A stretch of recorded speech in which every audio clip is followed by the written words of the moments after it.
the mic has been muted. So guess what? That has been part of the reason why there's been no microphone on this one. So yeah, my apologies to any of you guys who have been tuning in and we were doing this. Yep, Bougie can't hear you, homie. Thank you so much for that. Interview media, you guys are the best. Thank you for letting me know. But I will give you guys props. You guys were sticking with me the entire time, and it was a silent film. So props to you guys. But Levi Jones-Leary making a huge fucking name for himself right now. That was incredible. Roberto Jimenez is not an easy person to submit, and yet, woo, what an incredible moment for him. So let's go to the board. All right, you guys. So let's talk it out. A little bit earlier, we were looking at and we were wondering who was advancing, who was going somewhere. But yes, Roberto Jimenez. Oh no, Isaac had Roberto Jimenez. Oh, Isaac is an incredible training partner. Super on steroids, even if he's not. But man, Isaac, bro, you know I love you, buddy. I hate doing this. Roberto Jimenez just got submitted. You know, we may be making up for production time if we get matches like that. So Levi Jones-Leary coming in clutch right now. That's some incredible moments. I will remind you guys to like, comment, and subscribe to the broadcast that you are seeing on your screen. So if you like the action, if you like what it is we're covering here today, it would be the best. So yeah, we're looking through. So we do have, okay. Lettuce and the audio is good on those too. Beautiful. Let me double check and see what is happening here. We have our friends over at the CRAIG Jones Invitational who have been getting some incredible moments. They have been talking with some of the talent that is out there. So throughout the show, we will be bringing some of those clips on live. So if you guys are so patient, we'll bring them on. But the Xanadu God right now looking real good. Looking real spicy, if you would, and can't be happier for that guy. What a great moment here. Can you tell me where I can get those videos, good sir? And just text me a link if you would. But yeah, Levi making his way back in. Longtime friend of the show, so super stoked to see him making the advancement on that side. And it says right here, I've been work at all day, but I've been sneak watching here and there. I feel that, MacTube. A lot of us just trying to hustle and get in what it is that we've got. And it says, did you see Marab hop the rail to attack a heckling fan? He looked like a monkey diving from a tree. Well, Marab was actually here at 10th Planet HQ. We saw him here the other day. By the other day, I mean yesterday. With Raul. Raul Rosas was here. This is always a fun room to come visit. I did see the clip of it. It's interesting. I'm glad that nobody got hurt. I have to think to myself, though, that would be an intense person to see come and find you. So very happy that cooler heads prevailed and that nobody got hurt. So much props to that, and that ended up taking out okay. But yeah, man, it's been a busy day. So you are not the only one here. Reminders, like, comment, and subscribe. Now, I can see which one of you have liked this program. And I know some of you are watching right now and have not fully pressed the like button. And that does make a difference for us here on the show. So it's very subtle. We love it when you do it. Please, please, please be so kind. Will BJJ... Oh, look at that. That's a great topic. I don't want to reveal it to you guys just yet. But that'll be something that we talk about on this stream, I guess, tomorrow coming in. Very stoked for you guys to love and appreciate what it is we're doing here. All right, so it looks like Alex Wendling is stalling for some time. You know what the worst part is? Why are we doing this interview? We literally just gained time. This is a bad choice to be going to an interview with Andre Galvo right now. We just got some time back on the clock so that we don't end at midnight 30, and we chose to go with an interview. Man, I'm all down for the cause, but I just want us to try and do our best to be as close to possible to being done at a reasonable human time this evening. So pardon my slight slight disappointment, but they're bringing out Andre Galvo just to say, like, he's here. And they go back to the main broadcast. The Fair Fight Foundation, they do the QR code for that. Super stoked to see you guys giving us some love there. And it says this. Got to feel sad for Taggett and Hugo. They worked hard to get to ADCC and then lost in the first round. It was a big risk. They made more than they would have over at ADCC. Listen, dude. I've lost matches. Nobody's given me 10K. So I think it's a matter of perspective. Obviously, everybody's dream is to win ADCC. And William Tackett is somebody who, in my head, I could envision being an ADCC champion in the future. So I'm not super bummed for him. He's still an incredible human being. Do you think the Craig versus Gabby match will be a legit match or a troll match? I mean, listen, dude. We've been postulating these things back and forth for months now. I'm not quite sure. I've wondered if Craig would throw the match just for entertainment's sake, but it's also impossible to figure out where that is going to go or if it is going to be a huge problem. Good news, though. We are about to go to our next match, which is Lucas Barbosa versus Kenta Iwamato. And Kenta is a beast, dude. So Lucas Barbosa has done well at ADCC, but I would love it if Kenta shows out. Just would love to see him get his due. He's an incredible performer. It is a tall task. It is a tough thing to do. It says, Galvo, what's probably screaming at Ty that whole match to stop shooting. I mean, maybe, but dude, you can't tell a peacock not to fly, bro. The Rotolos are gonna do what the Rotolos do. You gotta let them fly, bro. That's what I feel like. Pooter juice. Ruh-roh. I don't know what that's all about, but that's an interesting icon you have here. And it says smoking nudist. Well, you know what? I'm so glad we are able to shake this idea that jiu-jitsu people be weird and part of a niche. So thank you for helping to do that right now. Yeah, guys, I mean, if you're watching along, you know that we're going to be here all weekend long. Tim is doing an incredible job. Handsome Kevin doing an incredible job. We've loved seeing our friends go out there and continue to be those people who have done great work for us. So I'm super stoked to bring them in and to have them do the Lord's work, really. But what is that? No? Is that not the Lord's work? Interviews aren't the Lord's work? Okay. Hey, listen, bro. My gotch.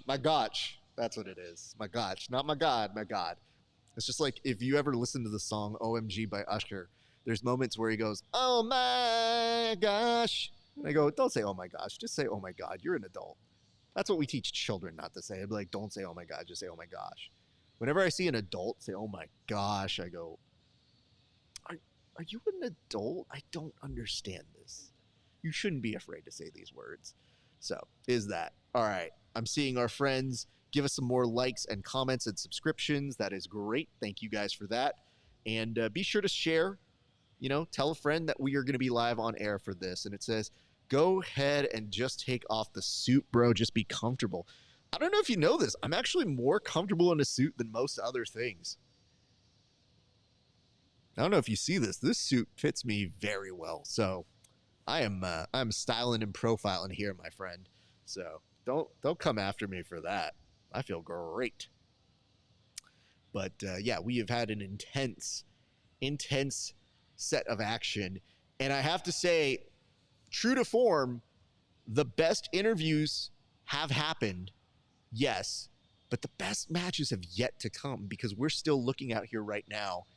And the under 80 division has been the one that people have been salivating at. They've been waiting for. They've been hoping for good things.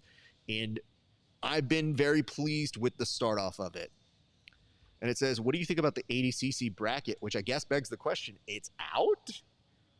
See, we don't have our TV. We were going to put it on ADCC. And then just, we have too much shit going on. So I'm sure that'll be something we talk about in the post show. So if you can do me a solid in the chat or something, just send me a link to the thing and we'll definitely look it all up together. But yes, very pleased to see how that is shaping up on our side of the world.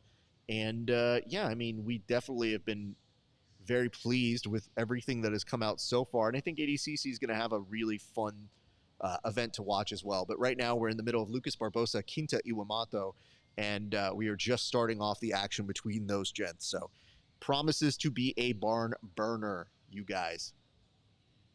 And again, likes, comments, subscribes, if you could. A big shout out to our friends over at Gold BJJ who are sponsoring this weekend. They are our official sponsor for today. They are taking care of us, which means we can take care of you guys all throughout the week. So do us a solid. Give them some love. That is goldbjj.com. They have given us some incredible gear. They sent us in with some Sub Soap body wash. I'm very excited to try that one out. And you know what's great is when you get a bag, you know, they sent us a bag, and I made sure, oh, you know what? There was another cloth in here. Bro, I don't know. This is like a 12-foot tablecloth, and it fits in this bag. And I am such a dum-dum, I didn't know it was in there because it looks so hidden, but we could have used this 4 hours ago. Anyway, that's the kind of depth that you can get in the bag from our good friends over. What a day, man. That is from our friends over at goldbjj.com. That's pretty good. Let's mark that one real quick so we can make sure to bring that one on back. That's very funny. Oh, that's good. I'm glad we got that one in. And yeah, thank you so much for that. We had Noah who was telling me that we didn't have any audio on the stream, so now we are back, baby. We were hurting, we were struggling, but we got through and we persisted together. But yeah, that's a good way that whenever we do these broadcasts, we make sure that everything is quality controlled for you. And even when they're not, we still bring you the action live on this one. Ooh, that's pretty cool. I like that. Again, this is just for our folks watching on Instagram, just so you guys are aware, and I'll bring this comment on over for you guys. But he said this, the last interviewee said he is excited to see PGF 7 not prompted. I don't know if I believe you. I think you probably prompted him. I'm going to be honest. But hey, man, I'll take that. That's hella dope. So super great stuff on this side. And it says it's on the ADCC Instagram. Okay, got it. I see that now. And it says, what do you think about DDP making his opponents cry and becoming memes? I mean, it's cool.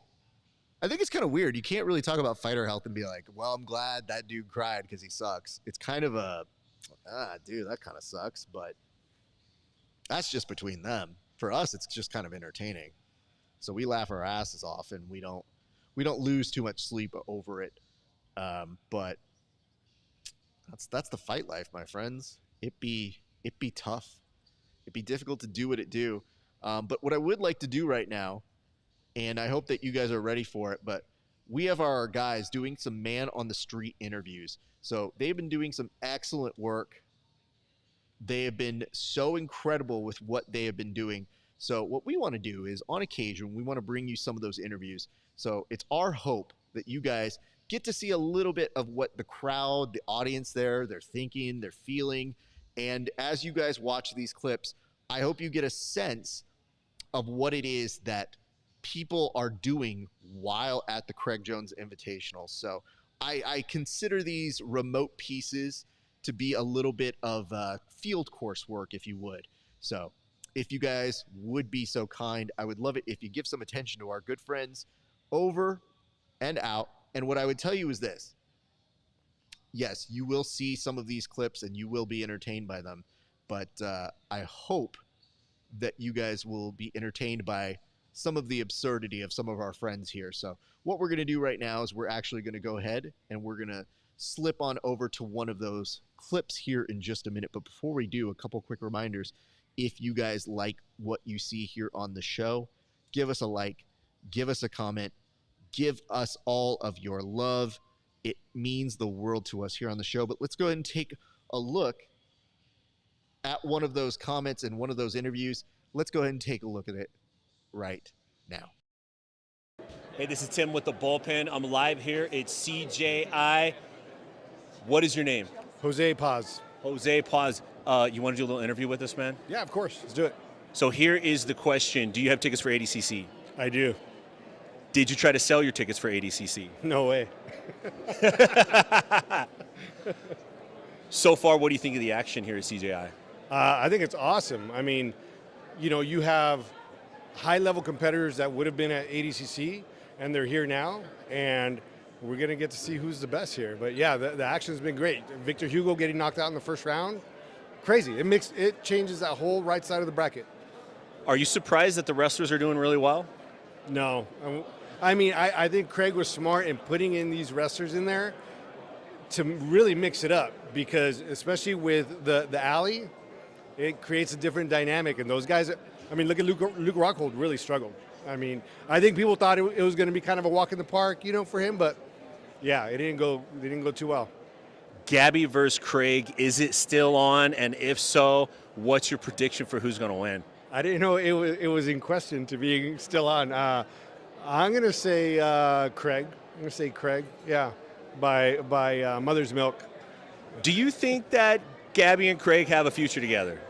100%. And I'm already subscribed to the OnlyFans, so I'm in. Already subscribed. Already. Pre-subscribed. Pre-subscribed.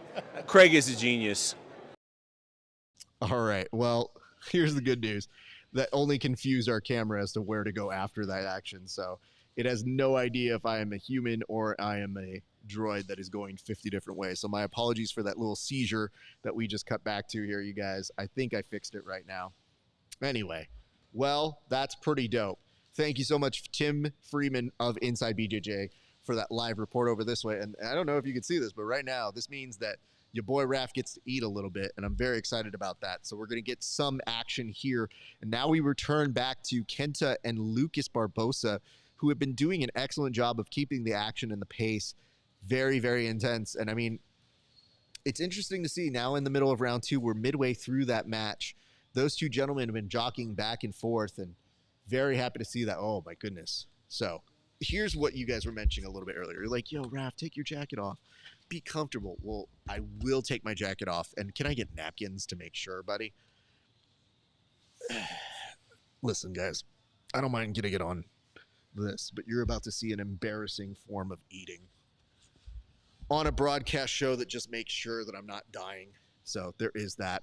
And while we're doing that, I will put up the Instagram pictures in a few seconds here after I put some food in my mouth as to what it is. So if you guys are squeamish about eating and don't like to hear people eating on camera, I should probably go a little more mute, because like I'm actually chewing pretty quietly.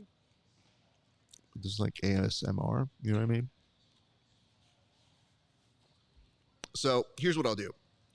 I'll put this post up and it goes to everybody. It says, what were your favorite use of the wall so far? We got to see a spine buster a little bit earlier. I thought that was pretty good.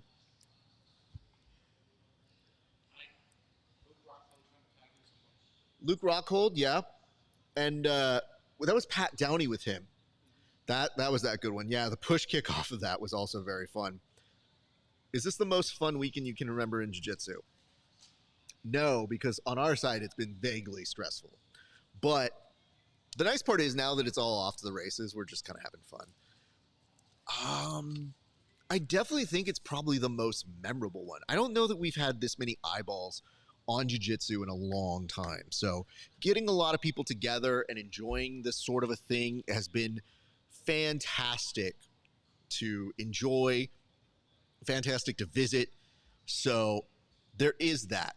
And I would definitely tell you in the future, I don't know that we're going to get one of these weekends again. So it's part of the reason why we wanted to come out to Vegas is we just don't know. So we shall see. But so far, so fun.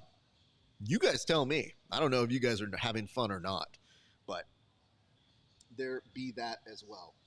As we do some slight housekeeping here so that I don't appear like the world's fattest human being. But it is a very busy work desk in case you have not been able to discern or tell. But cell phone here, still on a good percentage. Knocking it down for your entertainment here, friends. Have you been watching the action? How has the commentary been? I know BMAC has been killing it, but tell me in the comment sections if you are so brave. And I will not text it to him, I promise, except I will, and I may have already given him your names. So there is that. But yeah, I mean, we've been having a good day. And I've been seeing over here on this side, you know, people have been very good about sharing this and being very entertaining. I have to give a shout out to the Combat Jiu-Jitsu, the CJI Discord. That has been a very wonderful ally and friend throughout the weekend. So if you guys haven't gone to check that out, please be entertained by all of that. So that is what's happening here. All right, here we go.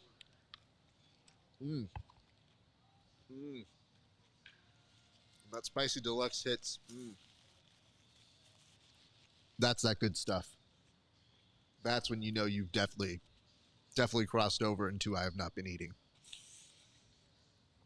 I like this, and it says, go ahead and eat Kyle Chambers style. My friend, I wish I could eat a fraction of what Kyle Chambers eats. That dude puts away food in a way. I'm not going to say it's unhealthy. I'm just concerned. He's definitely somebody that I have messaged in the past. And I just message him like, how? How are you able to do this? What are you accomplishing? And more importantly, how are you able to compete the next day? That's the part I don't understand. So shout out to our boy, Kyle Chambers. We love you. We hope all is well. And I have to be very, very blunt. I don't understand how he's not involved this weekend. He is a top tier competitor and should have been on the short list for a number of people's watch for this entertainment. So I hope in the future other people will bring him on, but definitely a lost opportunity to bring somebody that good on. And it's a shame, but we shall see him in the future, I'm sure, on some other mode or broadcast or something to that effect. But he is definitely, he beast, bro. So that is what we have going on that side. But I can tell you this, I am excited to bring you guys this other interview that we have. We have put a certain handsome KEVIN Sherrill into the wild. Let's see who he was able to interview and what he was able to come with. Man, CJI is exactly what we thought it might be. It's pretty electric here in the arena.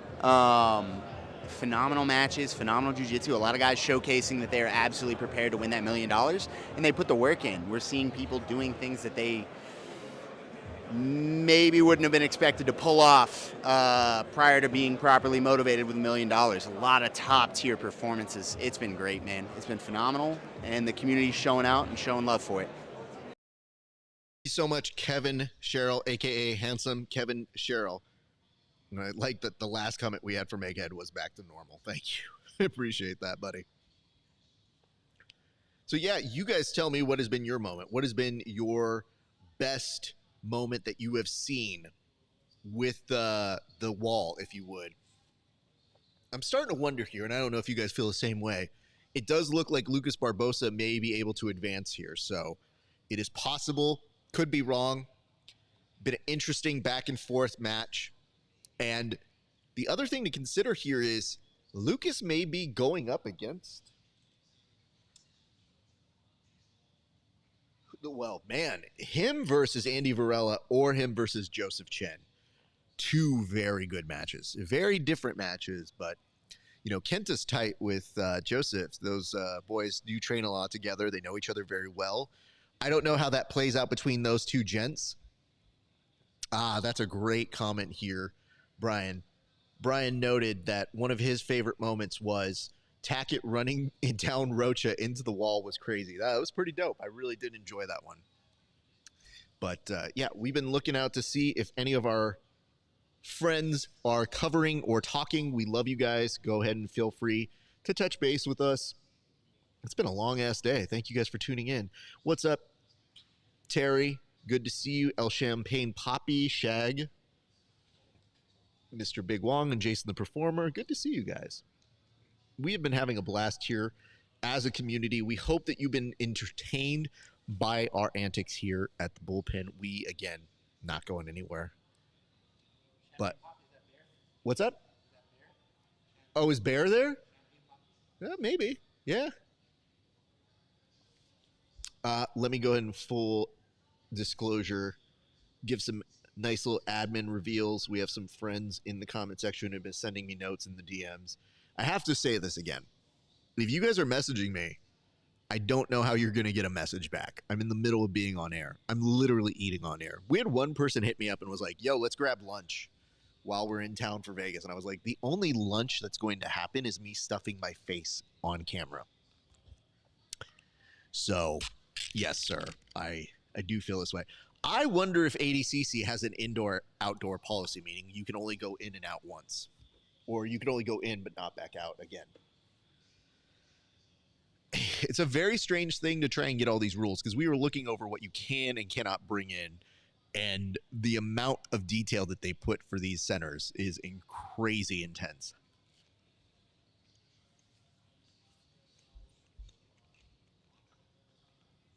Here's the only thing that's a little difficult about this particular match. It is interesting.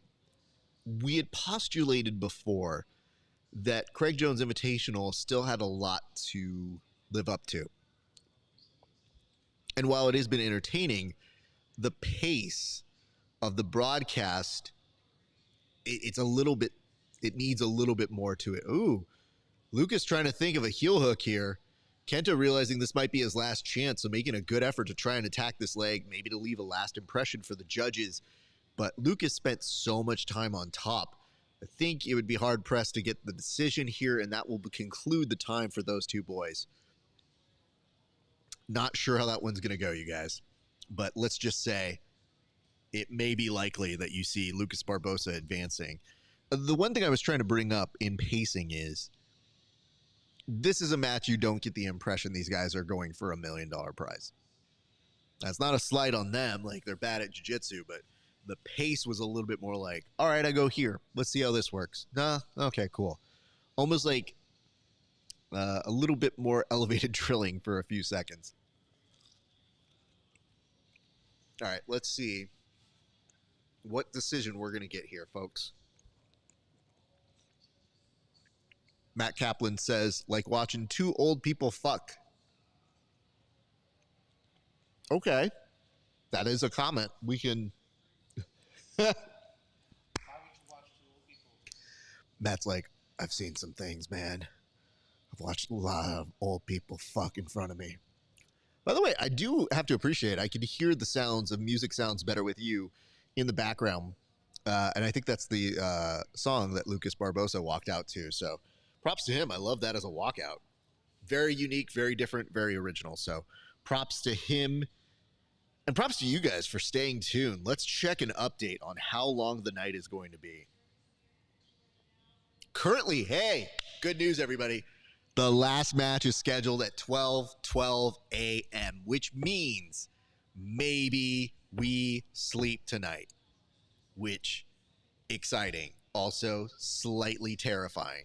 So, very happy to see you guys with us. Again, your likes, your comments, all of your stuff is appreciated. Make sure you put it in the comment section and make sure that you are liking these posts, because we do them for you guys, and all the help that you give to us is truly appreciated. We want to give a big shout out to, what is this? Salt Electrolytes. Salt, thank you so much for coming in as sponsors. They have some incredible products. Do you mind, Rob, right over here? Do you mind throwing me in one of these? I have to put these on camera now because the boys were using them a little bit earlier. So if I don't do this now, I think we're going to run out of product. But here we go. Salt. Look at this. You got Salt Electrolytes in here. Let's give you this. Suggested use. 1 stick pack with 16 to 24 fluid ounces of cold water. Shake well and enjoy. Well, easy to do that. And right here on the side, it actually tells you what you have inside of it. So all of you chemistry nerds, you can geek out on this. And some of you nerds that don't know any better and are dum-dums, you'll be like, wait, is that the blocks that they use in Breaking Bad? Yes, those are called periodic elements. And they are showing you the elements that are used in here and what exactly you're hydrating yourself with to make sure that you can stay in the training room and continue to get good training. So we love you guys. Thank you so much for Salt Electrolytes for hooking us up this weekend and making sure we're good. I'm going to sneak 2 of these away because when they left, they were doing that. And I got to tell you, as somebody who is dying here from plenty of coverage, I can use those electrolytes. What's up, Roy Cohen? 95. Good to see you, kid. I have some news for you, Roy. Roy, you were doing okay. You were in it. You were in the whole thing. But you had Adam Bradley, and I do have some bad news about that.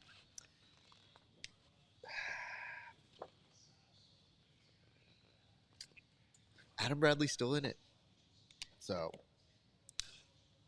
you guys are going to be okay. Adam Bradley.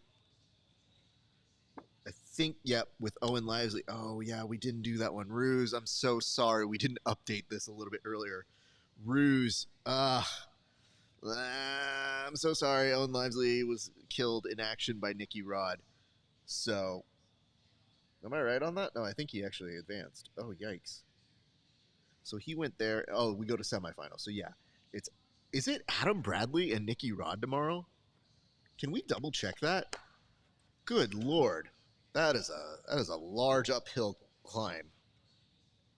Oh my goodness. So anyway, thought I would give you guys some updates. We'll do some of them for the under 80 division here in just a second. So give me a moment to switch around. And I love this. It says, I can't wait to watch the Stuart Cooper highlight of the show. Well, you and me both, buddy. Stu Cooper is a longtime friend of the show, and I have to say I was so happy to see him share his story. That dude has been through a lot, and I don't love that he was so weirdly mistreated by ADCC. That was unfortunate. But, you know, we've shared stories over the years, and he's a dear friend and an incredible artist, and arguably one of the reasons why many of us are watching right now like crazy people. And to those of you who are on East Coast time, I salute you, because we still have coverage to do. It's still at least probably another 2.5 hours. So to you boys who are watching, and girls, good Lord, we are committed to this. What I want to do is, while we have a moment, we're also going to go to another video that our friends who have been so graciously killing it with Man on the Streets have been able to do in their time over at the Craig Jones Invitational. And what I really want you guys to take away is just the perspective that's happening. Like, I want you to take away what is happening as the scene. We want to paint the picture for those of you who may not have gotten tickets to actually go see this live. But you know what? Actually, we're going to hold on that because this next match is about to be fire. So let's go back to live mode. Never mind. Coming to you guys live from CJI, Kevin Sherrill. We're standing outside the merch booth watching this long line and snagging people while they're bored. It's the solid pro move. How's your guys' CJI experience been so far? So far, so good. Some great matches, and looking forward to Craig and Gabby. No, it's been good. You know, all of these tournaments run a little long, but the big moments when you see them live, they're just so sick, right? And then just big shout out to the judges for giving it to Bradley over Pat Downey to officially, you know, kind of shoot down that style of grappling in a tournament and winning that way. I think that's huge. You talked about big moments. Which one stands out? I mean, come on. Hugo getting tapped in like 10 seconds. Nothing, yeah, right? Nothing else compares. And Pat Downey getting the crowd to chant, "Fuck Gordon." That was pretty amazing. We were in studio for the first round of matches and didn't manage to catch that. That's hilarious. Yeah, amazing. Yeah, what's the energy been like? All we've been hearing is positive. What's your guys' experience, the energy in the crowd? I think the fact that they're so, like, low on merch right now, first day, is really good. And I don't know if they can fulfill that tomorrow. So I think that's a good sign. Yeah, good problems, right? Way better crowd first night than I thought there would be. Yeah. Yeah, it's been exciting. Hugo getting tapped was obviously not what anybody expected. He was one of our favorites, but it's been a wild night. Before I let y'all go, what are you looking for in the minus 80? Man, the whole damn thing. Like, come on, it's the best bracket ever. You get Tackett and Nicky Ryan right off the bat. You get freaking Cade and Denise, 2 ADCC champs. Honestly, one of the sleeper ones I'm really looking forward to is I think Kenta has a crazy good shot against Hulk. Just the whole thing, man. Yeah, without a doubt, the Rotolo brothers, they are probably the most exciting grapplers going on right now, and they're going to be exciting to watch. Yeah, I don't see how they don't. One of the two of them does not win. I think they're going to war. Like everybody else. I was just going to say, I think Andrew Tack is going to go on a revenge tour after he saw William lose. He's going to be extra pissed. New character unlock, motivated Tackett. You heard it here first. Coming to you guys live from CJI, Kevin Sherrill. That is pretty intense. We're standing outside the I want to point this merch out. booth watching this long line and snagging people while they're bored. It's the solid pro move. How's your guys' CJI experience been so far? So far, so good. It is pretty Some great intense to see what is matches, going on right now. It is looking Andy forward to Varela Craig and Gabby. Joseph Chen. Super stoked to No, see it's these been two good, individuals. you know. They're friends of the show. All these tournaments Andy run a little Varela, long, we but ended the up big seeing. moments when you see them live, they're just so sick, right? And then just big shout out to the judges for giving it to Brad. I see what's happening. There we go. We just killed it. My apologies, everybody. I forgot we were in preview mode, which actually kept that going, but I had fixed it, just didn't put publish. Little fun stuff you learn here, everybody. But yes, we are in the middle of Andy Varela, Joseph Chen, two friends of the show. We saw Andy Varela here at 10th Planet Henderson. This is his home. He was nice enough to let us come through. And, you know, it's kind of weird. You see him after he's definitely been cutting a little bit of weight. Definitely looked like a big boy. You know what I'm saying? Like, definitely looked like somebody who I was like, yo, do you just keep getting bigger like a cartoon? Do you just like literally do this? Like, it's intense, dude. So let me see here. Oh, God. This is the same three questions? Oh. Okay. So it just, for whatever reason, it gave me this question like 4 times. But the answer, or the question is, do you think B team fighters make it to the finals of ADCC? Craig should show up in corner, or should he stay away for safety reasons? No, I don't think Craig's going to corner. I think it's a conflict of interest for him to do any of that sort of stuff. So I don't think he'll be seeing Craig corner anybody when it gets down to that. So there be that. And it says it's hard to match the energy of the Ty Nulf match. Yeah, I would agree.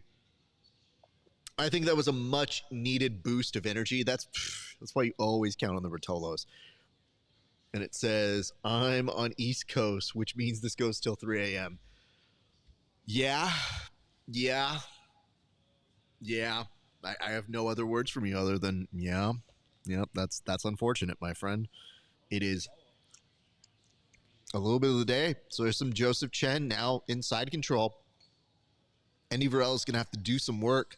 Underneath here, Joseph Chen, super young, kind of a prodigy, but you know what's weird? We saw Andy Varela under some great pressure. He is a PGF champion, an undeniable talent, but Joseph Chen is one of those kids who grew up with jiu-jitsu and maybe, questionably, still not even at full power yet. Like, an incredible concept to grasp and learn and think about. This dude is just starting to come into his own. Andy Varela inverts, doesn't quite get much there. Front headlock by Joseph Chen. And Andy Varela is going to very wisely opt to stand up. Joseph Chen slides in underneath. And now he's looking to be a little bit more of the aggressor up top. Andy Varela. You know, it's very funny to be doing this play-by-play commentary when we're speaking from his home. Like, it's a little intimidating. Normally I'm on my own home turf, but we're talking about a dude who this is his place, his residency. So, again, shout out to our friends over at 10th Planet, Las Vegas, Henderson. Thank you so much for letting us stay here and be in your space and make a thing of it tonight. But that one's going to be tough to score. I think Joseph's probably going to eke out a little bit of that decision for that first round. I mean, I love the icing. I love the corner moments. 10's around. So it does look like, I believe, all the judges went for Joseph Chen in this first iteration of what is happening. So keep eyes on that, my friends. Keep eyes on that. And it does look like we will be getting in some more clips, some interviews from our friends. Those will be coming back in shortly. And if we could just double check and make sure those are all good to go here, buddy, that would be perfect. All right, round dose happening live and in front of you guys. 5 minutes on the clock for these two grapplers to get after it.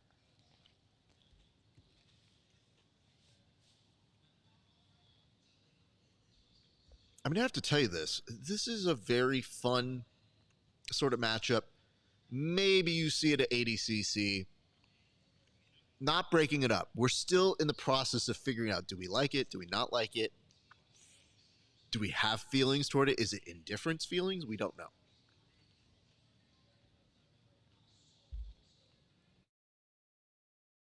There we go. Sorry. Every so often I want to mute some of those chews because I'm like, dude, if I hear it, they hear it. Joseph Chen going with the guard pull. He has an arm here. He's looking to try and get under Andy Varela, who, you know, this is kind of where you want to be if you're Andy Varela, looking to continuously pass, play aggressive, allows you to be on top, almost looking for that pass sliding by over. And with Andy, you know, there's something intense about him wanting to play it over to the side. There was a part of me that thought, no, Andy's one of those guys who wants to be on the edge. He wants to be where those, the pit kind of inclines. That just feels like more of what his pace and his style would afford you. But for this particular venture, still incredible to see how these two have been kind of matched up here tonight. And again, we do have our friends giving us some correspondent work, and we're very excited to bring you some more footage here in a little bit.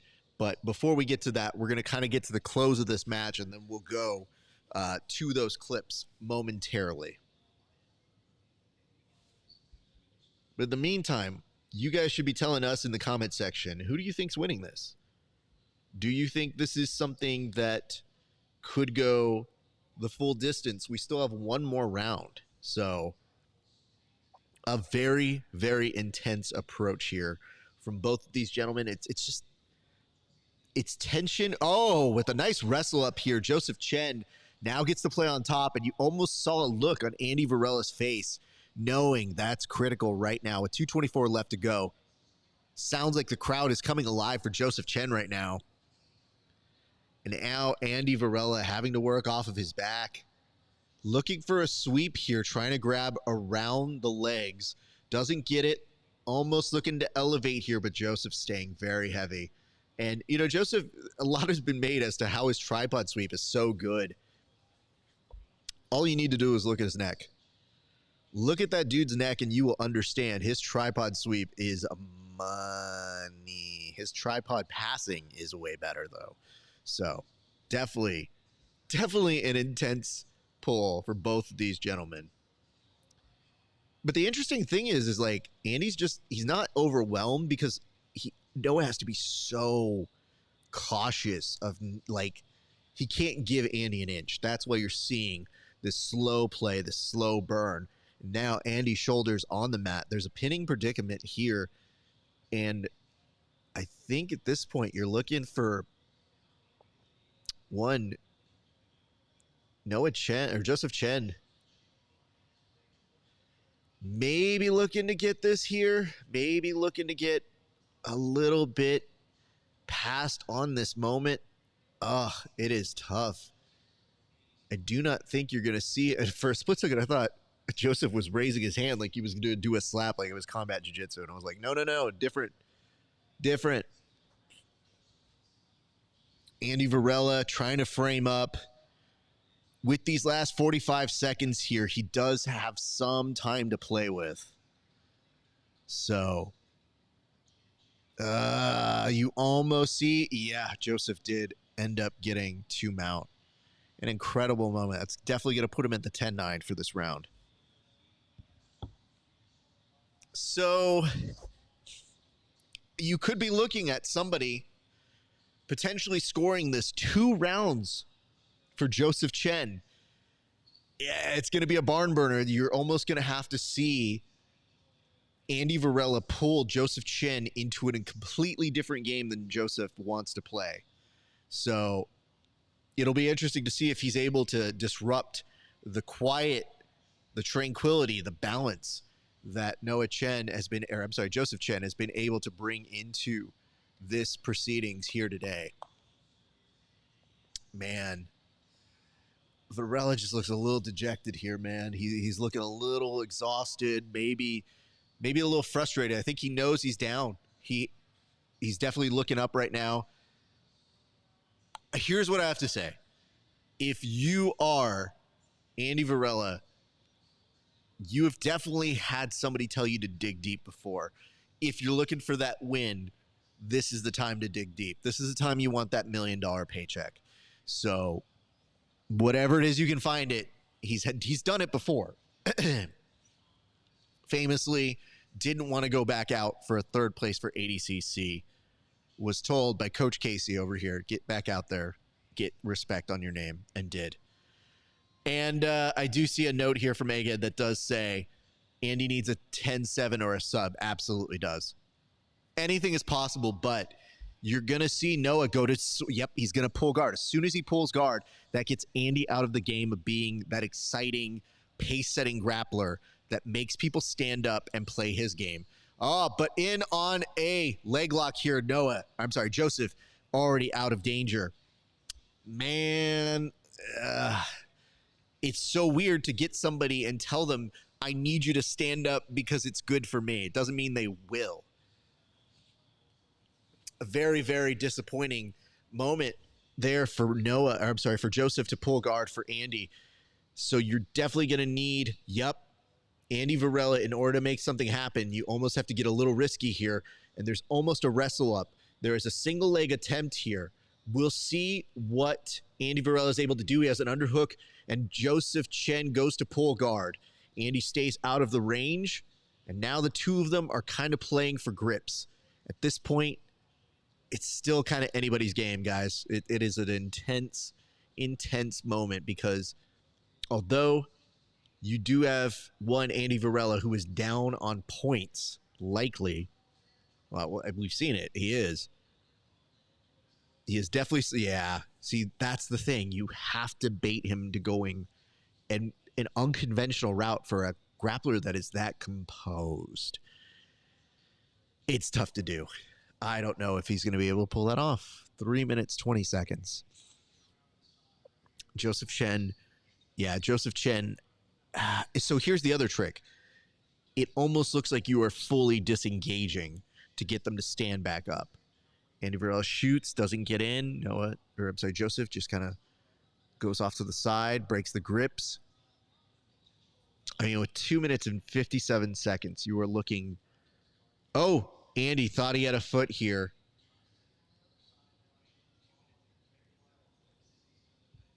Man, yeah, this is gonna be tough here, fam. So you are seeing over on this side, Andy Varela looking for the last grasp. This is a dude who's definitely talked about the crazy shit he would buy for $1 million. That's the stuff you want to see. All of the flying stuff. It's just easier said than done, my friends. So 2:17 left to go. The good news is now he's standing back up with them. The question is, can Varela get in the focus, dial it in, and create something that captivating, that misleading, that sleight of hand? It's going to be a tough task. Because, again, what a great mix between these two. You have the very composed, stoic, almost like he's in an art house film demeanor of Joseph Chen. And then you have Andy Varela, who's pure chaos, just beautiful at what he does, but a very, very intense back and forth between these two gents. Nope. Oh, Andy thought about trying to attack that leg, kind of diving in for it, and kind of gets stilted. We are at a place now where 1:25. Is Andy Varela going to be able to pull one out here? I mean, did the bracket just work against some of these guys? Gets to the takedown. Minute 15 left to go. No, no, Andy doesn't even want that. He figures it's too hard to pass. Yeah, a minute 5. Andy Varela, this could be the end of your day. Let's see what he does with it.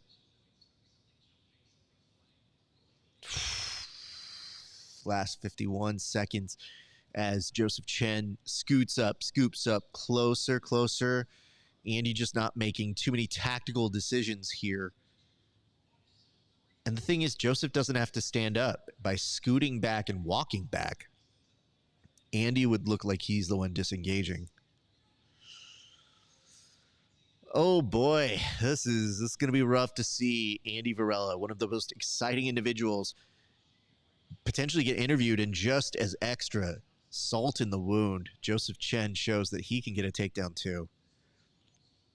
Man, that is it's going to be rough not to have Andy Varela in the bracket anymore, because he is always an entertaining grappler. Tonight just ran up against a brick wall that was Joseph Chen, who fortunately doesn't get a submission here, but will more than likely pull away this decision. Oh boy. Okay. Well, folks, you can chime in. Let us know what you're thinking and feeling in that. But I think it's pretty clear cut. Man. Well, we thank you guys for joining us. My name is RAF ESPARZA. We are watching the Craig Jones Invitational together. We hope wherever you're tuning in, you are enjoying it. You are enjoying the festivities. As soon as we get this decision, we will likely go to one of our video packages sent in by our good friends. So we hope that you guys have some time, join around, talk to us in the comments section, enjoy yourself. But Joseph Chen is going to advance here in just a few seconds. But shout out the homie, man. We got mad love for you, Andy Varela. Always and forever, dude.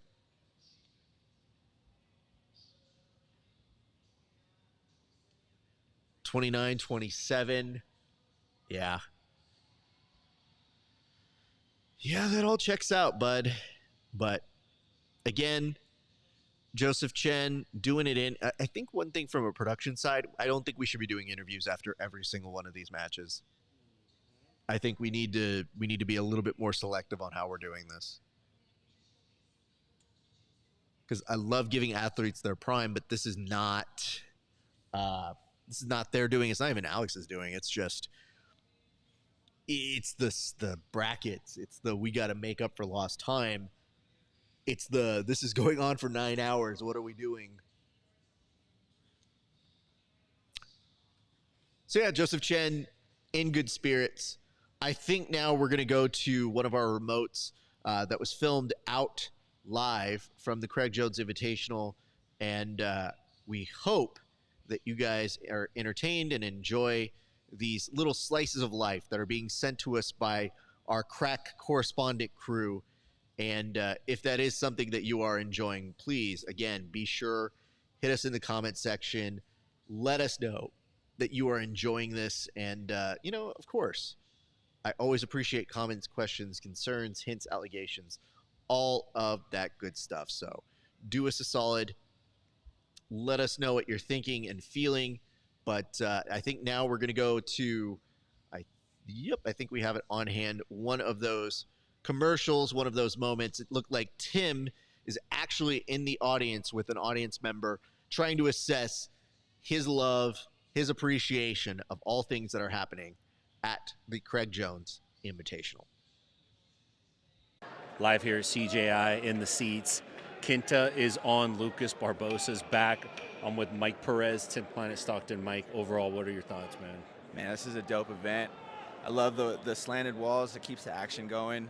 You see the lighter guys get after it a little bit more. The bigger guys were kind of gassed, you could tell. But overall, it's a sick-ass event. We're watching Quinta versus Lucas Barbosa. It literally, round one ended right now. You heard that horn with Quinta on Barbosa's back with the hooks in. Do you think Kenta has a chance to beat him today? I do. I think Kenta's wrestling and his judo is like really high level. I had Hulk winning this match, but it looks like it's pretty even, if not leaning towards Kenta right now. It looks like we're going to have a showdown, I believe, between Ty Rotolo and Levi Leary Jones. Both of those guys look pretty darn good tonight. Any predictions on how that's going to go? Yeah, I think Ty will counter Levi's back takes with a leg lock or a back take of his own and get it done. Are you guys going to see ADCC tomorrow? Yes, we are. Did you try to sell your tickets? Absolutely not. At what point did you buy these tickets? Yesterday. When they went on sale? Yeah. Are you a half-off guy? For sure. Fan 50. Fan 50. That was the promo code. Who's going to win $1 million tomorrow? Ooh, I think Ty Rotolo and Nicky Rod. Ty Rotolo and Nicky Rod. Those are safe picks, man. Everyone's picking Nicky Rod. Yeah, he's looking really good today. Craig Jones, Gabby Garcia, who walks away with bragging rights. I think Craig Jones is going to heel hook her. Everyone's saying heel hook. No defense. She has no leg lock defense or what? I just think Craig is just too good. Was the kiss real? I think Craig wanted it. I don't think Gabby wanted it. Was there any part of her at first that was like, oh, and then she's like, wait a minute? I think so. And then she like realized what was happening. She said, she leaned in for it. yeah, for sure. Do they have a future together? Absolutely not. Back to you. I appreciate you for that, Tim. Thank you. I'm also glad that Tim is asking people, do they have a future together? Like it might be up to the audience. Like if the audience can vote in, like, do you want to see Craig and Gabby together? Press 1. Like it's American Idol. Shout out to our friend David. Now, David, you do have a little bit of a claim to fame here on the show. You did say, remember to put the word out that I discovered JoJo before Craig. That is true. And you were able to put him in an incredible video that you put together, a WWE BJJ submission that was very entertaining. And so I like to say that we helped you put him on the map way, way back in the day. So we'll definitely be getting that word out there. I think the people need to know, sir. I think that is something that is very, very important to discuss. But yes, just got home from work and I will be able to enjoy the show. Well, very happy to hear that, sir. Very, very pleased to see that. And it says, 10th Planet also loaned that gym to New Wave when they came. They are such an awesome team. Oh, we are quite aware they were here. Quite aware. And the last comment here is, I think more shows should use the wall. It's awesome, but I don't know if it's trademarked. Yeah, I don't know about that. So I think I need more evidence. I do like that nobody's head has gone into a steel section like at ADCC Open. So I'll give you that. I think we're in our research and development phase. I think we're trying to figure out, like, do we like this? Do we want it more? Do we want to see it continuously? I don't know. I'm okay with seeing more of it. I just know that 24 matches in one day of it it's a bit. So I see a note here. Yes, you owe me a belt. Well, it depends on if you won. So we'll have to see if you won. I'm not sure. But yeah, look at J-Flow. What a fucking athlete this dude is. Grappling Academy's very own. What a beast. He's just an incredible person to watch. But, all right. So, where did we leave off? All right. Oh, man. We just finished the left side of the bracket. So let's update it. Bryce, you have Lucas Barbosa. Here's the good news. Bryce, you live to see another day. Chris Nunez, no. Oh, no, this is bad for you. Chris, this brings me no pleasure at all to do this to you, but all right. All right. Andy Varela, Angel Avila. I do want to point this out. It's tough to see. Nobody likes to cross out Andy Varela. But Andy Varela is unfortunately no longer there. Anthony, it was a good pick, but Angel Avila, he continues to fight another day. So Joseph Chen is going to continue doing big things. But let's take a look on the right side. You got Cade Rotolo, so that's coming up next, versus Mateus Denise. That's going to be a fire match. Canuto versus Tommy Langaker. Then you've got Majid versus Owen O'Flanagan, Andrew Tackett, Nicky Ryan. That is still one. That's a great thing to end the day on. So very pleased and excited to see that transpire and transgress. So that is still the side of the bracket we have to do. And you would think, are we done here? Nope, we're not. In fact, we still have shit to do at that point. We still have to do that. So let's take a quick look at how many fights we still have. I'm sorry, matches. Those of you who are really fucking weirdos are about this. My heart pauses every time I see this. We gain time because we did interviews and we're still not moving forward. Oh my goodness. Why are we doing this? We gained time back to 12:23. We were at 12:16. But because we've been doing post-fight interviews and we've like literally shat the shit for no reason.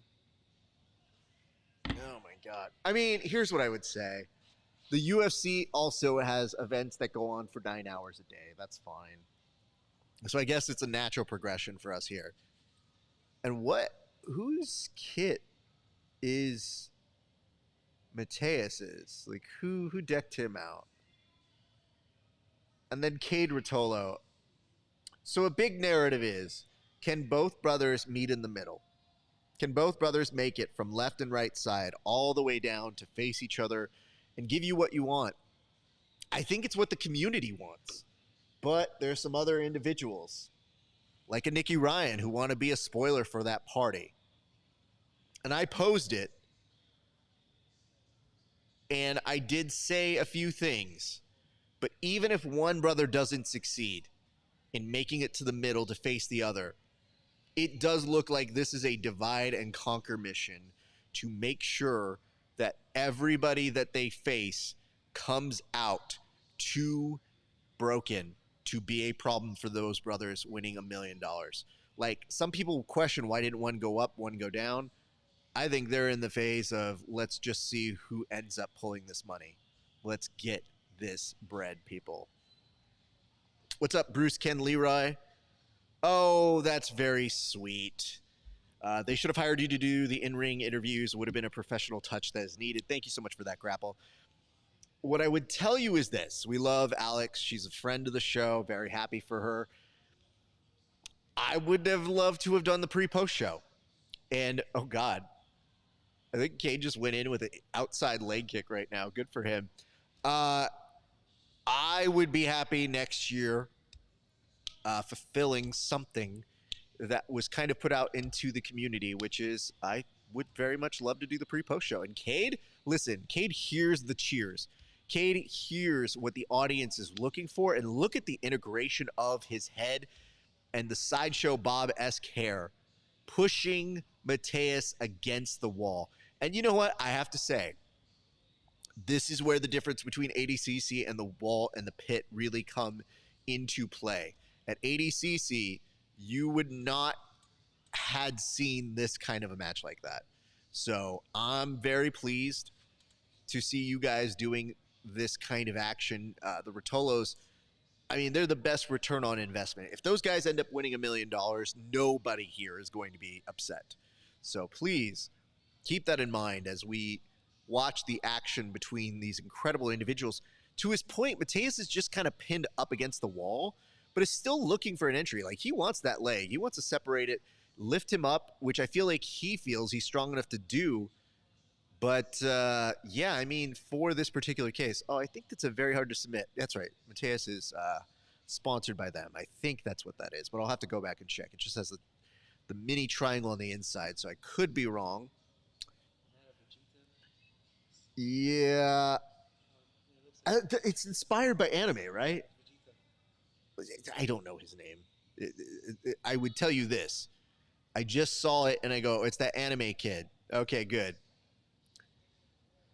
Ooh, what a hop over. Wow. Yeah, look at that. The isolation from Majid, trying to pull up the knee of Cade Rotolo, trying to attack it right then and there. Not getting anything just yet.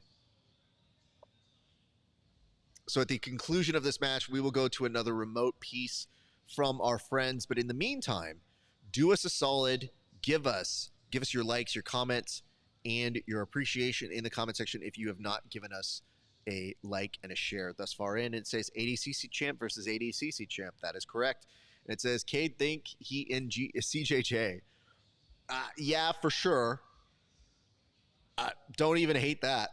And it says, damn, Rotolo's have been getting in their wrestling. I mean, they get in everything, dude. That's what's so lovable about these boys. They go out and train constantly.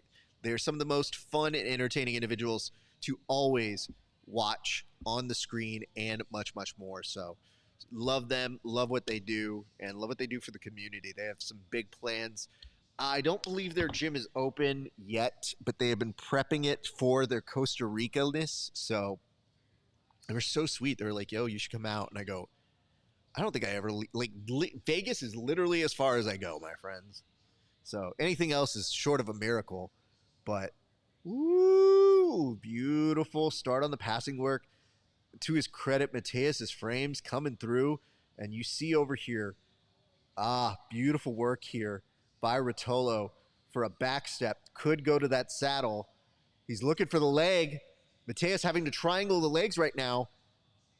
He can isolate this here. This could potentially be it. If there's a triangle here and there's a triangle through the inside, now Mateus holding on for dear life goes to retriangle his legs. So this is not a done deal yet, but Cade is going to put a ton of pressure and effort here to try and finish this one out. Ooh, he's going to get a finish just from the footlock. Wow, Cade Rotolo. Man, what a finish from him. Champ versus champ here for you, and you got the result. Cade Rotolo making a good statement here. Oh, man. Okay. No, Jared. Oh, friend of the show. I mean, Mateus was a good person to have here, Jared, but he's dead now. So long live Jason Hawkins, friend of the show. Jason, you look at that. Cade Rotolo. Woo! Woo! What a moment for you, Jason Hawkins. Okay. Let's keep you posted. Right now, they are going to interview, I think. Nope. Yep, they are. That's fine. You should interview the Rotolos always. So I don't even hate that. Cade giving some lots of shaka signs and some thumbs up. Aladdin-ing. So let's see what it says on this. And it says, I love how they make them cross out the names Kill Bill style. It says, I think I'm a few seconds ahead of you, so I'll try not to spoil. You can't spoil us. We're fine. Because we're talking to you in the future, and then it takes you guys 30 seconds on lag to see us. So if you ever want to watch with us at the same amount of time, just put us on pause. It is so funny. Like, this dude just had a match, and yet he seems like the happiest person to have just had the opportunity to have had a match. So I feel like that's very, very good stuff. Incredible work by Cade Rotolo here tonight. And if we could potentially throw up another clip here in a minute, sir. That would be great. Appreciate it. Oh, God. Lovable kids. Good for them. Giving shout-outs to friends and family. That's how you know you love the Rotolos. And he signs his name, mentioning... this is a formality, right?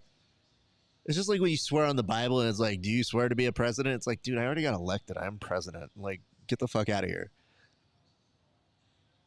Imagine if somebody just didn't do it and they're like, I'll fill it in when I win. All right, Cade Rotolo advancing, looking pretty good here tonight. And for you guys who are tuning in with us, we have had an incredible amount of fun thus far in, but we are going to look at some more footage from our friends. Okay. I'm not sure. I'm seeing a preview of something that I didn't. How do I put this? It's not that I didn't sanction it. It's just that I didn't know. So it's hard to know what you know, but sometimes there are moments where you just think to yourself, well, this is a surprise to me. So if we're being honest here, yeah, I got you, man. When we're being honest here, just you tell us, family, what you think of this entertainment. Because to me, I'm not shook. I'm just slightly surprised. So we're going to go down to this clip that was recorded from one of our correspondents here. Let's see what Kevin Sherrill has for us over at the Craig Jones Invitational. Coming to you guys live from CJI here in Las Vegas. Kevin Sherrill, how's the environment been for you, bro? Fantastic. This is a really cool place. It's worth Craig screwing up my ADCC Day 1 ticket. I was like, thanks. But, it's awesome seeing the Rotolos out and a few others I'm looking forward to. Yeah, man. Looking forward to future. Cade still has yet to come around, but looking forward to any future performances in this minus 80 bracket? In the minus 80. Or the plus 80, whatever you're looking forward to. Yeah, it's like, I was really bummed out by the Tackett's, like the Tackett brother, losing out on that. Maybe it's a bit too small, but yeah. I guess it's like, was it Joseph Chen as well? So I'm looking forward to that. Yeah, Joseph Chen, Andy Barella, first round. Yes, sir. Yeah. Of course, seeing what the match of Gabby versus Craig will look like as well. That'll be great. Yeah, man. First intergender match ever. Anything you want to add? No. So it's like representing T3MA in Redmond, Washington. So come check us out. Yeah. Be cool. Shout out T3MA. Thank you. Thank you. Thank you so much.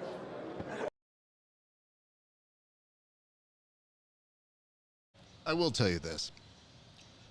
There's a lot of stuff I know is going to happen. And there's this shit when you see the preview in the video and it says, are you ready for a mascot to be interviewed? And I go, what's happening? And then to have a mascot have words makes you think to yourself, oh, that's pretty dope. Good to see him very articulate. Most mascots just speak as their mascot innatedness. So anyway. All right.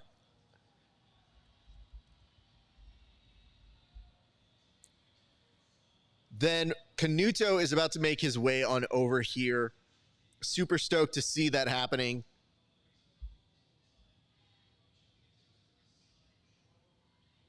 And I would tell you this. This has been one of those days where we've been kind of having our teams come together.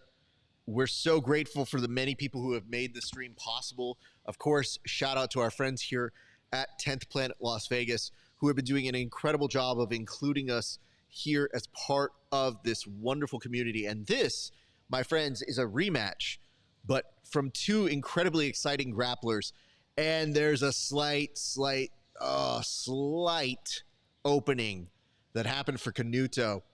There was a front headlock that could have been a guillotine, and Langaker just opened it back up for him. And now the reversal of fortune, Canuto up on top, starting the pressure pass, and Langaker Now has to work from underneath. But yeah, these two have met before, and it is incredible to watch them do that. So it says, what well-known people in the crowd? Don't know. That's not super important. Let's be real. And it says, what's the plan for tomorrow? Are you going to cover all of ADCC Saturday or have both shows running at the same time? So we've been through this. We are doing both, but you may want to check the times that both of them start. ADCC starts at 10 a.m. So we'll be here. I think our pre-show is going to start at 10 a.m., if we're being honest. Maybe a little bit later. We'll see how much sleep the team gets here tonight. But we do want to wrap things in a way that is approachable and responsible for our team. But I would tell you this. It is important that you guys keep eyes on that. And then look and see what time the Craig Jones Invitational is starting tomorrow. The Craig Jones Invitational will start tomorrow at what I saw the last time was 7 p.m. Now, they might do some nonsense before, but that's what's listed on the smooth comp. Now, it doesn't necessarily tell you what a beautiful secured foot there by Tommy Langaker, who, split second, he's now on top, trying to stuff the face of Canuto. Canuto looking for a buggy choke here. That's a decent start. It may not be all of it.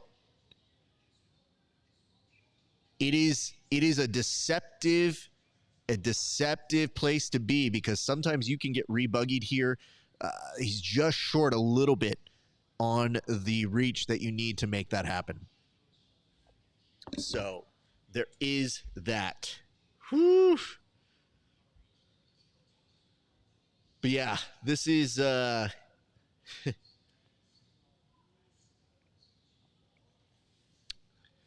is definitely something happening as we're watching Canuto do his best to get out of this. And good Lord, what a beautiful reversal. He has to be careful. There's an arm in danger. He's a little stuck here, but he gets out. But does that allow enough for Langaker to get it back? He almost has the back here and is kind of working his way to just passing here beautifully. Well done. What's up, El Lobo? Got much love for you, Leno. Hope all is going well. But if you guys are watching along with us, let us know your thoughts, your feelings, your comments, your concerns, your hints, your allegations. We are here for the long haul. And to all of you guys who just joined us right now, thank you so much.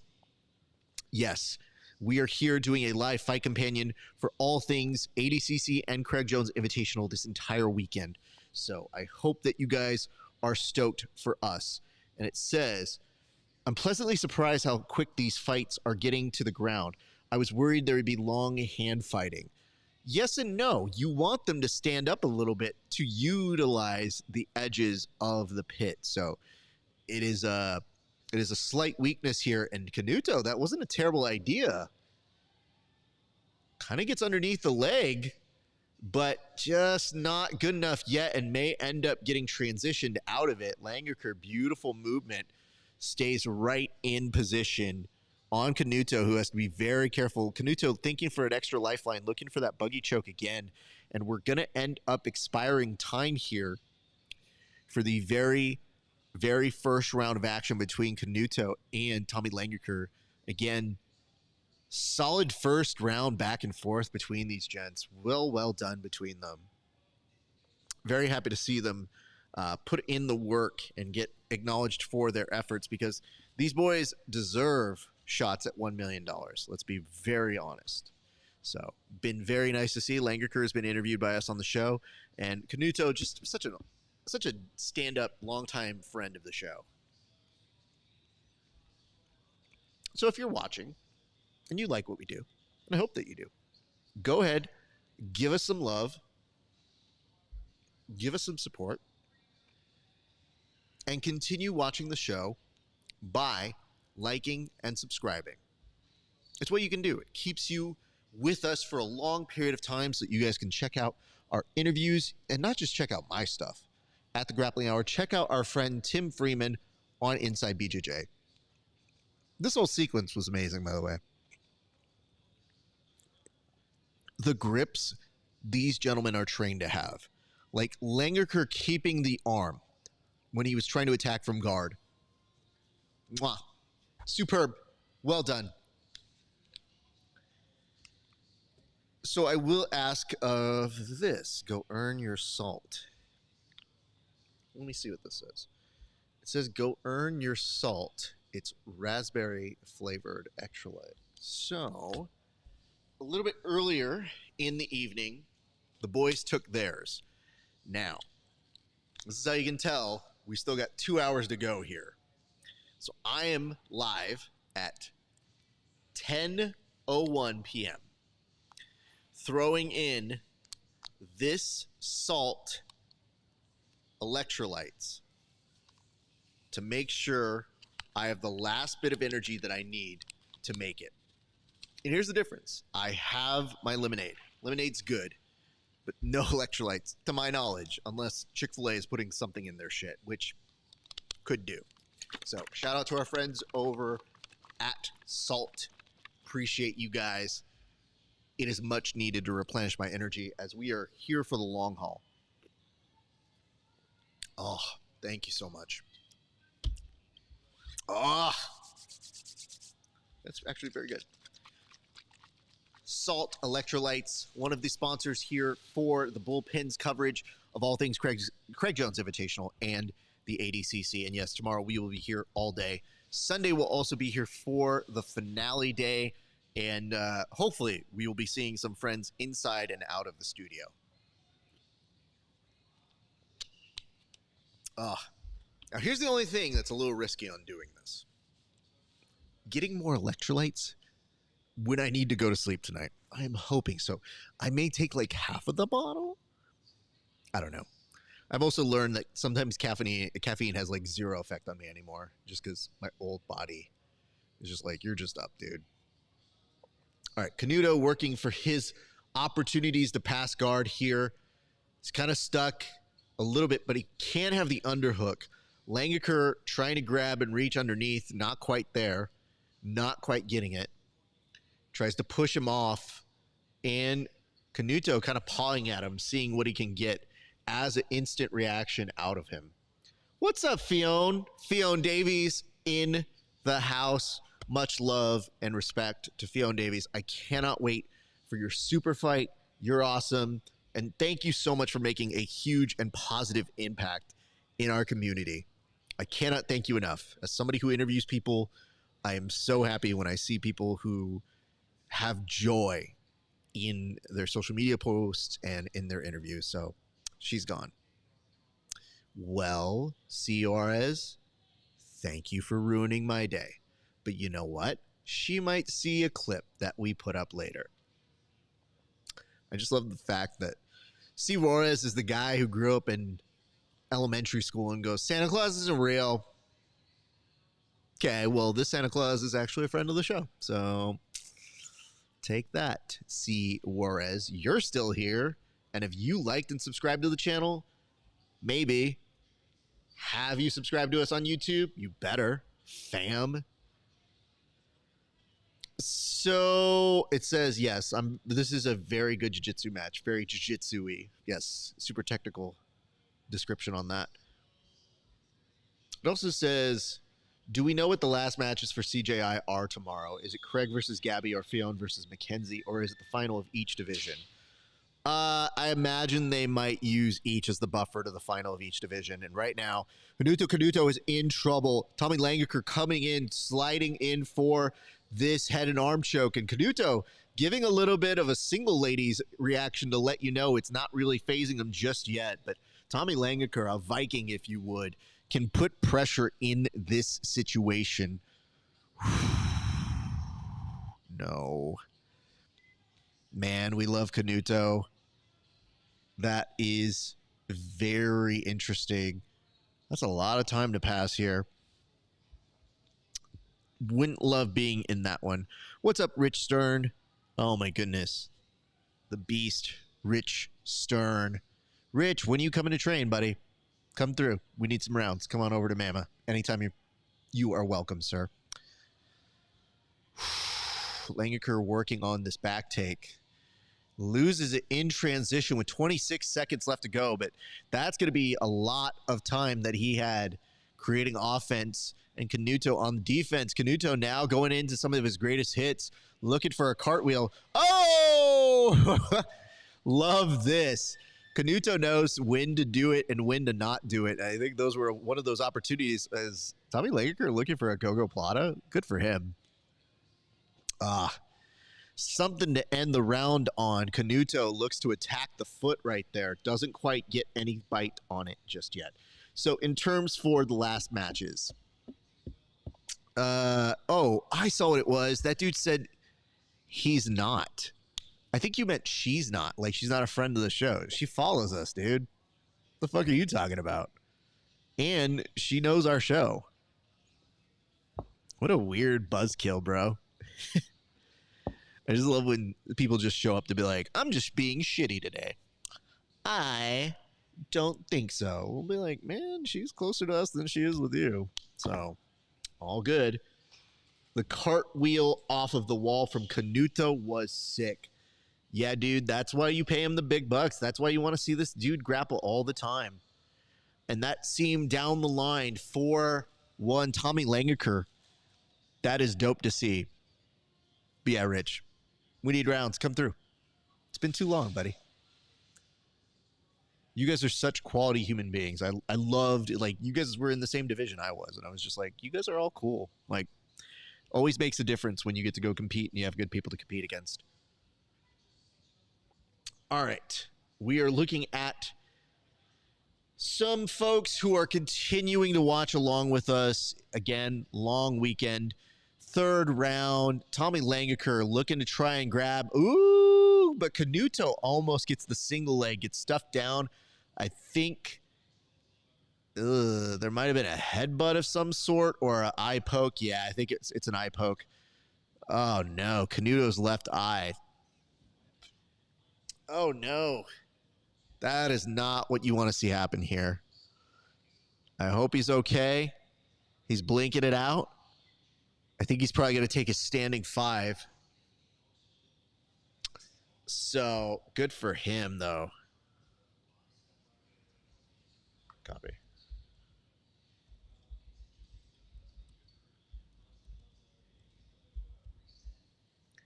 So, they are mentioning a reset on the... Oh, hold on.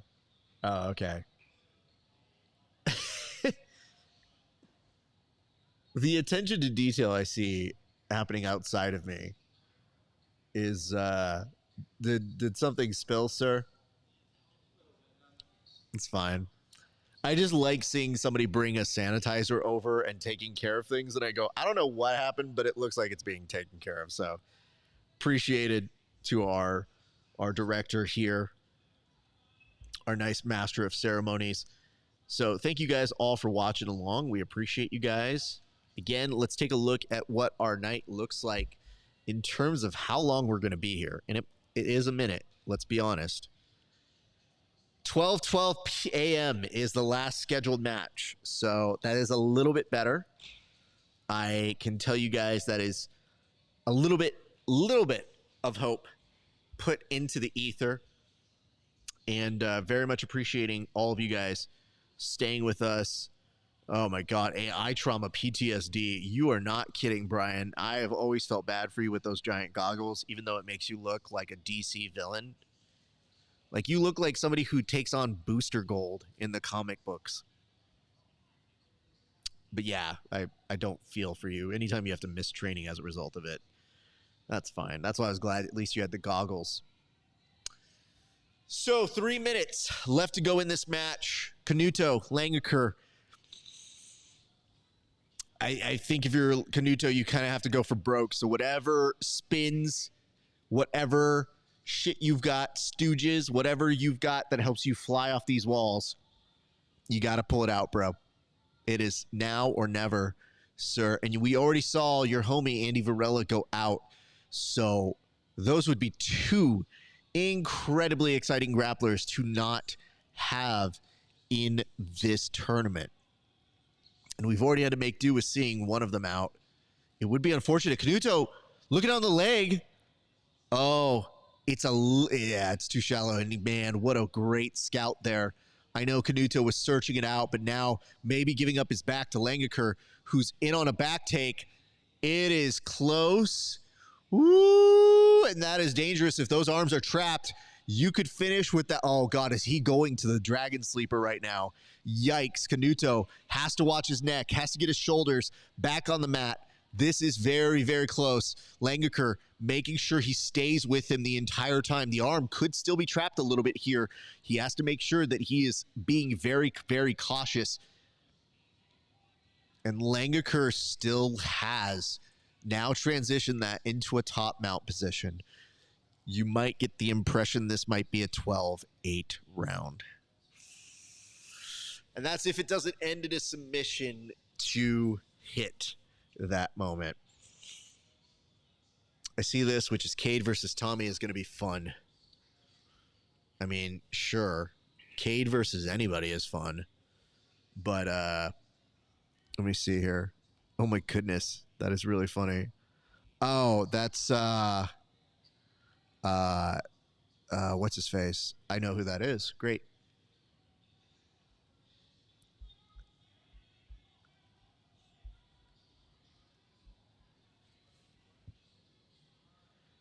So this is a head and arm choke from Langaker. Might not have enough time, but he's putting a nice adjustment to it. Canuto tried a little bit of back and forth to get the momentum to swing him on out. I think Canuto could survive this. Oh, man, if Langaker actually moves, there is an arm bar waiting for him, and you almost get the sense he's sliding that up. He might just miss the timing here. Yep. There's that arm bar. He's got a good start here. 14 seconds. Let us see if he is able to get the submission on Canuto. Not that it makes him a huge difference per se, because he should have this locked up. But Canuto has enough energy, goes for a leg attack here, thought about it, and likely will not advance. Man, we love us some Canuto. Hard to see, but definitely was game in this one. So good for him on that. If you guys are watching and you're new to this show, like, comment, subscribe, become part of our family. We love you guys. It means the world to us to have your support here. And what's up, Jay Marquez? What's up, Trey Dawson? What's up? Some other folks I don't recognize. Sorry. On deck right now, you will see Majid Hage and you will see Owen O'Flanagan, and then the anchor, the last match of the right side of the bracket is Andrew Tackett, Nicky Ryan. So if you guys want to be involved, want to see what's happening, that is what's happening there.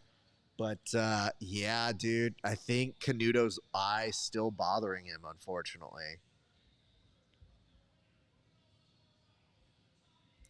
So Tommy gets the decision, and it is another win for him over Canuto.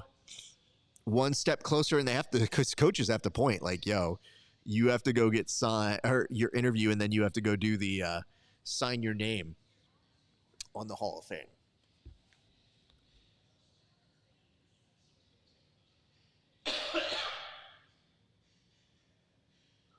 I mean, Tommy's a sweetheart, so hard to say much about it other than he is somebody who is doing incredible work in jiu-jitsu. I love seeing him get his due. He was on my list to pull from ADCC, and when I saw him here, I was so beyond happy that he was going to be a part of this crew. So very, very well deserved to see him as part of the community here. And yes, he is building here. Guns are flexed for him, and he goes over to sign his name, and very, very happy on that. All right, you guys. Again, aforementioned Majid Hage, Owen O'Flanagan. I'm intrigued by this match for this reason. Owen O'Flanagan has so much momentum going with him right now. Majid Hage is an old school guy. Oh my God, it's Rich. Rich from Kasai is behind there. I have to say this. There are not a ton of people with money in jiu-jitsu. But Rich is a outstanding human being. He supports the right causes. He was one of the presidents of Kasai. And he's matching the donations that happen from this tournament. And he is doing an excellent job of still engaging in the community, even though Kasai is really not something you see anymore. His presence is still incredibly felt. So, and it said here, Tommy just said his arms are drained / tired. That makes me worried. I mean, I thought that when he was pointing out me mitts out there, I was wondering what exactly he meant by it, but he will have a little bit of time to come back, so we'll see. But yes, I do see the note here.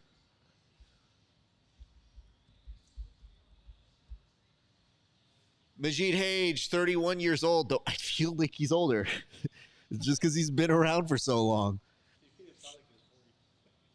It's just, sometimes you see people for a long time, and I'm like, dude, I've seen that dude in play for like over 10 years. So how is that dude still perpetually 31 to me in my head? Maybe I'm just the one that's getting older. Who knows? So there's those gents. They are continuing to do excellent work, and very, very happy to see our friends Brandon McCatherine and Josh Palmer having fun, leading the commentary desk, and being beasts, dude. So we also want to give a shout out to our good friends, Inverted Gear. Thank you for coming in with us this week. It is a blast to have you guys as sponsors for this show. Cannot tell you how much it means to us that you guys are supporting our work, and it does not go unnoticed. So we got love for you guys. Continue showing up and giving us time to entertain you guys.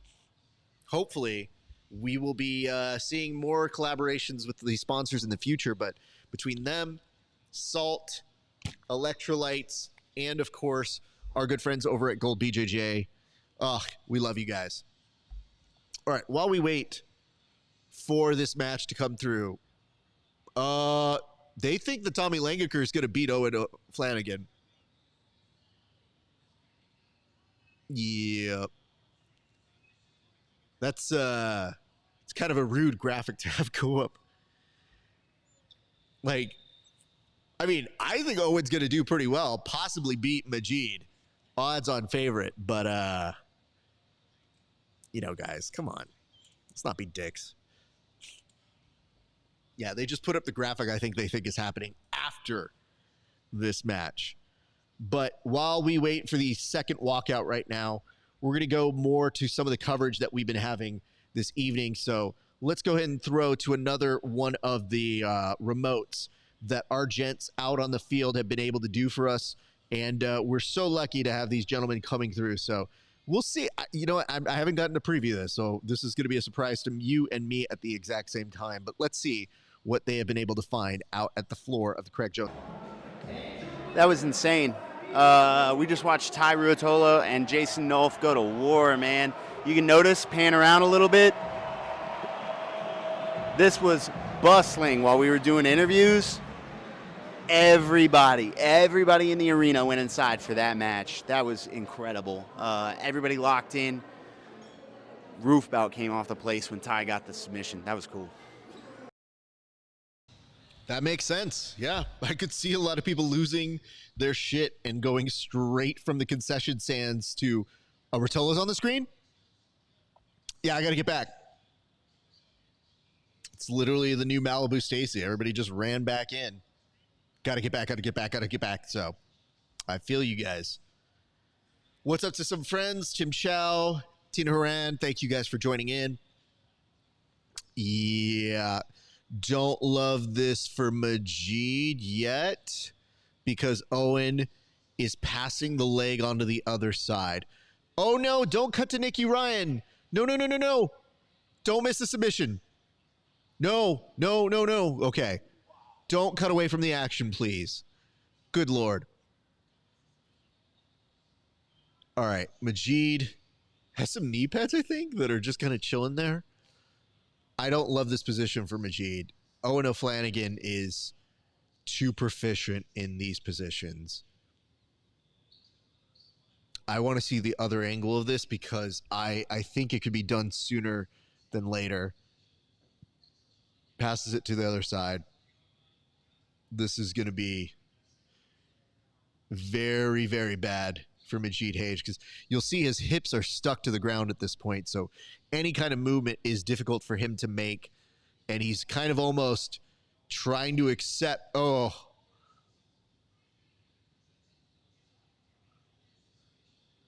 Like I said, it can surprise you because even the transition that happened for Owen O'Flanagan, that's how tight his pressure is.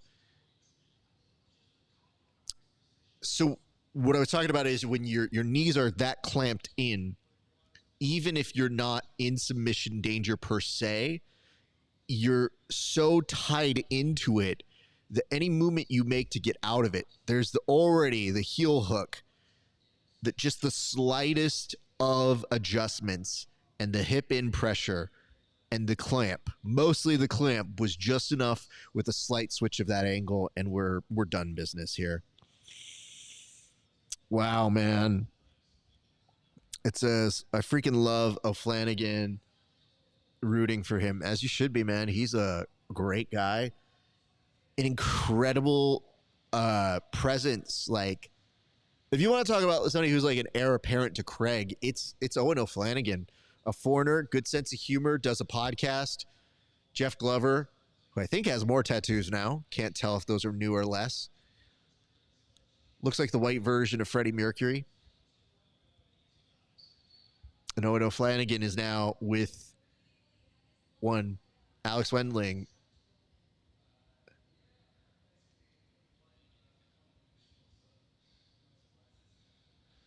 I mean, mostly Owen O'Flanagan said he didn't want any surprises. I can't blame him on that. Freak, man. I'm happy that I got to see my boy Owen O'Flanagan look good. Yeah. Who do you think is the better leg locker? Owen O'Flanagan or Nicky Ryan? I mean, it might be Owen, but Nicky is such a resource and an incredible history of leg locking people. It's just Owen's explanations of his stuff are pretty intense. Also, Owen is pretty good at hitting a Boston Crab, which is kind of like my shit. So he and I in an interview together, we actually talked about it and said, how were you able to do this and how did you pull this off? So we've had some good laughs about it. And yeah, but I don't know. Owen was on the show more recently. Let's say that. So yeah, he's going to be our guy. Yes. Shout out to some other friends. Idris. Oh, Idris, what are these great fighters from Sparstar where I commentate? Thank you for stopping by, dude. What a great thing to see. Let's see what other, we've gotten some other clips coming in as well. So very happy to see these chiming in. Let me go ahead and do this real quick to see as they've strolled in. I do notice that I'm trying to separate them. It's not letting me. Okay. So, pulling here some clips from our friends out on the street. My apologies if we are missing anything, but we're going to be inputting them in here and there. Oh, no. Oh, very interesting accusation. We'll have to bring this up on the post show, but hat tip to our friends out on the streets. Tyrotolo is accusing Jason Nolf of greasing. So he's the one that's basically accusing him of using grease to keep himself slippery. But I have to tell you this, greasing, no greasing, still an incredible match, but that's going to definitely be a topic for discussion because Jason Nolf he had an incredible show. It says, Nicky Ryan is looking motivated. I think he is tired of people saying he is going to lose to Andrew. He looks fired up. I mean, saying you're not going to lose to Andrew is completely different. I like that they have no ages on this one.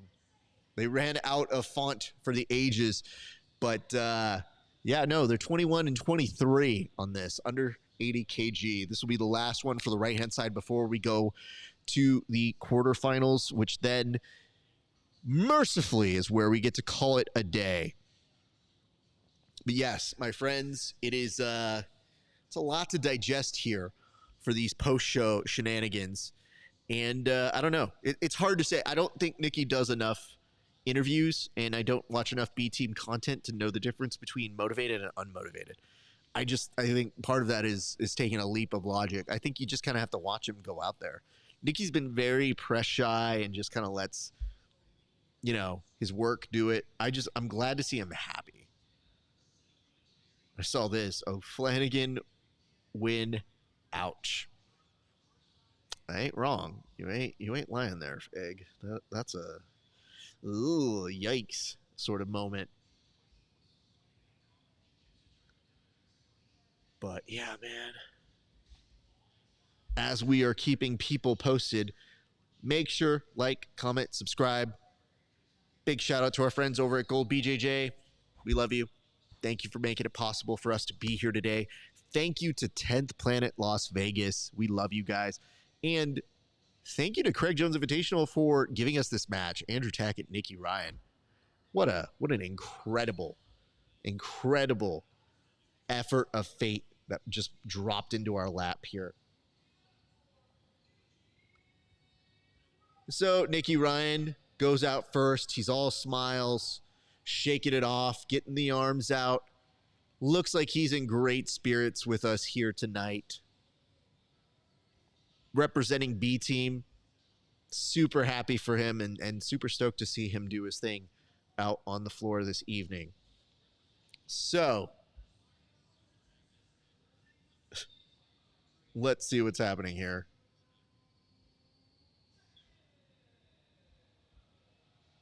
I do feel like Andrew Tackett is one of those. You can't really necessarily call him an underdog. You can just say that he's somebody who people get behind. They're very happy to see him do his thing. After this, I think we're going to go to another one of our remote interviews, but hang tight. I'm just curious how many people are still at CRAIG Jones Invitational. Like, I wonder if the audience is waning, if the crowd is still staying there. It is hard to determine at this point. And you're seeing very quickly Andrew Tackett not giving a damn, kind of going in for that single. Nicky Ryan, look to wrestle up. And now we're getting the action you guys want. Crowd coming alive for this one. This is what you came to see here, people. We're going to see what the youth, the next generation is out here to do. Because you think about it, these two are young vets. Nicky Ryan feels like he's been here forever. But dude is not that old.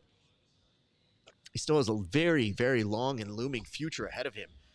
But the young Andrew Tackett is a monster, dude. Whoo! He is in on a footlock right now. He's going for that sweep. Tackett staying heavy still. That's a really good. Yeah, that's possible.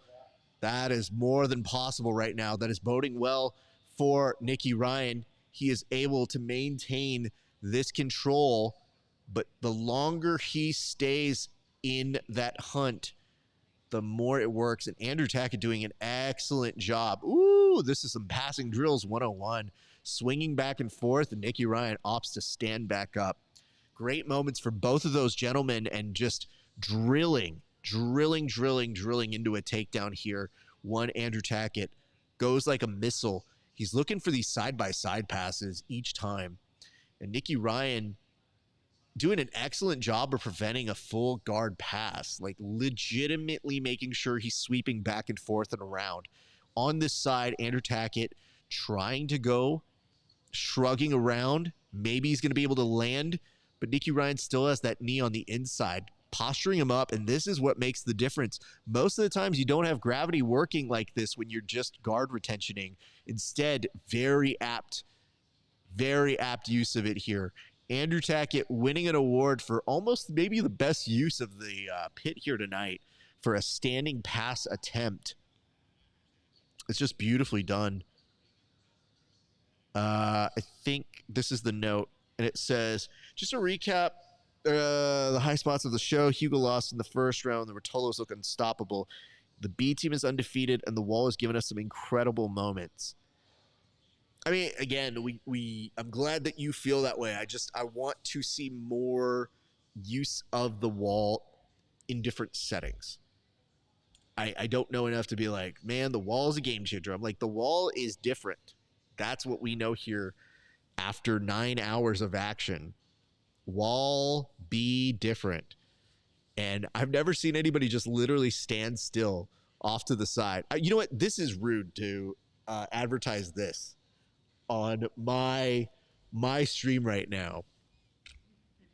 But shout out to our director, Rob, who will be over at the Fit Expo killing it. Because guess what? We missed a full-on pass from Andrew Tackett on Nicky Ryan. And this is not good for Nicky.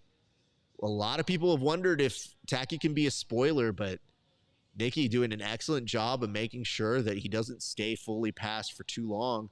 Andrew Tackett in transition has to be very careful about those legs, but does a great job, had a grip on the chin, opted to, from north and south, to go straight into side control, putting that shoulder pressure down on Nicky Ryan.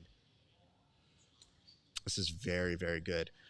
Nicky Ryan, of course, the more beloved Ryan brother, if you would. Ooh, guillotine attempt here by the Tackett brother, who now, in doing so, may just have given a little bit of time to Nicky to play up on top. You know what's insane about this is, I think he saw the backside and thought about coming up on it. But instead now, Tackett, every one of these sensing it. Just really good impulses. What's really good about Tackett is he takes the energy that you have as a youthful grappler and just has wonderful instincts about where to go. And that can only come from being in a room with his brother, Cody Steele, and the many, many people at BTT or BFF. And those folks, they have an intense amount of training. Man, what a way to end that. Tackett kept with that like kind of shin on face. And this just looks like another day at the office for him. Wow. What an incredible thing going on in this match. But yeah, dude, this is why I love when you do watch these. You have to watch for the things that you kind of expect to happen and then expect the unexpected as things go on. It says a note here. Are you also getting 5-second YouTube ads every now and then, or is that just me? No, it's us because we don't pay for premium. And it might have been something that production would have splurged on, but full disclosure, I kind of forgot. You know what I don't want? I don't want to pay money for it. Like, I'll remember to cancel it. It's the ads that they get because they know you've been a premium subscriber that they then say like, hey, you've spent money before. Want to do it again? And I hate that. That's the worst. And Tackett utilizing that wall to almost get a back take here, but will settle for maybe some kind of slight side control. Intriguing. This dude, was he like, is this like mall security here that's happening?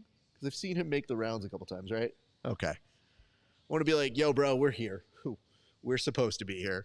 Woo! I like that. That nice little not Scorpion Deathlock, Scorpion Deathlock. Yeah, staying real nice and tight. Yes.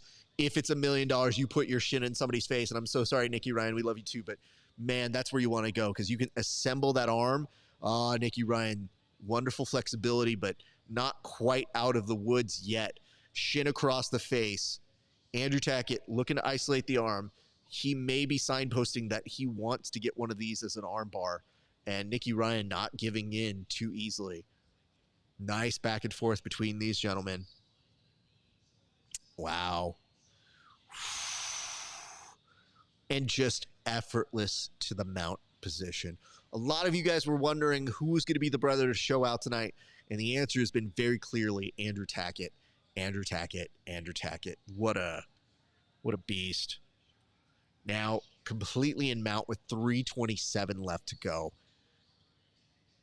I mean, we're going to have to see the resourcefulness of young Nikki Ryan in this particular bad spot. And it might be MacTube's Bad Juju who said, not a single B team member has lost here tonight. And not that he's lost yet, but you might have introduced it. We'll see. We'll see. Still time on the clock.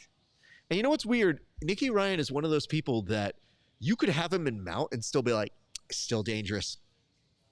Still dangerous because people from a good mount escape can have a very good leg lock. So would not be surprised. Ooh, flying shit, flying cartwheel, and straight back to side control pass. Now putting that foot over, which sometimes allows you some different options, putting more pressure on the chest. I think Tackett's asking, like, he has had time to have a full conversation with his brother at this point. Literally looking over to the side saying, yeah, bunt, steal? What am I supposed to do here? Trying to assemble the arm a little bit closer to his chest, not quite there yet.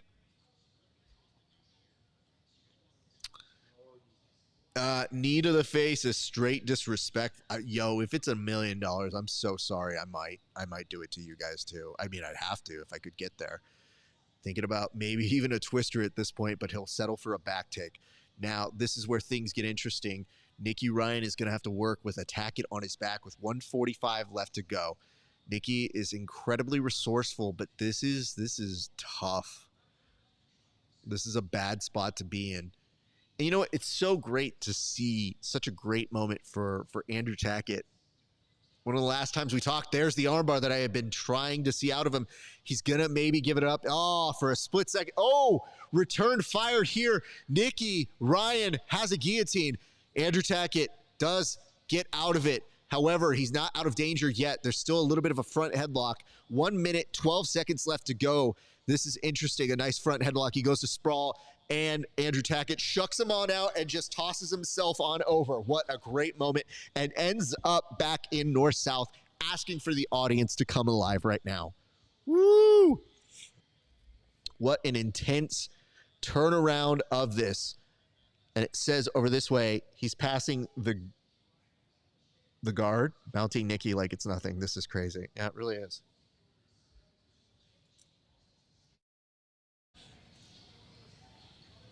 I mean, I would tell you this much: if you have seen Andrew Tackett, you know that he's capable of this stuff. It is a pace to keep on and to keep motivated and work and continuously be in that position. So, shout out him, dude. That is an intense thing to be doing. Nonetheless, we hope you guys are entertained by this. We hope you're enjoying the festivities. Like, comment, subscribe, all of that good jazz. That's going to take us to the end of that round. But how are you guys feeling about that one? Do you think it was good? Do you wish it was a little bit better? Are you entertained? Talk to us in the comment sections, my friends.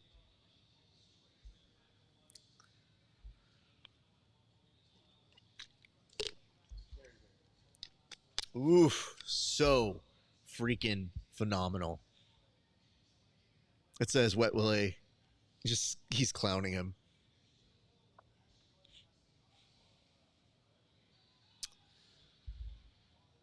crowd reaction. So it looks like we did get some footage of, I'm not sure what crowd reaction exactly here, but we will give you a little bit of an update momentarily.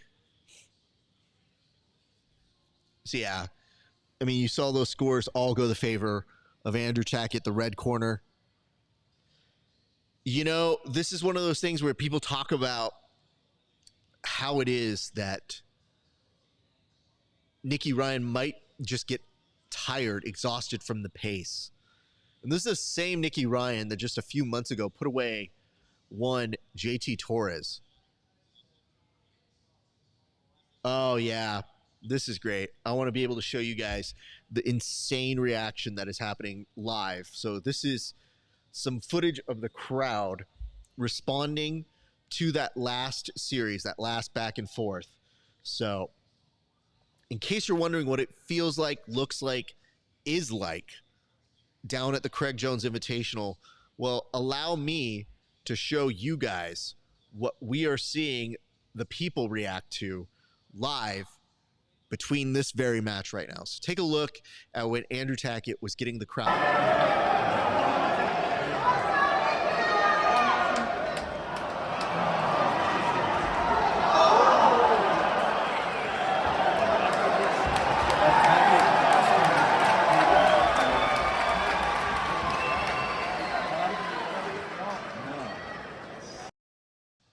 Man, CJI is exactly what we thought it might be. It's pretty electric here in the arena. You are seeing the results. Phenomenal matches, phenomenal jiu-jitsu. A lot of guys showcasing that they are absolutely prepared to win that $1 million. And they put the work in. We're seeing people doing things that they... If I'm Andrew Tackett, I am saying this. Maybe wouldn't have been expected to pull off prior to being properly motivated with $1 million. A lot of top-tier performances. It's been great. Yeah, he's so partial to that armbar. And the community showing out and showing love for it. You just get the sense of it. This could be, ooh, Nicky Ryan instincts right on target, but how exhausted is he getting from this? Andrew Tackett literally just chop-blocked him down. Said, you fucking go back down, sir. And right back to side control. Wow. This has been the Andrew Tackett Show. Andrew is looking on fire. So, thank you so much for all of you guys tuning in right now. I'm just so happy for him, but the job's not done. It's still 2:30 left to go.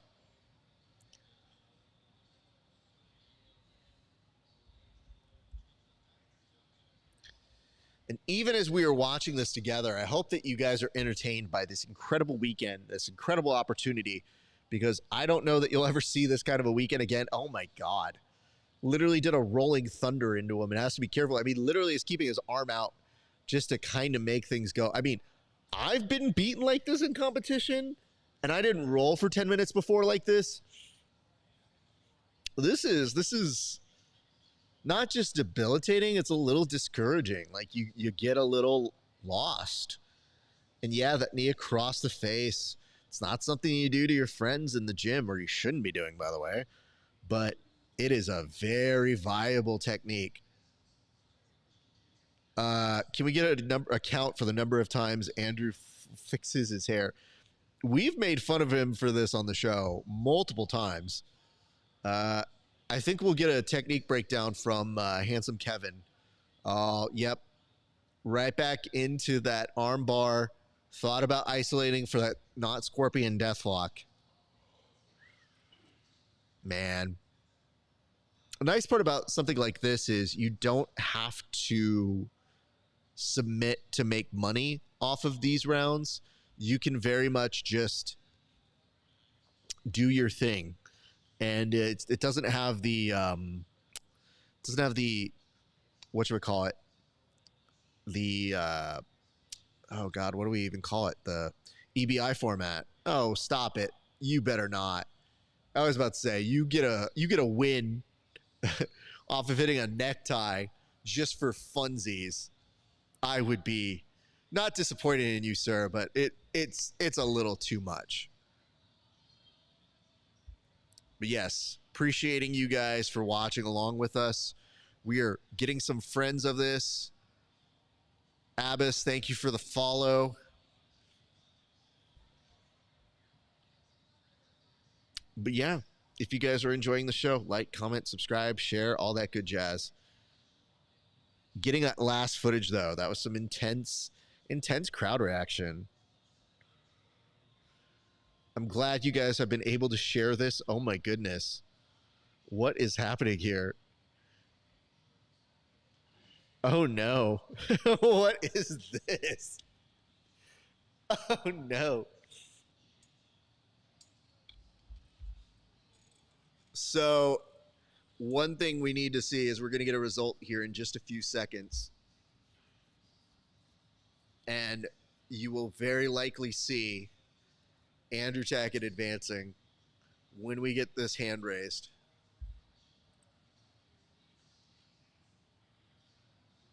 I hope somebody is keeping score of all of the final scores for these.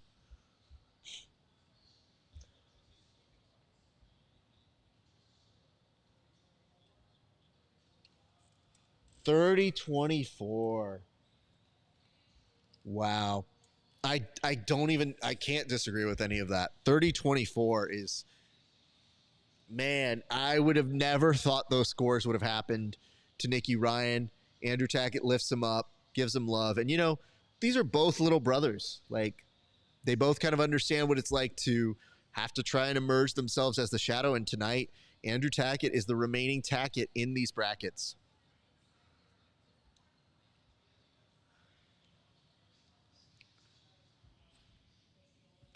Of course, Andrew Tackett doing a shout out to his mom.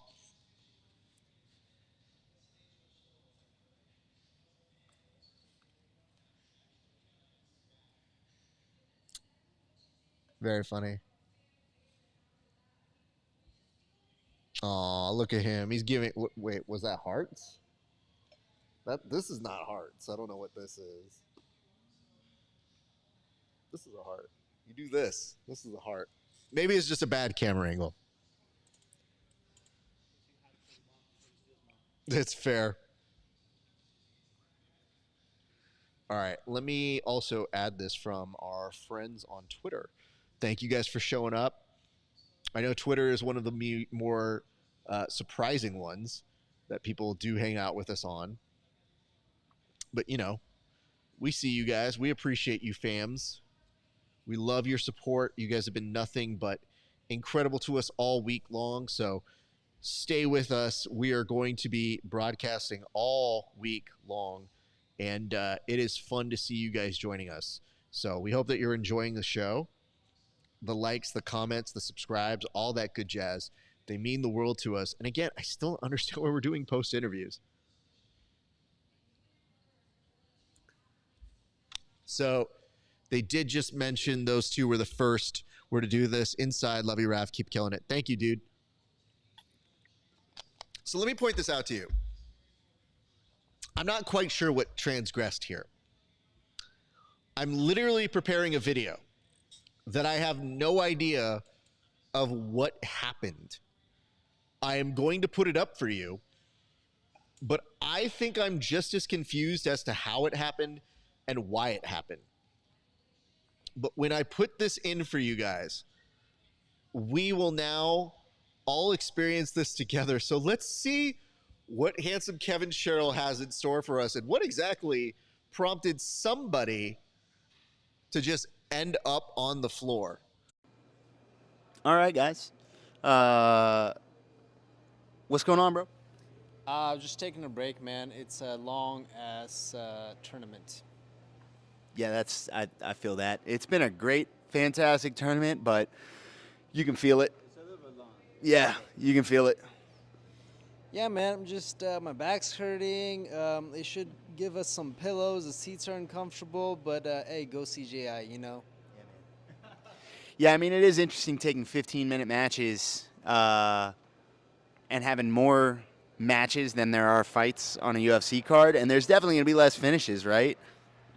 Yeah, most definitely. So I got the 2-day thing, so I will definitely not be coming tomorrow because I will be tuning in to watch the UFC fight. But hey, I will be watching it on YouTube, though, simulcast. All right, so still go CGI, but I will not be returning.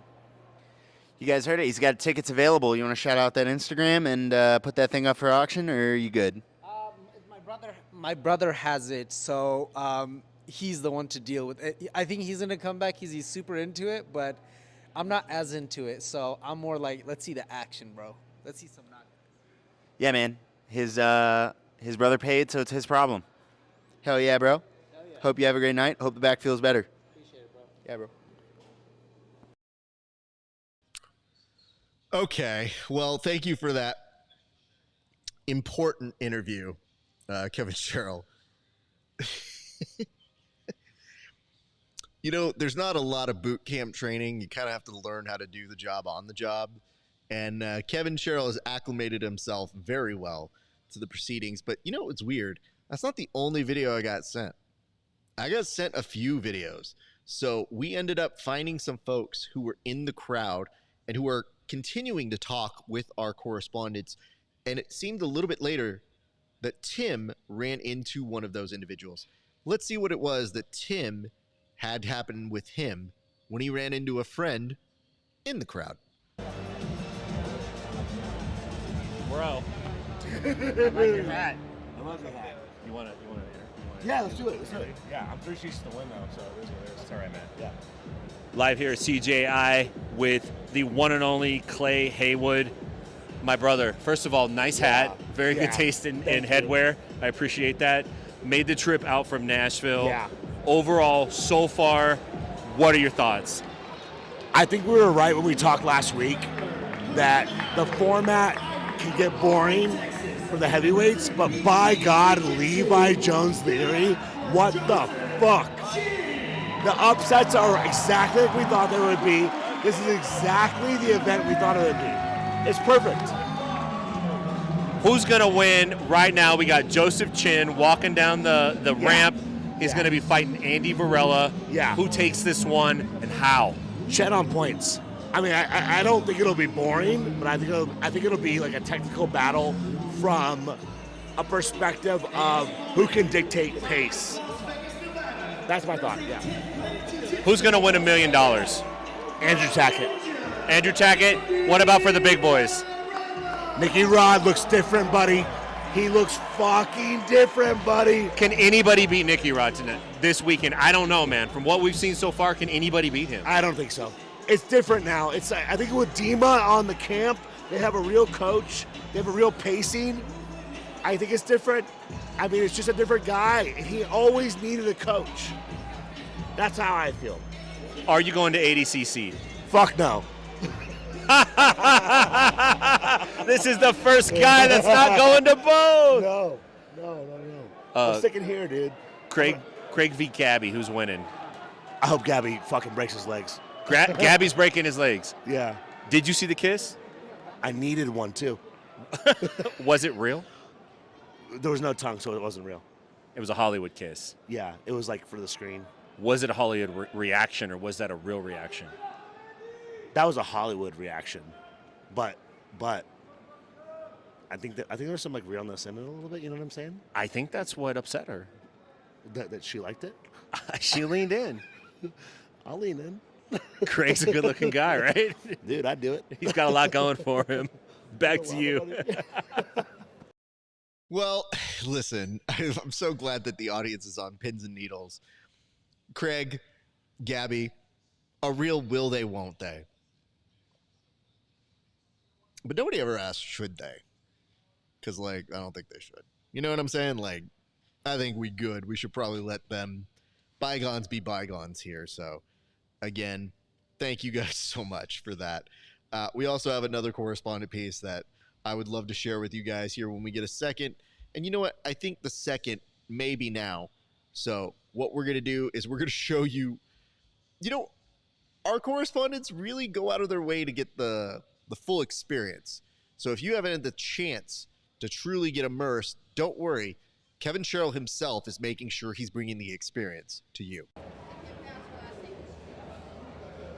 We rolling? Yeah. Well, it's been a long day here at CJI. I started out my day in Atlanta, 4 a.m., came out here, interview and bring you guys coverage. I'm exhausted. We're getting out of here, guys. Kevin Sherrill signing off. You're not signing off. You're not signing off. You're headed into the studio. Oh God. They're You gotta go. they're never gonna let me leave.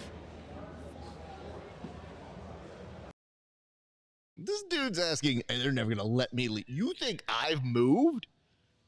Been in a chair for hours. Good Lord. Jamie Carnall, we love you guys. We're going to hear from you later this week. So be on the lookout for that, you guys. That's going to be a lot of fun. Shout out to our friends. There's currently a shot of Gabby Garcia, the princess of the ball, if you would, the queen of the ball, whatever you want to call her. But this has been an incredible series of circumstances that have brought us to this. So I'm very entertained to see how people have been taking it. And you guys, I think you're going to be very entertained to see the people who are going to be out and around. And I mean, Gabby's just there getting interviewed, which, you know what? I guess it's good to interview people, but it is 11 p.m. This is why you do one bracket at a time. Cannot stress this enough. We should not be spending too much time doing these things. Eesh. This is a true exercise in I wouldn't say even restraint, just patience here, my friends. So anyway, if you guys are watching, you like what you see, like, comment, subscribe, follow us on all of the major social media at Grappling Hour and Inside BJJ. Shout out to our presenting sponsor for today, Gold BJJ. You guys are the best. Look at this. So I showed you the bag, which, by the way, my chair is on, so apologies. But did I show you some of the other cool stuff that I got? Did I show you? Hold up. It's coming. I was like, that is my hair gel. This is soap. This is not the soap I'm looking for. Because these guys were so cool and so nice that when we were looking for things to put out, I'll just pull these up. Literally while I was getting the show assembled today, these shorts were what I was wearing. They are Gold BJJ shorts. Fun story about Gold BJJ. Years ago, my co-host for Verbal Tap, Kevin Phillips, tells me for my birthday, he's like, yo, fam, I got you something for your birthday. These are the best shorts I've ever had. And I was like, dude, I'm a short snob, so I don't know. He sent these to me, and I wore them out. Like, I got gray versions of these, and they were so good. And then one day at the gym, maybe I messed up and left them somewhere. And sometimes, you get those coaches who say, if you don't come here, we'll throw it out. Or, I don't know, I'm crazy, we're doing cleaning. And they threw it out. Or somebody took them. I like to think it's somebody took them because it makes me matter. It makes me feel like I can take my anger out on somebody. But, yeah, it bummed me out. And lo and behold, now we are years later where Gold BJJ is now a sponsor. They take care of us, and I got some new shorts. So I definitely made sure to wear these as I was packing up today, and I was getting this gear. Just to give you an idea, this is a full-on setup here. So this didn't just happen overnight. We have a lot of talented people who came together to make this happen in a short amount of time.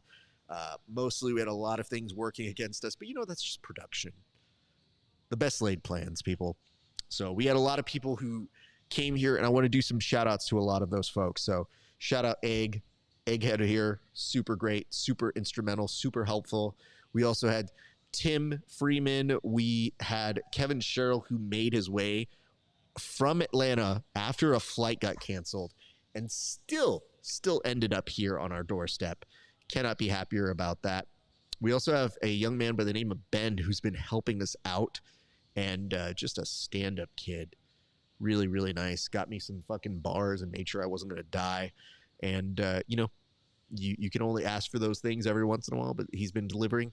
Also at home, we've got Brian Peterson, who's been cutting up some of our clips. And if you guys have seen any of them, please be sure to like and subscribe so people know where they can tune in all weekend. We will be here all weekend. You know that. I know that. Everybody knows that. And Chan sitting at home. giving us some love. Tomorrow, you're going to see some more implementation of our correspondence. So you'll see some other friends and family members. But the biggest shout, of course, to our director, Rob, who is the best, had a flat tire here, but then is the main reason you see everything here working well. So shout out, Rob. We love you, sir. Thank you so much for all of your help. An incredible human being and just the best to work with and easiest to work with. Rob and I have a kind of no asshole policy in terms of who we work with. So it's super easy when the two of us can just be like, hey, can you do this? Thanks. I trust you. Okay, good. Can I say this Gabby Garcia interview has gone on for too long? Because it has. And they are probably doing in the business what we call a vamp, meaning stretch, meaning we don't go home. So, to my knowledge, let's just look at this. 16 people. Let's do some updates on this board. So, let us look at this smooth comp. I do have to say, of anything that has been named, smooth comp is a pretty cool name for like a name of a thing in jiu-jitsu that you can sign up for and compete in. So shout out there. All right, let's look at this. This is, we did the plus 80. Let's do the under. The unders. Oh no, Mario Cifuentes. Oh, you had Renato Canuto. You did. He's out. Tommy Langaker, Jason Matlock. Jason, you live to see another day, but how long? Not sure. Majid Hage, Patrick Moran. Sorry, bud. No. Owen O'Flanagan stays in, so William Kirkwood, you are still alive. All right. Nikki Ryan to my student, Grayson Alves. You got a good pick. He was definitely one of the top seeds. He is no longer a top seed. He is out. Frankie, longtime training partner. You are still alive with Andrew Tackett. So, to review, Ty Rotolo, Mama Cheryl, Levi Jones-Leary, John Stanton. It's going to be Ty Rotolo, Levi Jones-Leary. That's going to be a great match. The pressure Ty is going to put on Levi Jones-Leary. It's going to be intense. But Levi Jones-Leary, incredibly creative, incredibly good at what he does. So be on the lookout for that one. Lucas Barbosa, Joseph Chen. Man, that's going to be weird. I don't know where to go on that one. Looks like Levi Jones-Leary and Tackett are coming up right now. Then, meanwhile, on this side, Cade Rotolo, Tommy Langaker. That's going to be fire. Owen O'Flanagan, Andrew Tackett. If Andrew Tackett can stay out of Owen's leg locks, money. But if Owen ever thinks that he's had pressure put on him, the Tacketts are definitely going to see if they can try to up that one, because tonight Andrew Tackett has the spirit of his whole family, Caleb too, we know you're out there, coming in to just put the pressure on. So game on, motherfuckers. That is where we're at. I should probably also update you guys on where we're at here.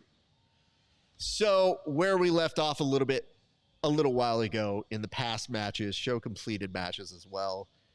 And let's just look at the brackets on both sides. Because if you're looking at Nicky Rod, you're looking at all these different, let's look at the over KGs. All right, action's about to begin here, so I'll make this quick. But just in case you guys were wondering, tomorrow, Nicky Rod, Adam Bradley. Then on this side, you have Ignacio Santos. So, sorry, Zach, you did not advance with Lucas Kennard. I'm so sorry, Zach. You're one of my students. You'll live. Meanwhile, down here, Philippe Andrew, he survives. So, Mike Wong, you're good. But Zhao Gabriel Rocha, you are out, which means Noah Chen, you are out as well. Noah Chen, you're a correspondent, so it would have been insider training. You can't win. That's not true. But I would have rigged it against you, I think. Much love to everybody. Here we go. Andrew Tack. I'm sorry. Levi Jones Leary, Ty Rotolo putting the pressure from up top, keeping him at bay, frames all around. Ty, listen. We're getting steps closer to seeing that matchup between the Tackett brothers if both of them can make, but that's a big if. And you saw right there, Ty Rotolo was thinking about going for that toe hold to end on. It is intense, and I think he almost wondered if Levi may have tapped, but he just kind of slipped out ever so slightly. So got a good little grip there. Didn't quite finish it out. But very, very solid work. Man, intense. Again, thank you guys for watching. Like, comment, subscribe. Like, comment, subscribe. Love you guys. You the best. So, I see that ADCC has put in their brackets. We may wait to talk about those a little bit later, but I do see a Jay Rodriguez versus Achilles match, and we'll keep eyes on that while we're waiting for Ty Rotolo to pin down the leg and continue moving back and forth.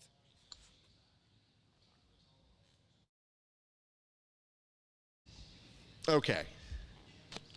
If you guys have been entertained by this, we appreciate you guys. You're the best. But Ty Rotolo, not intense, but I think he knows he has to be very smart about how he approaches the Xanadu God. Levi Jones Leary can be very, very tricky. So we want to make sure that we are not getting too drawn out here. Levi Jones Leary looked for the leg of Ty Rotolo. And, I've wondered, Cade Rotolo has a championship on the ADCC side. Ty Rotolo is right up there. Could be a champ. Might be a champ. But I wonder what the bragging rights might look like if you see Ty Rotolo end up taking it home big as a millionaire winner. What kind of bragging rights that might be in the family. And it's weird because there's a part of your brain that thinks, oh yeah, tomorrow we do this again, but much longer, bigger periods all the way through. And with so many individuals that will be following along with us. So we thank you in advance for already hanging out with us. It is going to be a long day, but I think a good day. I think we're still going to have a very, very fun time together as a group. So I hope that you guys make us appointment viewing all weekend long, because it does promise to be a barn burner, if you would. So thanks to all here, but Reap, Tackett's got to be careful. Xanadu God's got that. Oh man, that leg. I feel like I'm seeing Tackett wince, but he does not tap. He does roll out of it. I am intrigued to see if he can stand on the leg. He is. Very nerve-wracking. So, as it stands right now, Ty Rotolo playing a little bit of a game of mercy for the last 31 seconds that are left in the first round of 3 in this very, very, well matched up sort of approach. I guess we'll see how the judges take this one on the interp, because for the most part, yeah, you're seeing some of this. I mean, Tackett goes risky, goes for that toe hold. Levi Jones Leary, I don't know how strong this is yet, but may get a leg lock in response, and we expire time. So as a result of that, both of those guys probably got a good peek as to what the other needs to do to get a little bit on the inside. Levi Jones Leary been putting in work with Lachlan Giles, so an excellent person who's been at high competition in the past. It will be very intriguing to see how those sessions, those times, have paid it out for him, and if they have come to fruition. But yeah, that exchange, man, I wonder if that's enough to win Levi Jones Leary the round. Okay. So we're going to go to round number 2 here. 2 folks look like they judged that one for Levi Jones Leary, who, if he advances, might be a slight spoiler here. So stay tuned. We'll see. Still a long way to go here, folks.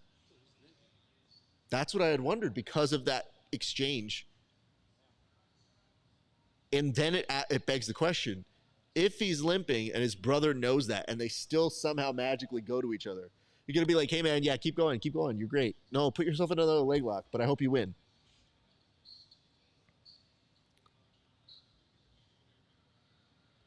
Yeah. I mean, I'll put it to you this way. I've definitely been in situations where I've limped and had way more pain than what it appears like Tai Ruotolo looks like he is in. He is doing a great poker face and keeping a straight face. Oof. Levi Jones Leary again looking for that leg. Tai wailing. Could be in trouble if there is a reap here or a back take. He still has a great grip on that leg. Tai backstepping. He might still be wincing off of it. This could be a kill shot if Tai is not careful. Things are going very well in terms of momentum for Levi Jones Leary, who's trying to make that straight footlock happen. And Tai Ruotolo, dodges a bullet there in slipping out that foot. Man, this is good. This is a very, very solid match. Very tense. 3:29 left to go. You have to figure, though, the judges have to be favoring Levi Jones Leary in this first minute and 40 seconds of action.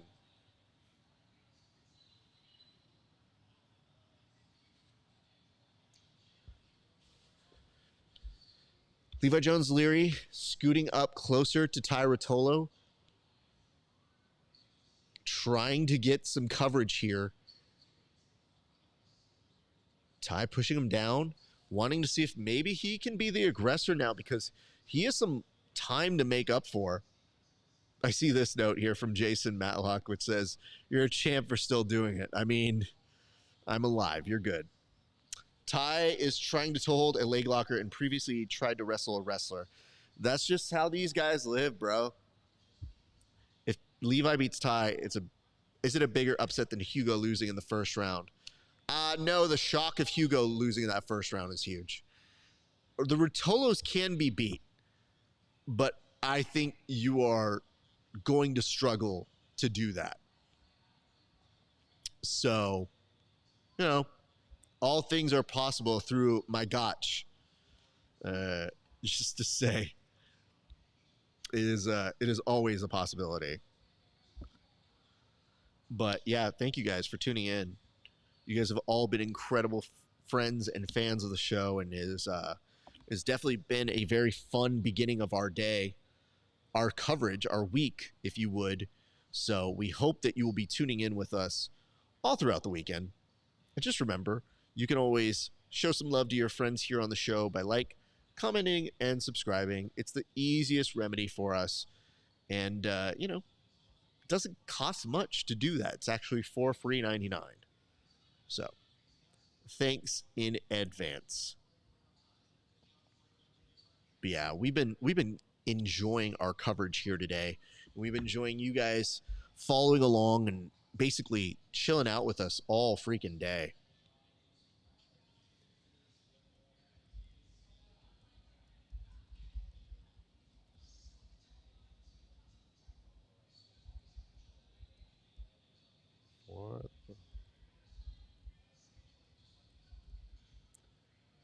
All right, so right now, Tai Ruotolo still looking to pass here. 50 seconds are left in round number 2.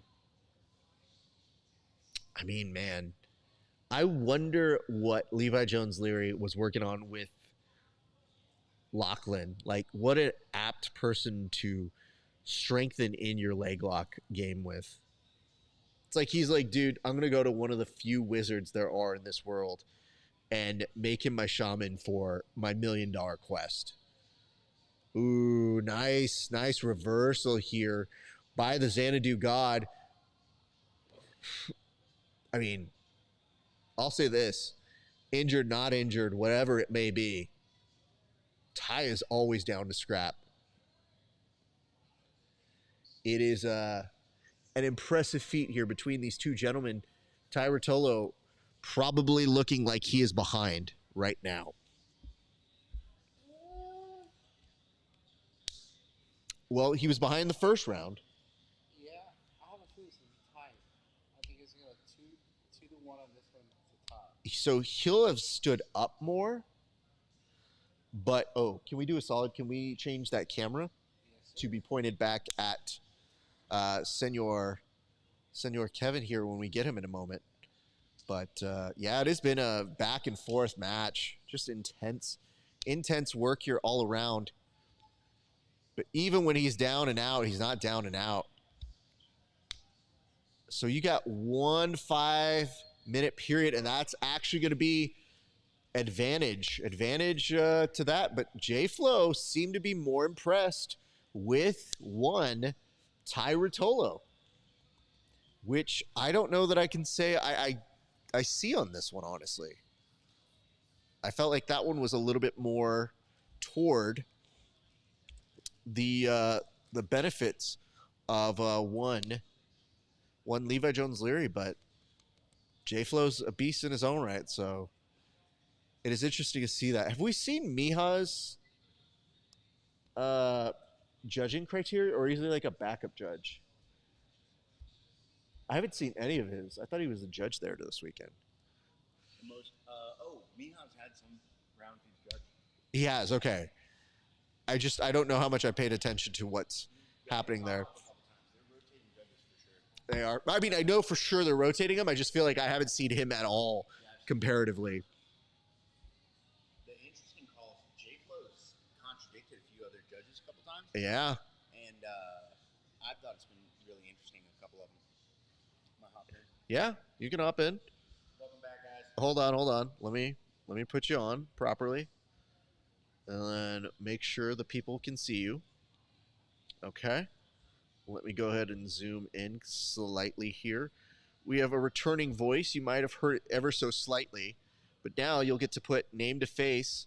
You'll get to see, I mean, literally, it's what you guys came to see, right? You want to see handsome people on your TV. Why would you not want, of all people, one handsome KEVIN Sherrill? Sir, how are you doing? I'm back on? Yeah, I literally just said, like, how are you? I was looking up here. Oh, you can. Oh, that's right. I have the preview button to publish. There you go. I was waiting. I was being patient. Oh, you I'm doing great, man. I am exhausted, and this has been a fantastic thing to be a part of. I'm quite literally loosening the tie here a bit. I got to say, the energy in the arena is incredible. It is. It's so incredible, man. Describe what makes it so incredible, sir. Dude, okay. let me think about it. Okay. Thinking about how I want to say it. Okay. When you're there, there were a couple of moments, and we got footage of this, where the entire arena, it's an entire arena full of people who all know exactly what's going on and what's at stake. And they're all invested.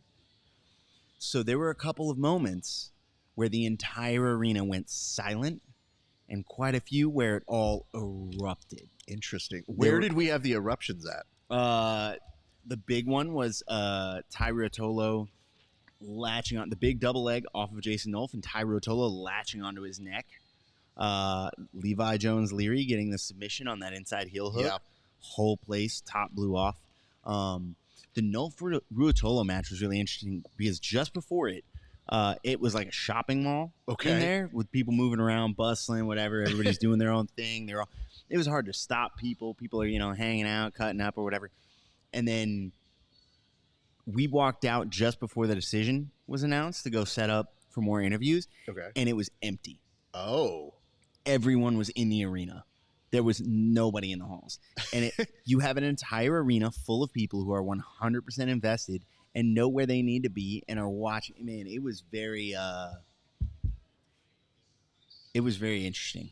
There were a couple times where we were like kind of talking into the camera a little bit and discussing like, oh wow, it's really interesting the decisions that are being made here in this match. Yeah. And I had 4 or 5 people turn around and look at me in the stands like, bro, shut the up. We are watching this, man. It's like I was talking in a movie theater. It was crazy. Well, here's what I'm going to tell you. I want you to narrate for the folks while I take a well-deserved bathroom break real quick, sir. Mm-hmm. All you. Awesome. Oh, man, the last 45 seconds is on me.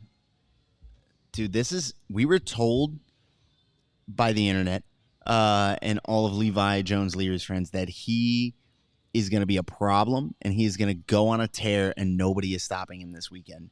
And he is, I mean, you always see people's teammates telling us that they are, they're unbeatable. They're the guy. They're not going to be stopped. He's delivering on a lot of those promises, man. He has looked tough. Obviously, I walked in the last 2 rounds of this, but good Lord, like he does not. This is Ty Ruotolo we're watching. This is incredible. Yeah. Ooh. Good Lord. Yeah, quite the back-to-back performances, man. He's looked very composed. He's looked very technical. This is great.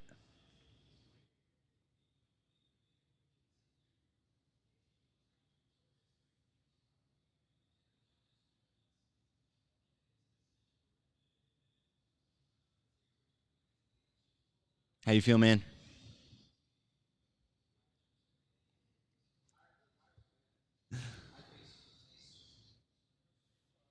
Yeah. Man, look at this. It is always such a marvel because, you know the level of these guys, like the Tackett-Nicky Ryan match. Man, you know how good Nicky Ryan is. There's nothing that can happen, no performance he can have that will ever, really convince me that man doesn't know how to do jiu-jitsu right.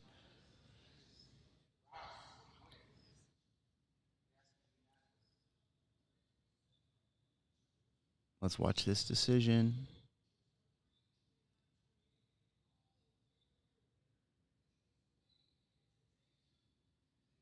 Ooh, Levi Jones Leary with the decision.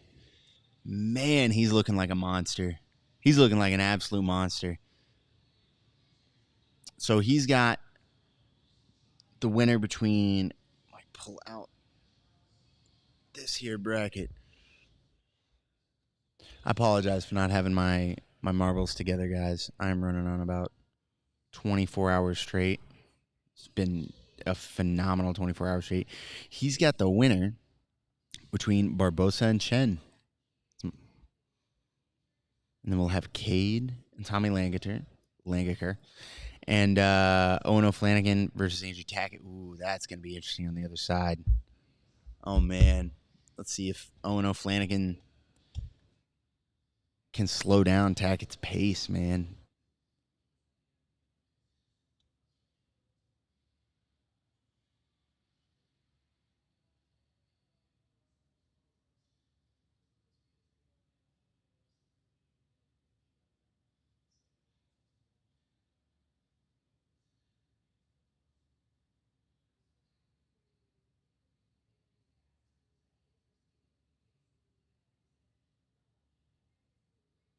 Man, the finish he had over Roberto Jimenez, I am straight up, I've already rewatched it like 4 or 5 times.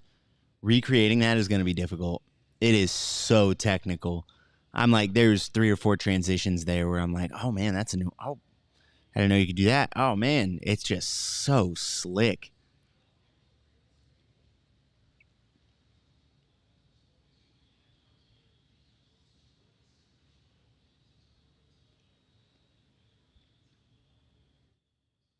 Here we go.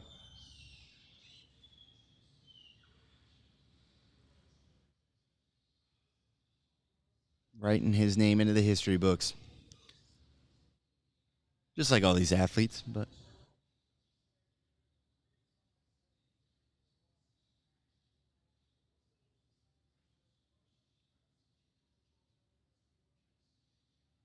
RAF, I don't think we can even begin to break down the leg lock finish Levi Jones Leary had over Roberto Jimenez, because I have watched it 5 or 6 times, and it is so technical. It is so technical. Like, Roberto's reactions are very make sense, very intelligent. It's not like there was some mess up. He's a step ahead in several transitions and pummels that caught me by surprise. Interesting.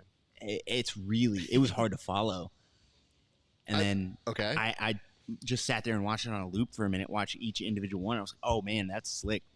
I need to rep that transition. I really need to put that in my game. Oh, and that one too. And that one too. That's really nice. You know, there's some classic stuff, but there's absolutely some stuff that I'm not seeing other people doing. So this is what you're saying Levi did, right? Yep. Versus Roberto Jimenez, Can any of that be kind of attributed to like his work he's been doing with Lachlan? Yeah.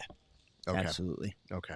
Absolutely. Especially like the connections he's making to his Barambola game. Like I've found, anecdotal experience, I found that Barambola guys, with the way they pummel, they entangle, they attach, tend to have very interesting leg lock routes, we'll say. One of the guys I've trained with pretty extensively is like Bruno Frazado. Mm-hmm. And he's, got into the 50-50 when it was coming up, got into Barambolos when it was coming up, reverse de la Hiva, and all of these various pummels. And that dude is extremely dexterous and precise with all his entanglements and his pummeling.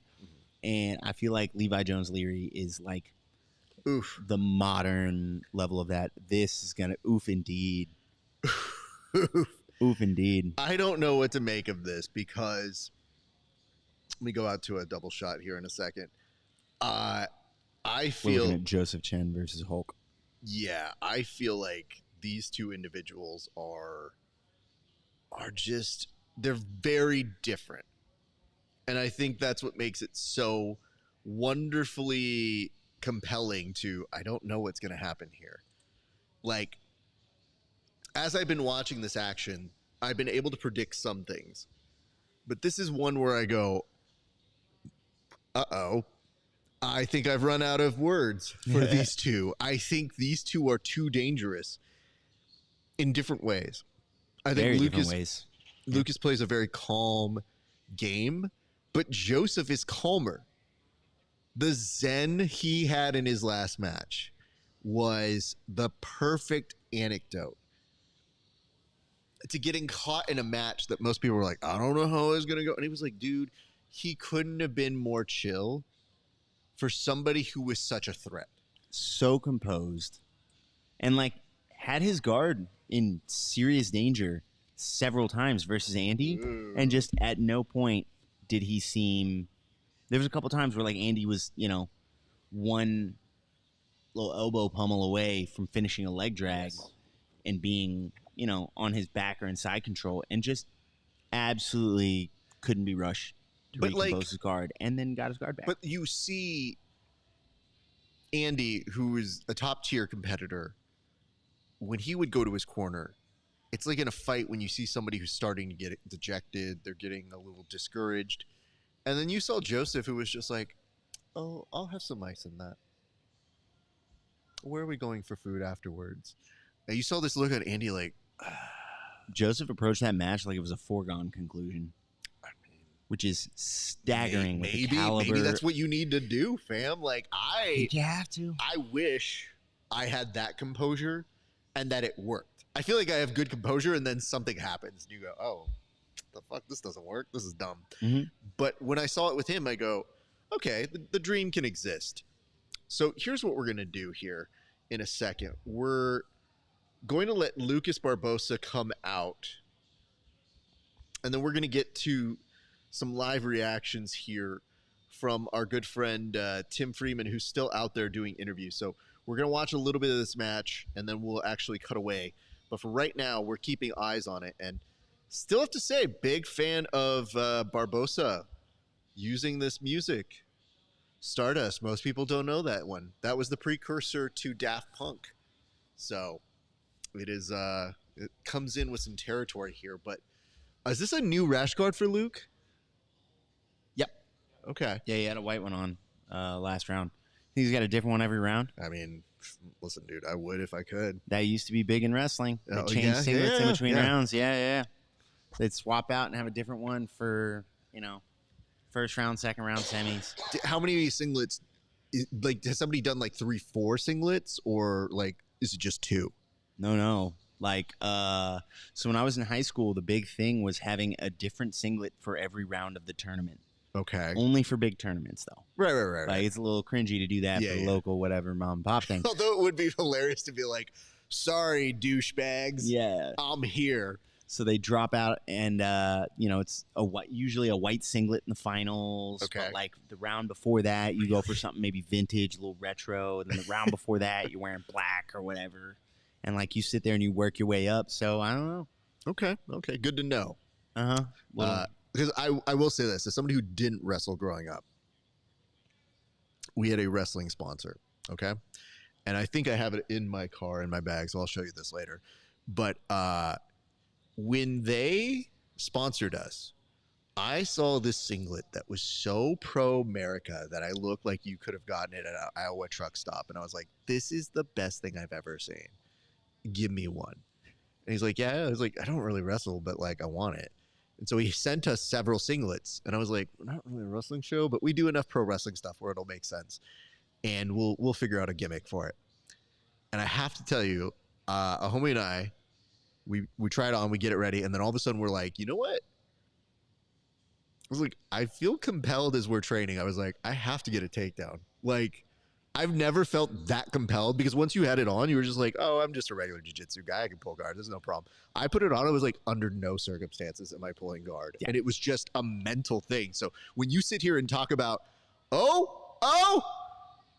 a back take, Whoa. man. What a back take by Joseph Chen. Hooks coming in already. Phenomenal escape by Barbosa, man. Survives that onslaught.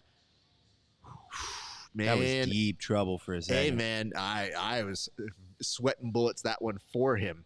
Yeah. But yes, so I would tell you that. Did you ever have like a moment when you were doing those swap outs to a different singlet? Did they have different personalities? Were they like Venom, where you just had a different sort of vibe for each one of them? I had a final singlet that was white. Okay. And white and gold shoes I'd swap into for it. And I am 1-5 in that kit. So I stopped doing the final singlet. And I started wearing a plain black singlet with the school logo on it, and just wore that forever. Do you miss the singlet? No. God, no. God, no. Listen, if you had talked to high school Kevin and said, hey, we should all switch to compression tops and fight shorts, he would have called you names. Really? Okay. Yeah, he's very passionate about the singlet being part of, the wrestling thing. The identity, if you would. Yeah, exactly. It's tradition and stuff. And then as soon as you like leave wrestling, you start going, yeah, we look like dorks, don't we? We look like dorks. I don't care the hate I get. We look like dorks. I will look you in the face and stand on that. Hold on. Let me point this out. We got a buddy over here. So this is a guy who talks shit, who's not a good wrestler. His name is Milton Arguello. He's the owner of our gym.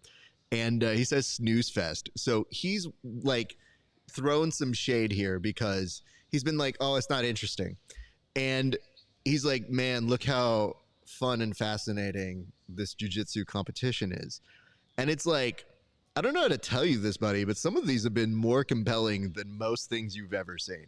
And then, yes, there was the 80-plus division, which is, it was a little slower. I will give you that. Yeah, there were some slow ones in there.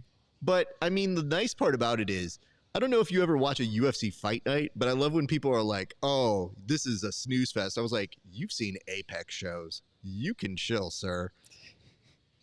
But Milton's a person who has a short attention span, so he just goes to Reddit, and Reddit tells him what to watch. And then he'll like come in and be like, oh, have you guys seen this match or this fight? It's really good. And I was like, you didn't watch it live either, sir.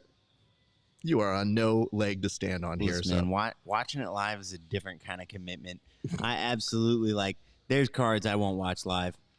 I'm like, man, So, okay, then Tim brought this up, and he's like, they can wear the fight shorts and the rashies at many high schools now, and nobody does it. Really? So Yeah. it's so embedded very in. unpopular. It is Wow. I was entirely wondering legal if to do is- that. Yeah. And I think it's been legal for like 5-6 years, and it is really unpopular to wear the compression top and the shorts. Yeah, they won't do it. Okay. Machismo's crazy, man. It is what it is. But the only reason I ask this is because I don't know about you, but like, if you're saying younger Kevin didn't like being in it, isn't older Kevin more stacked, or were you more in shape then? Because I feel like part of the reason people want the singlet so much is they're like, hey, I worked out, and I would really like you to see that I worked out a lot. I would say in general, comes and goes, man. Listen, I'm one of those guys that if I'm not in camp for something, I do not look good. I don't try to. I got that dad bod for real. So, and I've always been that way. Fun fact, before my nickname was Handsome Kev, I think I have told this one before. With me, but not here. Okay. Before my nickname was Handsome Kev, that's not the one I chose for myself. Okay. The one I chose for myself and tried to make my nickname was, well, I chose for myself. My high school wrestling coach, when I was out of season, I would gain about 20 to 30 pounds, walking around, not good pounds, and he would call me Heavy Kevy. And I wanted that to be my fight name so bad. I wore donut like T-shirts and stuff, and that was the way I chose. And it didn't stick. Heavy Kevy never. Heavy Kevy sounds like the sequel to Shallow Hal that never got made. Yeah. Like, I'm okay with that. Yeah, that's fine. Yeah, I'm good with But that. you're a fake fat kid though, because you're not fat right now, so we don't acknowledge you. Yeah, I think it's fair because like call me a fake fat kid is for real fair because I don't think I have the complex that you get when you're like there's no shame about it. People like Paul was giving me shit because I leaned out for, I think it was the PGF was the one I leaned out for, and he was like, because I had hit 170, and he was looking at me and he was like, I did it inside 2 weeks. I went from 195 to 170, and he was like, bro, you look lean. Are you like? And I was like, yeah, man. I'm like, I super strict diet, training real hard. Yeah, dude. And he was like, you do this all the time, dude. You look like an athlete. And I was like, hell no, bro. Absolutely not. Absolutely not. I've had, abs at different points in my life. It's not worth it. It is not worth it. I like food. You should. Yeah, And I like food. I like being comfortable. I think the weird part for me is I'm like, I don't know if people realize I do jujitsu so I can eat. Like, that is the biggest motivator. And it's part of the reason why I will put extra rounds on the clock. Because I go, I'm so sorry, man. And like some of these poor kids, when they agree to roll with me, that I'll be like, hey man, can you roll again? And they look at me and they go, I'm done. And I was like, right, but I'm trying to have a cheeseburger this weekend. So I need to get an extra 4 rounds a day. I'm so sorry, dude. Every day. I have to beat you up, and I am volunteering you for extra service. Having said that, if you don't have a choice. It's happening. I'll tell people we're going 10 minutes. Not ask. I'll tell them. Like, if it's like we're doing two, like a 5-minute round is usually the clock on most gyms. 5-minute round. I'll go, hey, man, we're going through these. We're going through the clock. We're doing a couple of them. So hold on. I like this. I'm trying to Korean barbecue this weekend. We rolling. Yeah, Frankie, you know what I'm talking about. But Frankie, you should know something. Oh, darn. Where is this? Oh, Frankie. You might have vested interest as to what's going on here. Because, Frankie, you have been given Andrew Tackett on the raffle here, sir. So you really are pulling for him to have his miracle, to have his stuff. So shout out to our friends over at Future Kimonos who are sponsoring all of our raffle. And we are very, very happy to have them on board as sponsors. We love you guys. Thank you so much for Future Kimonos. But yeah, I mean, look at this, Frankie. It's you versus Ono Flanagan's William Kirkwood. So that one's going to be a tough one. You said no shit, really? Yeah, that's what happens when you tune in. You dum-dum. He had no idea. Yeah, this is why people are like, but I did? Ooh, Bro. I didn't know. Yeah, of course. And Inside BJJ said, Kevin is fit fat. I'll take it. So hey, listen, dude, Fit fat's good. I'd take fit fat all the time. Yeah. Yeah, I leaned out for this because I'm gonna be on TV. I did this for you guys. You leaned out for us? So what does lean out involve? I just stopped eating crap. You know, to be fair, I did do a dangerous thing, which was, I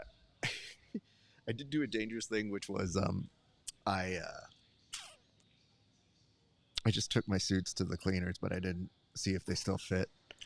And I have been not training as much in preparation for this. And my wife looked at me when I came over and she goes, those gonna fit you? And I go, don't do that to me. Oh no. Just don't know. And the thing is, to her, she's never like, oh, you're fat, you're this. It's all internal, but she just says to me like, will you be comfortable in that? And I go, if you're insinuating if I'm fat, I am currently possibly fat. Yes. So they say the camera adds sexy pounds. Well, thank you for that. That's it's not quite what the complex all of us have in our heads say. Yeah, I left one suit behind because I know damn well it's not gonna fit, and I didn't have time to have it tailored. Okay, let me see here. I love this. Oh God, I love inverted gear. Nelson Puentes says, doing the Lord's work. I don't know if it's the Lord's work, but I'm definitely putting in work. And it says a few things here. You're a champ for still doing it. It's the teamwork. Ty, we got that one. If Levi beats Ty, is it a bigger upset? We did talk about that one. And it says, and we still got ADCC quality matches tomorrow. We do. God, that's going to be crazy. Egghead Warrior, very happy to see you made it home. It's the dad equivalent of, okay, I'm glad to see my son made it. I said, I can't believe you didn't text. Exactly. Levi just became a star. He been a star, fam. Where have you been? Yeah, where have you been, man? If you didn't know Levi Jones Leary's good at jiu-jitsu, like, yeah. Although I will agree, it is right now. It's a star-making day, but it's looking like Levi Jones Leary's having breakout performance. Maybe you should remember that dude has already won $1 million through Spider. If you recall, Spider had an organization that was over in Asia, I believe. What's Korea? Thank you. And they gave away $1 million, and he was the winner of that. What? Yep. Levi Jones Leary is a millionaire? How do you win? I don't know. It was $1 million. I think it won like 100K, or let's say that. In jiu-jitsu, anything above 100K, you might as well be a millionaire. But I swore they gave like $1 million to him or something like that. So where's Egg when you need him? Okay. And it says, not a good night for the brothers. Yeah. I mean, Ty's out, Will's out. It's okay. There's still two other brothers that are in it. You got Mini Tackett, and you got Cade, who's a ADCC champ. So all is not lost. And it says, haha, Kevin, what's your go-to guilty pleasure food of trash? Oh, let's go down this wormhole. Oh, okay. Where do you go, Kevin? All right. So I live in Atlanta. So we're kind of a food mecca, if you didn't know that. Yep. Atlanta is absolutely a food mecca. So I've got like 4 for you. I like ramen, fried chicken. I used to be a big pizza guy, but not so much anymore, which is crazy. I got spoiled. I didn't know that could happen with pizza. It's hard for me to eat pizza that's not like pretty bougie. Ooh, what are we doing? Looked for a back take. Lucas thought about attacking the arm. And now Joseph got to be careful. A really good look at his back. He's going to hit that same roll up. That's an interesting counter decision. And it worked. To prevent that roll, he just lifted Joseph Chen's leg. Wouldn't allow him to turn the corner. Hell yeah. Okay, so as we mentioned,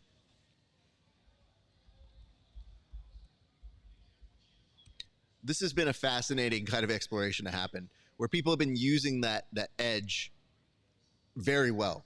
I thought Andrew Tackett used it masterfully. Yeah, he had a really good use of it. But who do you think has used the pit the best so far? It's got to be Tackett, Andrew Tackett. That back take he hit where he he ran Nikki into the wall and then like sliding scraped his back off the wall. It literally, when he hit it, I said, he trained that. He trained that for sure. He knew that was his moment. He saw the wall behind Nikki and ran him into that wall to scrape him up for the back take. That was sick. Oh, shit. He just calf sliced Joseph Wow. Lucas Barbosa wanted to remind you who he is, while at the same time, my goodness, telling you, yeah, you're going to see a third and fourth rash guard possibly tomorrow. Man, that was that cool. happened deep into it. Yeah. That was not a for sure or I'm not sure who was winning that. I mean, I think Joseph Lucas Chen was winning this round. This round, yes. That last round, I want to say the judges had given the preference. And it says, but why Chen's feet so dirty? Bro, why are you looking at that? I mean, people tune in for, you tune in their for own what reasons, you tune in. It's just, don't yuck somebody's yum. Like, bro, can I just remind you that when you compete in jiu-jitsu, you have to assume the rabies shots. You have to consider the MRSA, all of the things that are happening. So not even a surprise to me. But yes, you did bring up something where I'm like, Bro, I love these tournaments. If this is nothing about this tournament has played out like I thought it would. And I love that shit, man. That's every year. Oh, I think Lucas is trying to tell the people to keep bringing on the attention, the adulation. It says, wait, handsome Kevin is bougie? The hell you say? And that's from Egg. It says, wow, Hulk. And it says, Hulk knows leg locks. I mean, listen, dude, in a pinch, you got to be resourceful, and sometimes you have a moment. Oh. That one works too, man. I popped like 3 people's knees with that. And it says from MacTube, Kev looks like mild-mannered Clark Kent. Hey, there we go. Shout out to not mild-mannered Clark Kent, Paul Ardea, competing tomorrow. Fair enough. Yeah, man. So he has kids? Oh. Yeah, he was talking about after the last interview, he was saying he had family fly in to watch his kids for this camp so that he could focus on training full time. Damn, bro. This man wanted $1 million, Hey, put that work in. Somebody messaged me earlier and said, why do you think we're seeing like this level of intensity? And I said, there's $1 million fucking on the line is why. You don't say. Yeah. I'm like, what? And I was like, there are people that pull up to ADCC with no intention of winning it. None whatsoever. I'm sure you see that in this tournament. I think there's a couple guys that we've seen that, like, I don't want to name names, but they really didn't think they were going to win it, and you could kind of tell. But, like, literally 1 or 2. Versus, like, ADCC, I've seen people pull up in a T-shirt and a bathing suit to go take that first round L and bounce. You're not getting that when there's $1 million on the line, and you had to lobby to get into this thing. Yeah. Like, the guys that lobbied for, like, they intended to win that money. What's also like, okay, so I hear what you're saying, but I want to point out maybe an alternate thought. Mm-hmm. It's something you presented when you said Naga or all these different places. I think what may happen is some of these guys, for better or worse, are taking it like it's another day, like another competition. And so when you saw it, it didn't have that urgency because maybe they needed to make their brain just do a thing where they didn't give it the seriousness, the high stakes pressure of it. Because what I saw was, I was like, why is this person not grappling like it's worth $1 million? And I tried trying to figure it out. And then I think I ultimately came to this conclusion, which is, what if midway through you were just trying to be so in the moment, you forgot? Yeah. You try to block out all those external pressures and you do too good of a job. And then all of a sudden, midway through, you're like, I'm losing, and it's a 10-8. How the fuck do I win now?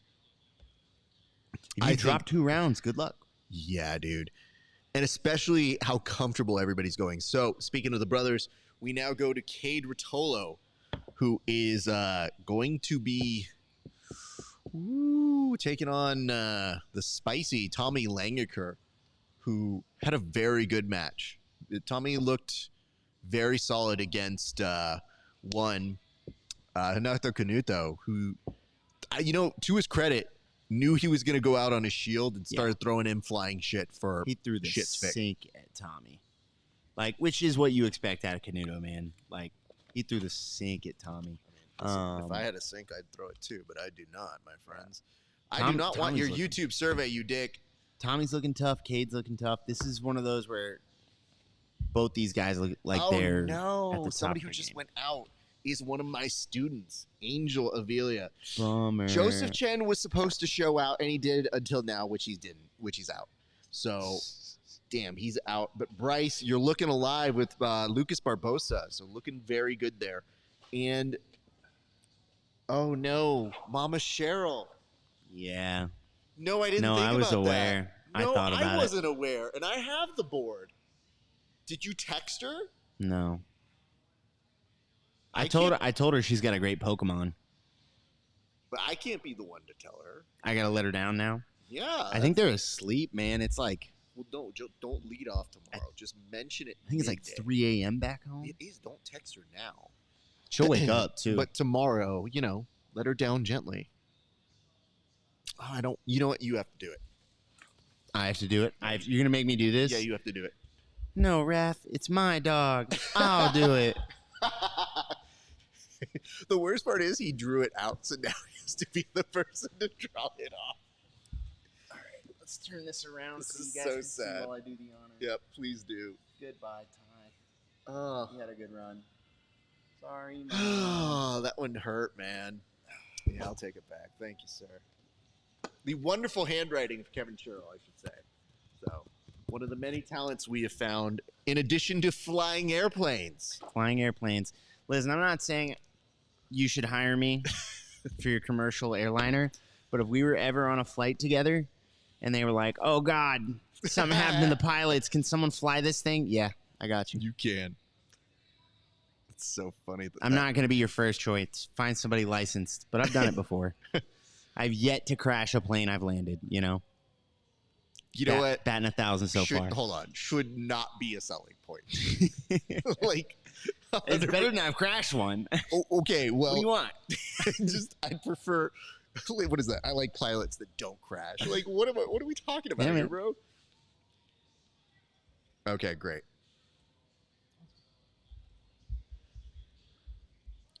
So, just in case you guys are wondering, Ty Rotolo, may be out, but his brother, Cade, is avenging the family. This is him storming out right now.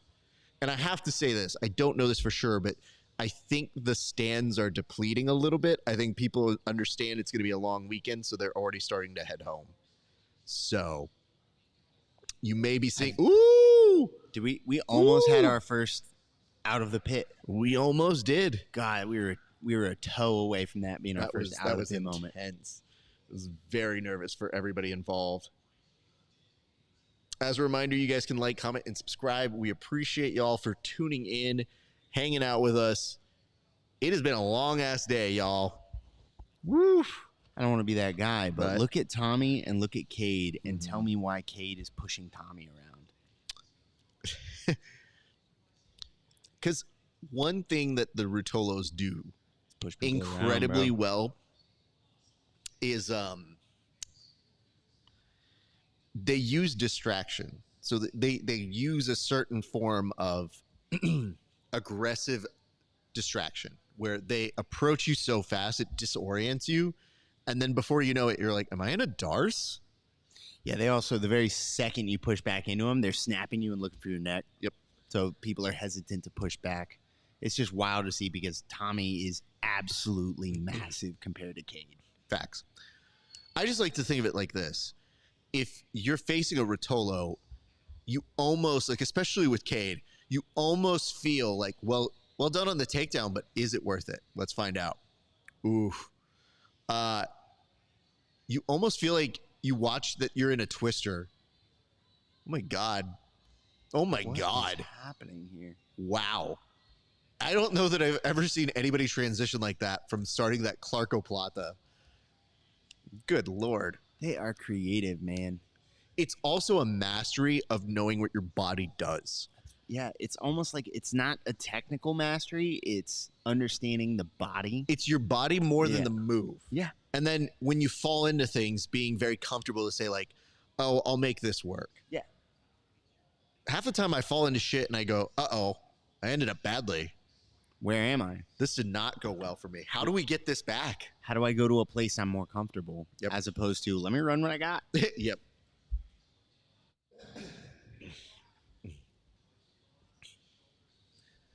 I mean, literally what we're talking about. He lands in close guard and just immediately starts putting hands in the face and twisting wrists. He's wherever I am, man, I'm trying to fuck you up. And honestly, as they should be. Yeah. Yeah, that's why. I mean, that's why you tune in for the Ruotolos. Wherever I am trying to fuck you up. Look at his hands in the face. They are aggressive from bell to bell, bro. See the little 3-piece? No, talk to me. He gave Mateus Denise. Oh, boy, no. Ooh. All right, let me pull it up. It's all over. Pull it up. Thank you. Yeah, it's all over Instagram, man. Yeah, it's if y'all have been following, I'm gonna plug him again, Baby Goose. He had a meme a couple years ago watching ADCC, and it's like, bro, it's just a collar tie. And then the collar tie in question. Here you go. Yes, I did. What?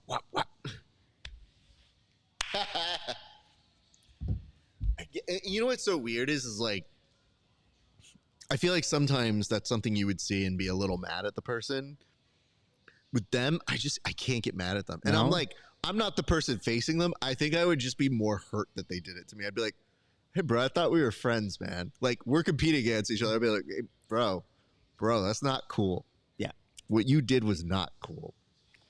I don't know how I'd handle it, but you're right. It's if I saw just some guy throw a 3-piece palm strike combo at someone in a match, I'd be like, yo, throw this joker out of I'd be losing my mind. I watch Cade do it, and I go, that's Cade, bro. Oh my God. Gotta stay ready. I guess you get a pass for keeping that energy, man. But then, you know what the other thing is? So I don't know that I'm this person.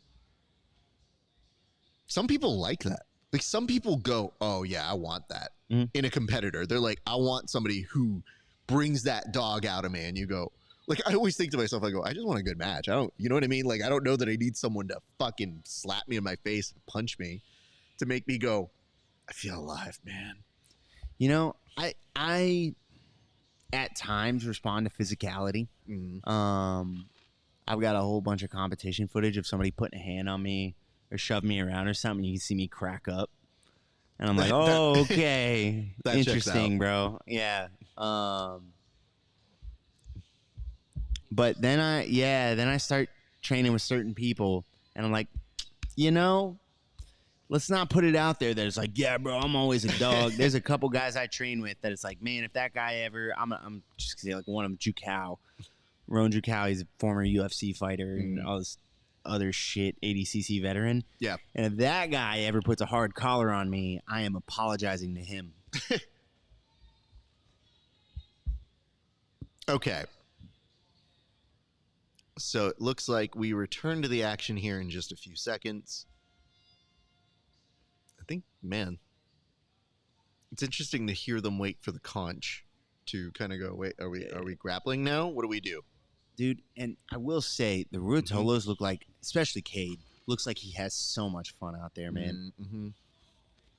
Like, look at this. Such a playful damn style, man. He doing little shoulder rolls, little switch ankle picks and stuff.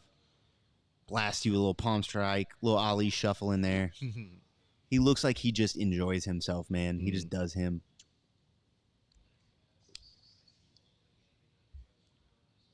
Tommy's got a game plan. Kid's game plan is to vibe and fuck you up. Oh, nice.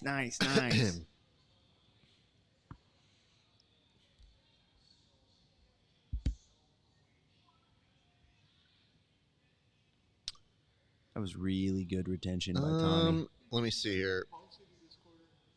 It says this is starting to look like March Madness. I mean, no, this is more of a tournament, bro. Oh, I think he means how crazy the bracket is. I am getting aware. popped open. I feel like this is a turn. So the weird part is people are like, man, there's some major spoilers. It's like 15 people are supposed to lose. You have to remember that. And maybe they're not the people that you think are going to lose, but you have to always consider that's a possibility. Dude, I thought the first round was going to go very differently. Sure. Very differently. In both, mostly in this division. I enjoy this question because this is so absurdly grounded in the tribalism, which is, do you think some of the ADCC competitors are watching this event or trying to get rest?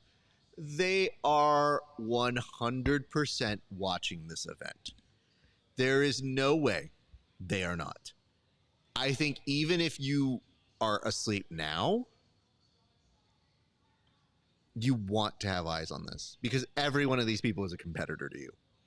Like you are keeping eyes on them. And if you aren't, you're probably a bad competitor for not. It says the great catch wrestler Eric Paulson teaming up with Andre Galvo in Cade's corner. That's a great duo. Definitely a lot of history there.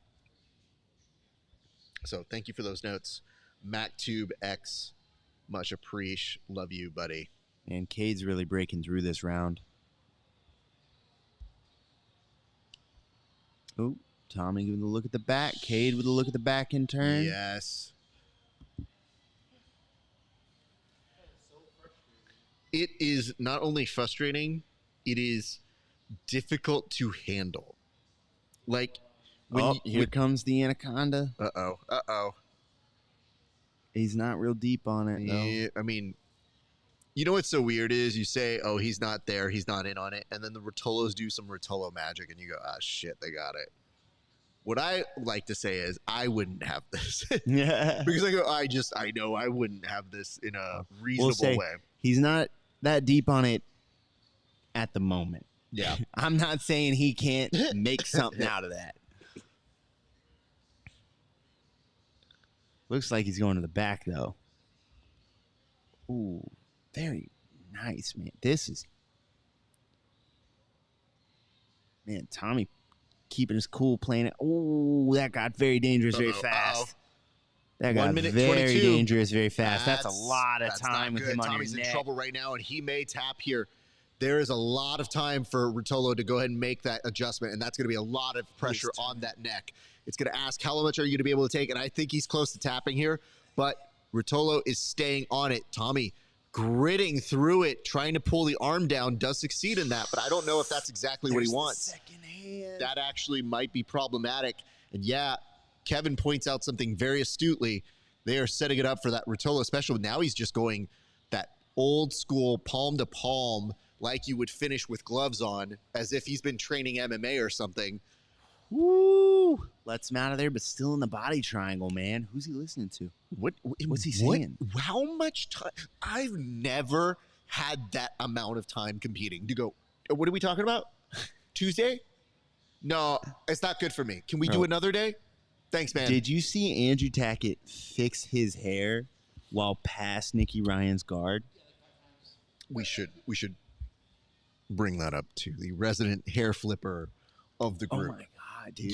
You think this guy in photo, this guy in competition, you were looking at that like, whoa, bud, that's a lot. But I'm jealous. Are you kidding? I'm not. No, man. I'm sitting here going, how good do you have to be to take a hand off Nicky Ryan, look at the crowd, showboat a little bit, and fix your hair? Holy crap, What's that? dude. 10-8 round? Yeah. Yeah, that's I could see that as a 10-8. that adds up. Whoo, boy. Cade putting on a show, man. Good for him, man. Mm-hmm. Oof. Oh, God. That's almost a punch. How dare you, sir? The collar tie in question. Oh, my God. Don't hurt me. I'm just a civilian, sir. Again, thanks and much love to everybody who's tuning in over on Twitter or X. Much appreciate to you guys. It is always fun to see you guys joining and hanging around for the action. we have so much action still yet to come tomorrow. So as a reminder, yes, we will be here all weekend. Join us. I know some of you guys are going to be coming in and out. That's totally fine. But our jobs aren't done. As Kobe said, job's not done. Job's not done. So we will be here all day covering both ADCC and the Craig Jones Invitational. So I think now that we've gotten a day in on doing this, we have a little bit better idea of how we will approach things tomorrow, and we don't have to do setup time. But I will say we may be taking things with us tonight from here. You say we don't have to do setup time? No, but I mean we are starting early, so it's just get up, fun, come here. Okay, that's cool. Yeah, the setup was interesting, but I'm cool to have a little breakfast, come out here, have a nice chill, 3 hours of sleep, and I mean 3 hours of sleep. It is funny because the guys were like, "We can get some more interviews." I was like, "You're coming back to the studio now, so we can do this post show and get closer to ever sleeping." But yeah, they were. I'll say this: Isaac is a workhorse, man. Yeah. Holy crap, dude!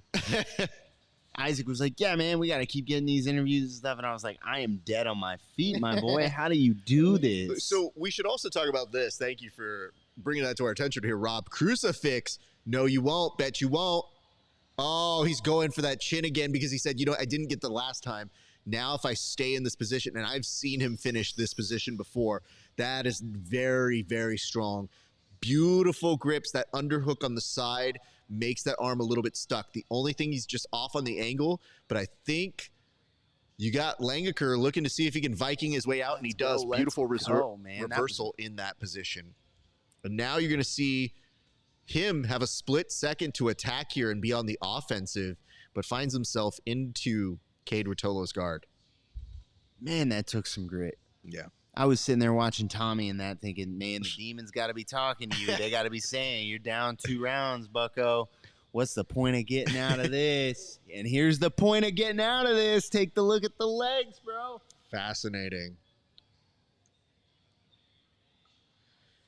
Dude, and this is a lot of time still left here. Yep. If you're Tommy, you got to be thinking break. Yeah. Yeah. You get time to get a strangle, but strangles usually come from positional dominance, and you have not had a great shot at, the back or something like that. I mean, you could snatch up, guillotine, something like that, but Tommy's not known for his guillotine. Breaks. Got to think breaks.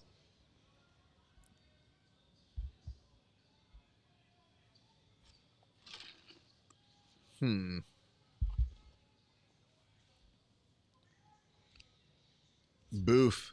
Yeah, this has been pretty one-sided, but a phenomenal match. Yeah, absolutely. Like, he is. I feel like you've seen a lot of those. Like, a lot of not super back and forth, but the guy that's losing it, you don't see them check out and just kind of accept a slow death. Yeah. Like you will occasionally see in other rule sets. Seen a lot of people saying, bro, I got 15 minutes to find a way to win this $1 million. I don't know what it is yet, but I'll find a way. Yeah. Whatever, man, I'm going to take 15 shots at the leg. Canuto jumping off of stuff. God, yeah. Going for the leg, just constantly flying armbar attempts. Anything, man. Just needs one to land. It says, I don't know, the ADCC competitors got to wake up early. Bro, you should see the sleeping patterns of some of these guys. It's not super good. Dude, also, I bet it's so hard to sleep. Yeah, I mean, let's be real. This is excitement. At their core, the people competing still are fans. But I bet right about now, they're probably like, I'll just catch some of the highlights tomorrow. So there is that. And it says that was a flex by Tackett on Ryan. The hair, I believe, which for sure.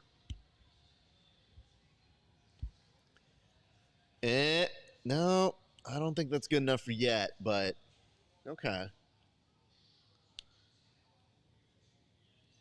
Last 18 seconds. It looks like Langaker will survive, but probably not advance.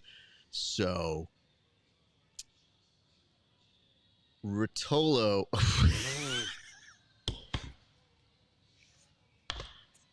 Rutola just lawn darts himself into Langaker's stomach, I guess.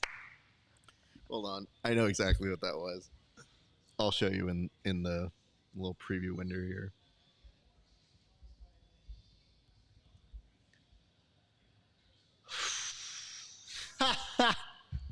I see what you're pulling up. Yeah. So in case you guys were wondering what that Rotolo pass was, I know the technique very well. Is essentially this. So you basically see the Rotolo coming in head first, not really a care, breaking some glass. I call that one the Wiggum. Just an impressive all around little note here. So let me make sure in case you guys didn't see that one. It made my soul very happy right now. So in case you guys have not seen this, let's run it back. This was just a few seconds ago. Senor Cade Rotolo. 30, 27, 26 in there. Good job, Cade. So yeah, this is again one of those things where I feel like you gotta pick and choose when you're doing your post interviews.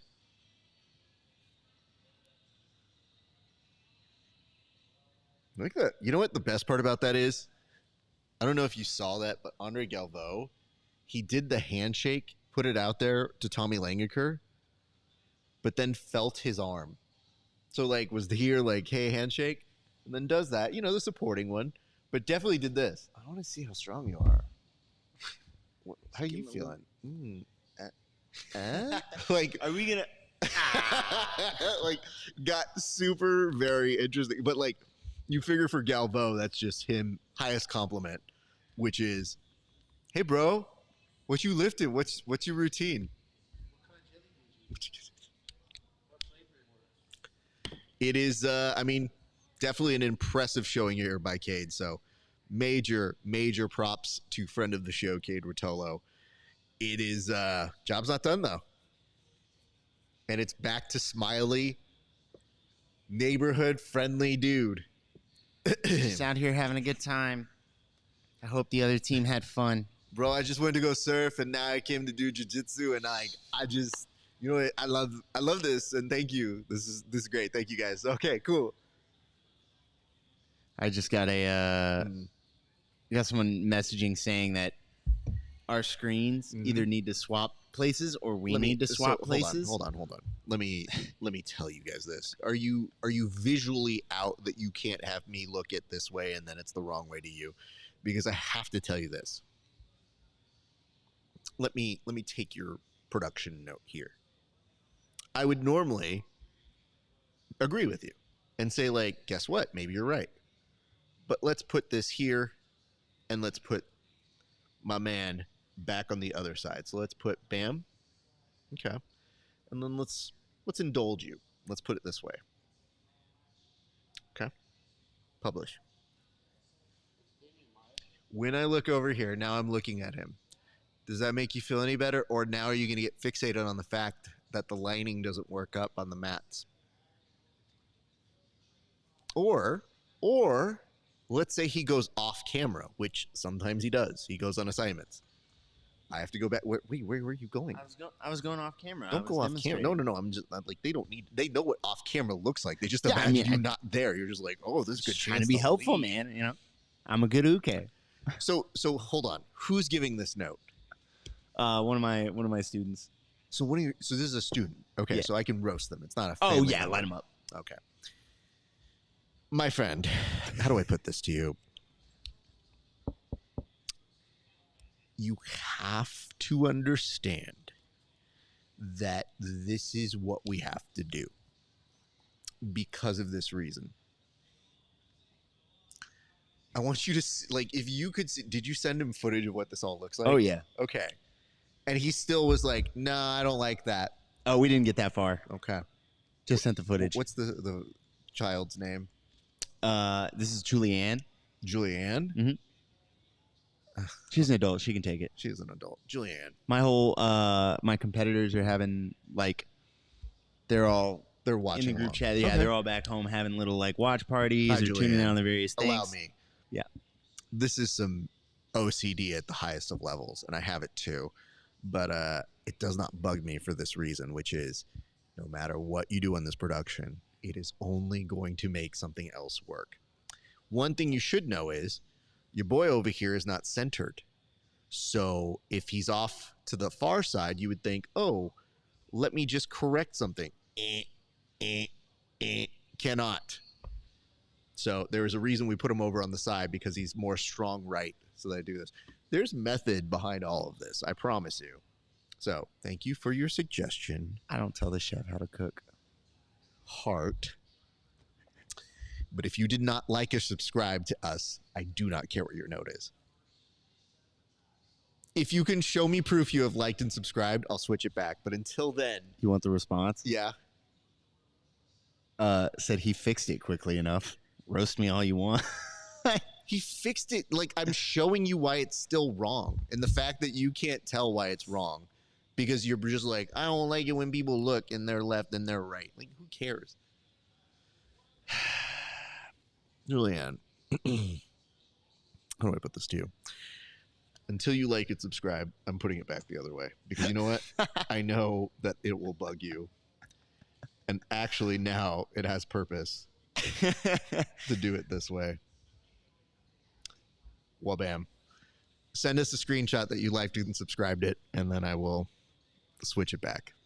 I am holding this show hostage now because I am petty enough to do that, and I'm very tired.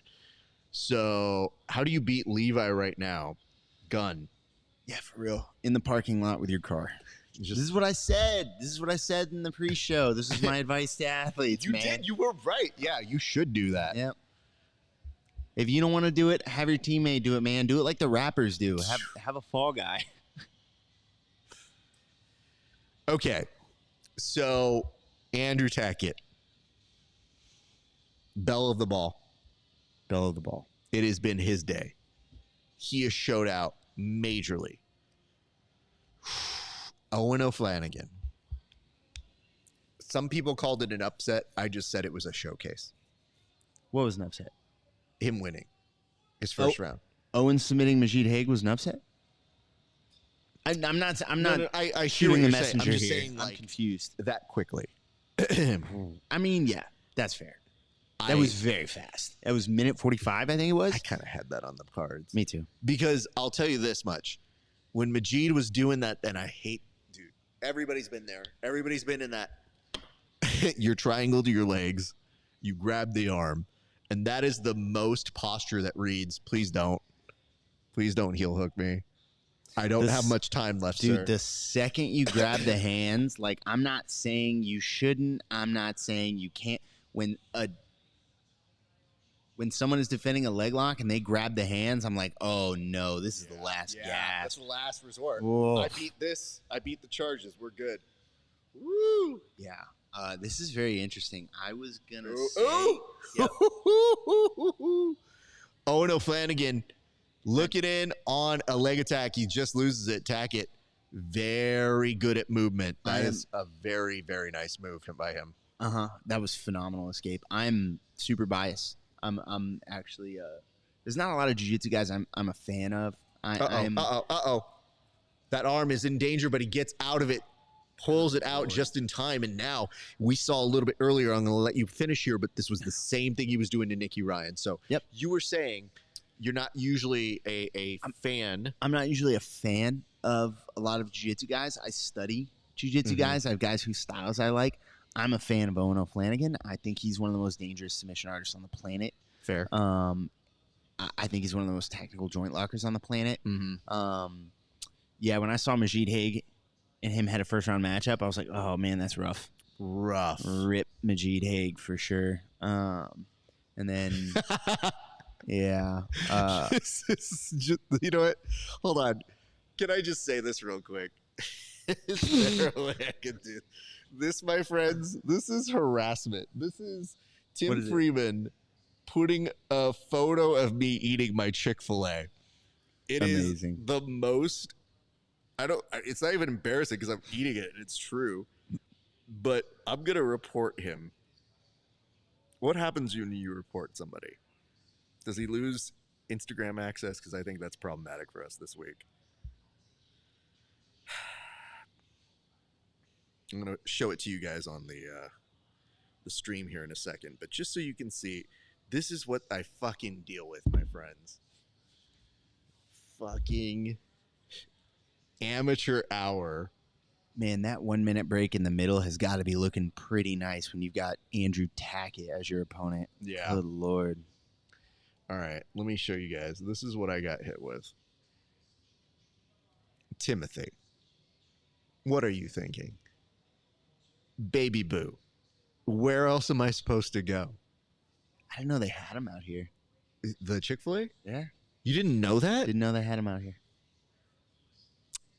I thought Other they were baby boo. You gotta get out of the South sometimes. They were a Southeastern thing pretty strictly, man. But not anymore. You gave it to Apparently not. everybody. It's just like when some people are, oh God, what a You guys flex. you heathens aren't supposed to have that. That's God's chicken. This is God's chicken. Get out of here. I love the fact that underneath Owen O'Flanagan thought, like, maybe I'll cover his mouth. Let's see what happens here. Said I'm dangerous from all angles. But so I have to point this out. Just look at the patheticness in my face. Like, this is again, this is why I say it's harassment. Like, I work very hard, but look at the intense fatness I'm that is so happy in to find out you my eat on face. stream. I'm about to do that. What's that? Did you eat? Oh no, I'm about to snag some food on stream. Yeah, you can do it, dude. There's no way this exists. I mean, I kind of make them up as I go, so there's very simple rules, which is RAF's rules. My friends. All right. No, not you. No. Listen, this eating is a basic human right. This is like some sort of Geneva Convention we have here on the show. It's like, I don't know. RAF's put you into tribunal now. Oh man. So, They're okay. back. You want me to go lock the door since Tim's bullying you? Well, it's all right. I'll fight him. I have no issue with that. But I can tell you this. We got Ben coming in right now. Hello, Ben. Hameen. Good to see you. But yes, we are slowly approaching. This is the last official match of the day. And then I think we're going to do a very turncated version of a post show. And then I think we're going to wrap things up. So stay tuned, you guys. Stay here. Oh my God, is he headbanging as he's doing this? What a motherfucker on that.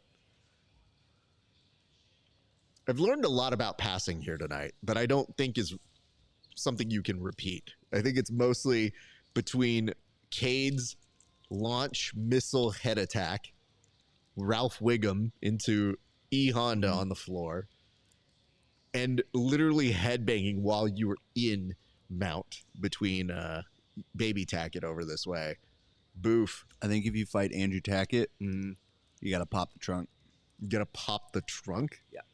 What does that mean? You go use your gun out of the trunk. Oh, okay. I was like, bro, what kind of euphemism are when you you get using? when you get disrespected at a party, that's the threat. Is gonna go pop the You're trunk. gonna pop. Okay, thank you. Yeah. I just wasn't quite sure what you meant, and I thought, pop the trunk? Yeah. What? You got to pop the trunk. What in God's name is this man talking about here? Sorry, that one comes out a lot in MMA sparring. Ah, I see. Someone will do something ridiculous, and you go like, really style on somebody. He's like, "Hey, man, I think you gotta hit the parking lot. You gotta go pop the trunk." That's the only way you come out a winner here, buddy. You gotta take him out back, and you gotta slick the hair, bro. That's what you gotta do. You gotta do slick the hair, bro, Johnny. You got hokey on that pokey. You're like, what are we talking about, man? Like, why are you saying it like that? Hokey on that pokey got is not even in the same universe as pop the trunk. Get the fuck out of here. Listen, bro, I think that one's better, and I think you know it too. So You got a hokey on that pokey. You got hokey on that pokey. Just saying, bro. Welcome back to our remote crew team. We made it just in time for our post show, and let's do this. You have a clip for me? Oh, okay. Then send it to me. When someone says, like, I have a clip for you like that, I'm like, what did I do? All right. I also got a note that says Andrew giving me Marcelo vibes. Pause. I'm not sure on that yet. I feel like Andrew is looking very good. In literally, like, in what way? So we don't know. I'm not clear on it. So I have to. I'm about to go off. Marcel, if y'all don't know, I love Marcel. Oh. I'm a huge. Oh, this is a He's on my Mount sweet spot. Rushmore. Yeah. Oh, he's on your Mount. Do you have a Mount Rushmore? Yeah. Okay, we'll get to that in a minute. Oh God. Oh no, Jason. Thank you. Chitty chitty bang bang pop the trunk. Is that what he's talking about here? What? Wow. I think he's giving you the reference that your people stole it from.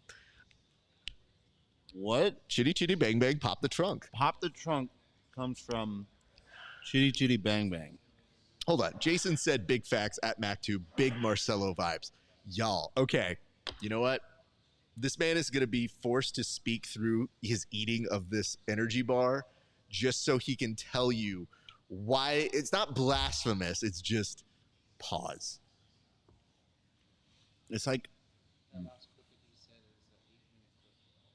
The 8-minute clip. Oh, okay. That'll give us some time for post show. Great. Perfect. I mean, if you're just talking about somebody having a dominant run, all right. But even like stylistically, personality, like he was giving somebody a wet willy earlier, and you're comparing him to Marcelo. That's crazy.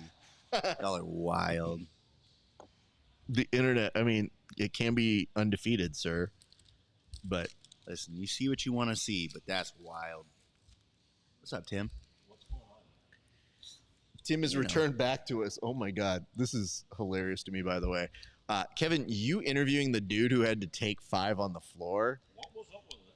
That was great. Is he okay? No. No. Oh, Really? No. That's funny. Oh, hold on. Can I interest you in an M&M in this trying time? He wanted to qualify what he was saying, which is positional dominance Marcelo, not submission Marcelo. That's fair. Okay. I take it back. I still didn't think that was good enough, honestly. I was trying to be reasonable. Okay, thank you. I was like, no, sir. No. I was still, like, perhaps still I no. overreacted, feeling like I was definitely justified in my reaction. I still, as I was thinking about it, I was like, dude, sometimes people are just themselves. You know, God, say that again, man. They're just themselves. Sometimes these dudes are just themselves. Like, he's given early Marge Simpson here. Like, no one's giving. He's like anything. like a Muhammad Ali of CJ. That's why one of my favorite things I remember picking up and giving shit to the PGF guys was when I was like, I think it was Egg, where I go, can we not call somebody the Hoist Gracie of like PGF? You know what I mean? Like we don't have to do that. And I love everybody, but we don't have to do that. They're like, well, he's the first. And I go, conceptually, I hear you. But that makes me the Optimus Prime of podcast hosts in jiu-jitsu. I call Hodger he's our Michael Jordan. Sure, that I'm fine with. I feel like it's appropriate to, like, people get that. Or like he's the greatest of all time, especially of that era. Sure. And then, like, there's a bunch of modern era guys that are making a bid for being the greatest, but you know, no matter how good they do from a performance perspective, they're probably not going to. But what I want to start doing now is just saying even more absurd things. Nice slide pass, by the way. I just want to start being like, I'm a Jolly Green giant of wearing suits or whatever. Yeah. I just want to be like, he's like the Montel Jordan of jiu-jitsu, and people are like, what does that mean? I was like, what doesn't it mean? Wow. Well, he's the Daryl. See, Daryl Strawberry, still in the same region. You got to hit him with like, oh my God, she's the Betty Crocker of this division. You're like, what the fuck is he? Is Andrew doing breathing exercises? Yeah, absolutely. He got a routine. Does it work? Well, you know these guys. I do know them, but I feel like whatever this is, that's when you can't get the cocaine past a certain point in your nose. Yeah, I thought he had the sniffles, man. Yeah. But yes, I do believe it's a breathing routine. He learned that from Karate Kid 3. If he pulls up, I'm asking him. I mean, I just got we, that. We did. That was a good one. You're so tired and delirious. You're like, Yeah, I yeah. can't actually laugh, but I can just like I can a articulate. half-second lag for me to catch the joke, and then I don't have the energy to laugh. We're still in the remote delay. I mean, yes. I've told people the unfortunate part about ever being around other comedy people He did a little twirl. is that we don't laugh. And I try to, when I've done comedy and I've done stand-up, I try to laugh at other people's stuff and give them energy. But yeah, I feel you. the worst is when you are with other comedians and it's only comedians in the audience. Wow. Nope. He got out. That's And happened a few times. you will see other comedians just do this. Oh, that's funny. That means you had the best joke of all time. Oh, Literally, if they just sell you like that, Yeah. you should be grateful. If it gets acknowledged, then it's like, oh, good job. And I remember like asking one after I went up that was like, oh, I guess you guys didn't like it. He's like, no, you killed, man. I go, no, I didn't. You didn't laugh. No, you were great. What kind of weird shit is this? Do we actually do comedy? What sort of mind It's like games? it's are like you you know when you playing? roll with somebody that you're better than, but they did better than what you thought they would against you, but you still tapped them 3 times in the round. At the end of the round, you're like, dude, you did really good. And they're like, you tapped me 3 times, dude. Like, I mean, no, you did good, dude. I hear you. I'm not saying that you got tapped 3 times in your comedy set, but No, it was like, no, that was them legit being like, props, dude. And I go, there's no props. I didn't do any. Okay. All right, gentlemen. So now we're back on configure. Hold on. Can you ask Julianne if this works to her appeasement? Yeah, I'll run it by your boss. Thank you. Not boss. Please don't do who that. is Julianne? Julianne Is is that an mom? avid fan. No, I had to ask specifically. I was like, is this a civilian or a family A member? civvy? A casual? If it's a if it's a Is this a casual, casual? I'm going in. A tourist? But she was like, "Can you switch the angles?" And I was like, "Listen." It's one of my students sent me a message that said that Raph needed to put me on this side on the screen. Yeah. So that when I look at Raph in real life, it lines up, Yeah. and then it's not gonna. Now when I look at you, It's off. it looks like I'm looking past Raph. Yeah. You see It's the issue? almost So, like look you at me would- right quick. Yeah. Okay, that works out. Raph, when you look at us, which way you headed? I'm getting all the intention. I like it. 10 out of 10. Let me just point something out here. It's a little thing called TV. You fake it. The setup is not this way for a particular reason, so that these two can go be remote correspondents, and I can stay here and anchor the desk. Method to the reason. It Have we looks like gotten a Tackett's response winning yet? this match. No? He's definitely. Oh, I winning. messaged and I said, how's the new setup? Raph wants to know. You are never going to bully my students more than me. I will tell you that. We can get competitive. Is but- that a challenge, sir? Yeah. Oh, yeah. God, yeah. Okay. It's good for him. Because I don't like. Listen, we're not. I don't know that we're rolling. I don't. Whatever. I have very little expectation on that. I will murder you at roasting people, and I've seen you go in on people, and it's not bad. I'm pretty good at it, man. It's not bad. You definitely have some play that you do at these people. You have some play. He does. You have a little game, dude. You have some No, game. don't say that. He has some play. He said, you're funny. You're funny. That's funny. That's why people are always wondering. They're like, "Did you really think that was funny?" So, like, dude, if people are pitching shit to me, same thing. And I read somewhere that when Steve Martin hosts SNL, the guys would go over and they'd be like, "Oh man, oh shit, Steve Martin didn't like that," and he goes, "No, we're doing it. It's great." They go, "He just doesn't have any more laughs to give," and I go, Yeah. "That's different. He's a god. Like that dude is a comedy legend." The rest of you yahoos, no, you can laugh. Like, you're fine. Somebody at the Ha Ha Hut who didn't laugh is like, that's funny. I was like, bro. The Hut. Yeah, there's a place called the Ha Ha Hut, by the way. There, good. What, we got a note here? Yeah. Okay. Let me see here.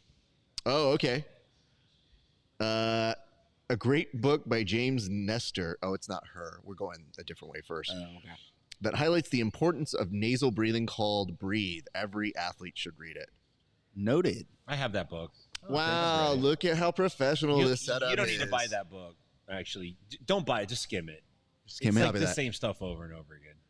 It's like a YouTube video where they unbox It's and just there's like in and 9 out, minutes in of them and out, talking in about and out. the product, and then it's like, okay, now we're going to show All it right, to you. allow me to give you the update Take here. a breath and breathe it out. Julianne, wow, look how professional this setup. Might even subscribe. Tight. And then it says, Dang. swap screens for a dyslexic audience. Hashtag inclusivity. So, where do I go on this one? Well, Julianne, thank you for your comment. It was top tier. What I can tell you is this. Sea level. Oof. She just sent me next comment in all caps. Apparently there's multiple. Oh, next comment. It hasn't hit us yet. There's an interactive experience happening. Oh. Is this Julianne? Instagram went down. She's slumming deep in the jiu-jitsu ghettos at 1 a.m. Yo, 3 a.m. on the East Coast. Generous. Yeah, 4 a.m. on the East Coast. It is 3:36 a.m. back home. She's like, I'm going to troll these dudes. Oh, no, my bad. The inclusivity was it. That was it. Got it. Oh, that was the haymaker. I guess. Attack it. Oh, no. So we got the semis. Don't look at me, done, man. I teach her jiu-jitsu. Whose alarm is going off? I don't know, but you called it. It's what time is it right now? 12:36. Just wrapped up. Last match. Just That was the wrap timer? Okay. Bro, Andrew Tackett's a monster. Ladies and gents, here's what we're going to do right now. We are going... Oh, that's funny. We are going to take a short break. But by short break, I mean we're going to show a remote package that Tim was able to shoot at the conclusion of his festivities over at the Craig Jones Invitational. So if you guys are chilling here, we will be back. And when we come back, we'll wrap this thing up for the day's festivities. So here's what we got going on. We'll see you guys in 8 minutes for the post show. We are standing right outside the Thomas Mack Center. Day one of the CJI Craig Jones Invitational is wrapping up, and it's been a great day. Everyone I've talked to so far has said this has lived up to their expectations and then some. And we still got the finals tomorrow, and we still have the super fights. We've been talking a lot about Gabby Garcia, Craig Jones, but there's another super fight with Fionn Davies, Mackenzie Dern, that features two of the best ladies in jiu-jitsu that have ever existed. We can't wait to watch that. The energy's great. People are starting to trickle out, as you can see. They're kind of heading out of the parking lot, trying to get a jump on the traffic, maybe trying to get some food. I think some of the food places wrapped up a little earlier. And we're going to try to grab somebody as they come out and get some of the reactions from folks as they kind of talk about what they saw and also what their plans are for tomorrow. Who's going to ADCC? Most of the people here that we talk to are going to ADCC tomorrow, and they're coming back over here tomorrow evening for CJI. The timing of these events are interesting. It looks like Craig and perhaps Mo have some kind of unspoken agreement to not step on each other's times because they are running separately, and that's a big win for us. That's a big win for the fans that want to watch it. That way you don't got to choose. You can watch both of them. You can go to both of them. Let's try to grab somebody. We can pull someone in here, see if we can get an interview with somebody who's... We got the Honorable Egg. Everyone's like, nah, man, we're hungry. We want to gamble. We don't want to talk. We got lots of people starting to head out now, man. Lots of people starting to leave, and everybody's pretty tired. He's like, nah, man. Everyone's like, no. This is interesting. Most people don't want to talk. Management could have been a little bit better, but it's a jiu-jitsu tournament, man. Come on. You gotta give these guys their rest. They work too fucking hard for this. What matches surprised you today? Anything jump out? Ty. Yeah, I mean, I was really rooting for him, but any given day, you know what I mean? You never can tell. All these guys are good, man. Exactly. All these guys are good, and the up-and-comers are good, too. One wrong move will cost you a fucking $1 million, as you can see.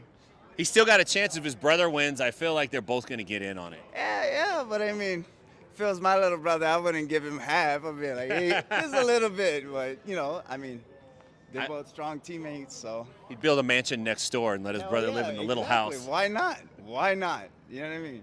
Who's winning $1 million tomorrow, man? Who's going home with $1 million sack? At the end of the day, I got to go with Nicky. I mean, the boy looked fresh every time. He's looking good. He's fucking composed, and he's got his mind. You look at his eyes. He's got his mind set on that win. He ain't got nothing else but that win on his mind. Look at his face. You tell the whole story right there. What are your plans for tomorrow? I'm gonna hit up ADCC, fuck around with some people there. Then I'm gonna come to CJI, fuck around over here some more, and then I don't know, go meet up with my wife so she don't kill me later. Hey, how many guys have you seen with their wives here tonight, and their wives are like, I'm so over this man wrestling, I just want to go home? A lot of them, and the ones that are here, you can see the look on their faces Yes, already. you can. Exactly. Yes, you know what I can, mean? man. They're all ready to go.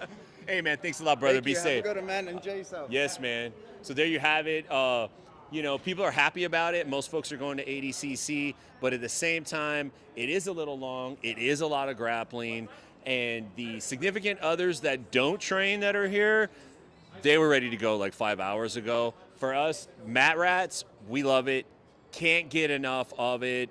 Day one, CJI, I would say it was a huge success. Let's see what they can do tomorrow. One of the main challenges for an event like this, for a first-time event, is can you pull it off without a hiccup? Can you get out here and put a great production on, command high dollar for it, get a lot of eyeballs on it, and not screw up? For the most part, that's pretty hard to do, but I would say the folks at CJI, they pulled it off in a pretty significant way today, and the fans get to benefit from that. Yeah, we can pull another guy in. I think Egg's working on getting another guy in.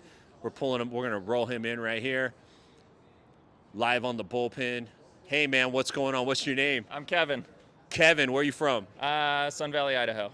Did you drive down here? I did, actually, this morning, yeah. When did you make the decision to come to CJI? Before the tickets came out, my buddy Harry called me up and was like, dude, we have to go to CJI. And so we were on the list for the pre-sales, and we knew we had to come. Are you going to ADCC tomorrow? Absolutely not. No. I would like to, but no, this is the event. I wanted to be here. This is for all the money, all the beans. I wanted to be here. You know, out of everyone we've talked to, there's only been 2 people who are not also going to ADCC. Most people are trying to do both. Okay. It'd be awesome to do both. I mean, jiu-jitsu is jiu-jitsu. It'd be fun to see competition all around, but I came for this, and I just think it's quite awesome what CRAIG Jones is doing, and I'm stoked to watch all the fights and for the money. I mean, you got to do it for the money. Do you feel like CJI, it had so much good publicity coming into it? Everyone's saying Craig is a marketing genius. How did he pull this off?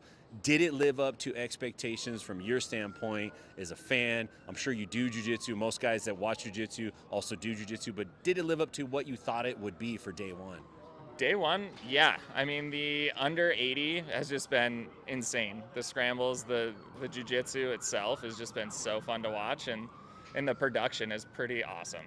I'm stoked to see everything they put together and how it's been put together, and yeah, I couldn't be more impressed. Who's walking away with $1 million tomorrow?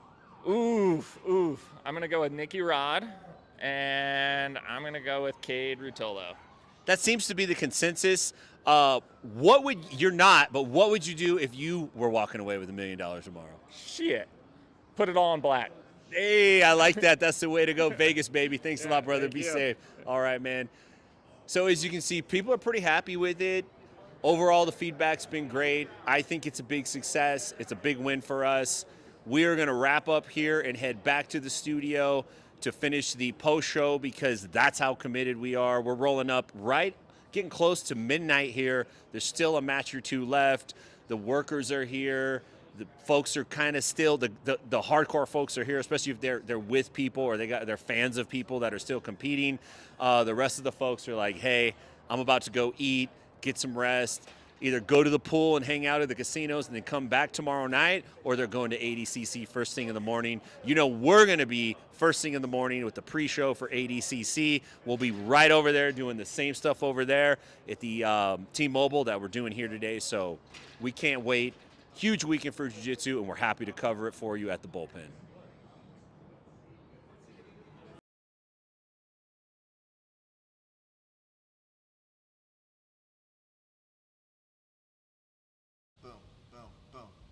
Boom. And just so we are aware, hello everybody, welcome back to the show. We are now officially at post-show, and I have to tell you this, a little bit surprised, frankly, that it had the right branding on here because I wasn't sure if it was going to say post-show with CRAIG Jones Invitational, but huzzah, in my sleep stupor, we still were able to make that happen. Ladies and gents, thank you so much for sticking with us all day. We've got just a little bit of extra show for those of you that want to talk about what you've seen in the past several hours of jiu-jitsu, and it was a lot. But we should start off with the very first topic, which I think is kind of an important one. So let's kind of get straight to that one. But can you guys just describe what it was that you were seeing out there, if you wouldn't mind? First, Tim, what was it like to be out in that crowd? You know, I was really curious going into it because I think there was a certain question mark over, like, was the place going to be filled up? And if it wasn't filled up, what was it going to feel like? Because I've been in arenas that had jiu-jitsu events that were halfway filled up, and they felt like a funeral. Like, it didn't feel good. This did not feel that way. It just seemed like the energy was high most of the night. The fans were pretty jazzed up. Everybody wanted to see how this stuff was going to play out. And I think that kind of carried everyone through the night. But towards the end of it, there was a little bit of a feeling like, man, this kind of did drag on a bit. Like, maybe they can manage the time better tomorrow. Obviously, tomorrow they have a lot less matches, and that's going to be a lot easier to manage. But overall, I felt like the energy and the vibe inside was very positive and very, very pro jiu-jitsu. Kevin, how about you? What did you see that was unique about this experience than any other one that you've seen before? As far as unique, I think it has that sort of like historical feel to it. I'm going to say it. I think everyone in that building kind of understood the gravity of what they were taking part in. Yeah. I mean, when we did these interviews and we spoke with people, I mean, nobody was really unaware that this is something we've never done before and may never do again. There will never be another first. Even if we do a Craig Jones 2, that this was a landmark moment, and folks wanted to be here. I had more than one person say, how could you not be here? If you had the chance, how could you not be here? Well put on that side. Gentlemen, I want to get to our first line of topic here, which is, what was the biggest set of upsets that you guys saw? So what were the things that caught your attention here today? Well, I think, what jumped off to me, really, maybe because it's the most recent, but I think it was an upset, is Levi Jones taking out Ty Rotullo. Like, I don't think anybody saw that coming. And it was almost like we started to realize this was going to happen about halfway through the match. You started to get this sentiment like maybe this is not going to go like we thought it was going to go. So I would say that's for sure one of the bigger upsets of the evening. I think Varela Chen's not an upset, but it was a little bit of an upset. I think the match played out in a way where Chen kind of jumped off to the lead and kind of continued to pull away, and we just didn't expect that. Obviously, we tried to get Andy on, and it was a little hit and miss, but obviously he's not happy with that. But I think those are two of the upsets that really jumped out to me, Raf. And you, Kevin, what hit out as an upset for you, sir? Victor Hugo's out of the tournament, man. Yeah. Big Smooth. That I had him in the finals. That was wild. Luke Kennard really did something spectacular there. I didn't see that coming, not to discredit the man's skill, but I really thought Victor Hugo versus Nicky Rod was going to be the final. The fact that he went down so early, so quickly, cleanly, was really, really impressive. It happened early in the day, so I think it may end up being lost on folks, but when you look back at a bracket, there is a gap there. Understood. Gentlemen, I want to kind of go to our second topic here, but I did want to get a little bit more in terms of, the scene and how we're talking about upsets. But, it's so funny because whenever you say upset, well, clearly the other person didn't feel like they were an upset. They're kind of like, I expected to win. But, I think Victor, to go on that point, had the first reality of, I'm not winning $1 million. That's what I saw when I saw it. Yeah. Conversely, Lucas Barbosa having the kids in hand is like, bro, you got kids in hand celebrating and you haven't won the $1 million yet. What are you going to do? Is the whole family coming into the pit when you win? Because I feel like that's the stuff I'm looking to see that is going to happen. Yeah, so, Andy was going to bring his tiger in. It's a liger. It's a liger. Yeah. My mistake. Gentlemen, why don't we go to our second topic here? And this was something that I think you guys had eyes on site out there. But I think the big thing is to look at what we're looking at tomorrow. So, gentlemen, what are we supposed to look out for tomorrow and why? I'm going to start with you, Kevin. What is it that we're supposed to have eyes on for tomorrow? I know we have super fights coming up, and I know people are excited about that, the first ever intergender, etc. But, you know, guys, there's $2 million on the line. There's $2 million on the line, and Levi Jones-Leary and Andrew Tackett look like they're on a mission right now. They're on a collision course. Obviously, the semis haven't happened yet. We can't count Joseph Chen out. We can't count Cade out. But, Cade looks like he's on a mission too. But those two individuals, Andrew Tackett and Levi Jones-Leary, look like we haven't seen them look before. You expect this kind of performance out of Cade. These two, this is a breakout. This is impressive. Tim, pay attention to how many times Andrew Tackett teases his bangs. Big time bang teaser like this. That's a brand for him right there. Bangteaser.com. I think he could probably get some memberships on that. But no way that one's not taken. Yeah, pretty. You can get .biz though. What are you going to look out for tomorrow? You know, there's some big things. You mentioned the first ever intergender match. Craig Jones goes Andy Kaufman. He's going to actually do it. He's going to actually pull it off and have this match. The other thing, and it hasn't been talked about too much, is Fionn Davies and Mackenzie Dern. That's a huge super fight. We're talking the ADCC 2022 champion jumping ship over to CJI and taking on Mackenzie Dern, who arguably is working her way to the top of her division and potentially has a shot at the belt soon. And she's also a very accomplished grappler. And I think, and I could be wrong, she might be one of the only gals who's taken out Gabby Garcia in a jiu-jitsu match. So that's a big match coming up tomorrow. And then obviously we're going to answer the question tomorrow that we've had since Craig Jones went out and announced this, and that's, who's going to win $1 million? You know, like, who is this going to be? How are they going to celebrate? And how's this going to change their life? A lot of these guys we know. Like, these are not people that are so far removed from us that we don't know them. We know them. And we know that many of them are just scratching, man. Like, they might get a little bump here and there, but they're just scratching. And tomorrow is going to be a life changer for them. So watch for that. There's $1 million moment coming tomorrow, and you can't miss it. So one of the things I kind of wanted to get to was, what is it that you guys saw today that jumped out to you? Was there anything technique-wise or anything that, like, demonstrated excellence out there? And I'll leave it to both of you to kind of describe if you had something similar that you saw or there's something different. Yeah, I think we have to talk about that backstep that Luke Kennard hit on Victor Hugo. Okay. And I think it's the kind of thing that's easier to show. Oh, can we do that? I think we can. Oh, I think we can figure it out. We've been doing some things, man. We've been doing. You guys are surprising me. All right, well, gentlemen, why don't you go ahead and step on over and show us?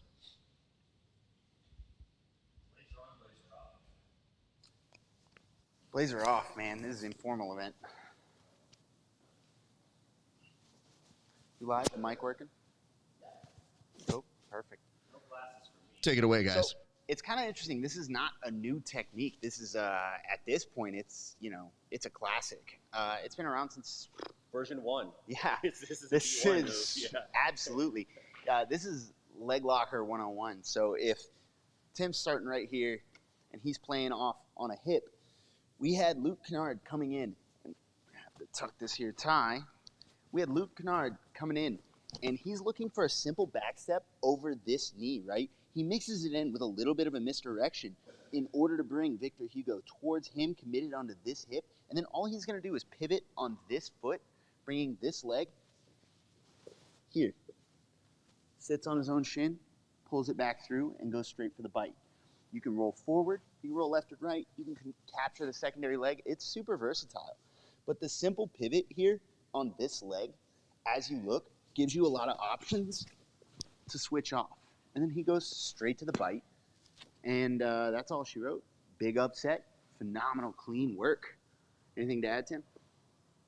No, man, it was a nice job, and you're right, it is one of those B1 moves, but it just goes to show you that the meta doesn't mean it's better, it's just what people are focused on now. If you do things that maybe they're not focused on, just slightly drops out of focus, it becomes effective again. Absolutely. I guess you got to get up and come back. Yeah, you do have to come back over here. That is the weird part of the walk of shame. So keep the camera on them as they do the walk of shame back over to the main area. Yeah. Yeah, go ahead and put a stripe on. Listen, man, you put your own stripe on, all right? Right on the tie. Coach said it was cool. Executive BJJ. I think we just locked in. Gentlemen, thank you for that demonstration. We appreciate you guys. I do want to say this. So I think tomorrow we may try to do a little bit more of that on the broadcast, because today we got the lay of the land. We found out what it was. We sent correspondents to go. We weren't sure media was allowed, but they weren't, but we were, and they weren't, and then they were, and then we could do interviews, and then it was kind of a weird Skype thing. But we thank all of you who kind of stuck with us through all of that.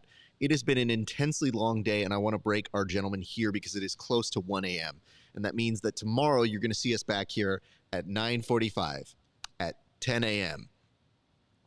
Yep, 10 a.m. is better.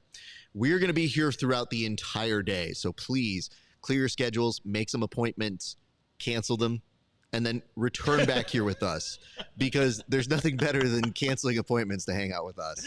There's nothing better than making them first and then canceling. Call What your a dentist. power move. Yeah, absolutely. Call your dentist, tell him to go fuck himself. Be like, are you free today? And it's like, oh, I am. Cool, I'm not. Because I'm going to be watching extended coverage of our good friends over at Inside BJJ, the Grappling Hour, combining forces for the Bullpen. And shout out the sponsors. Yeah. Love our folks. Gold BJJ coming through big. We love this brand. We love this product, this Sub Soap Body Wash, Tea Tree Oil. We love you guys. And then today, that extra bit of energy. Oof. No, don't waste them. We need Too late, these. man. This shit This is happened getting- for me, and it was clutch at about hour 8 of this broadcast. Thank you to Salt Electrolytes. We love you guys. Thank you to Inverted Gear, taking care of us. Thank you to Future Kimonos, putting everybody in the hunt, and we will have some raffle updates for you tomorrow at the beginning of day. So keep in mind all of those things and more. So much more action. That's going to do it for us here over at 10th Planet Los Angeles, JK, 10th Planet Las Vegas. It's been a long day. Hey, it's been a great day for grappling. We'll see you back on the mats.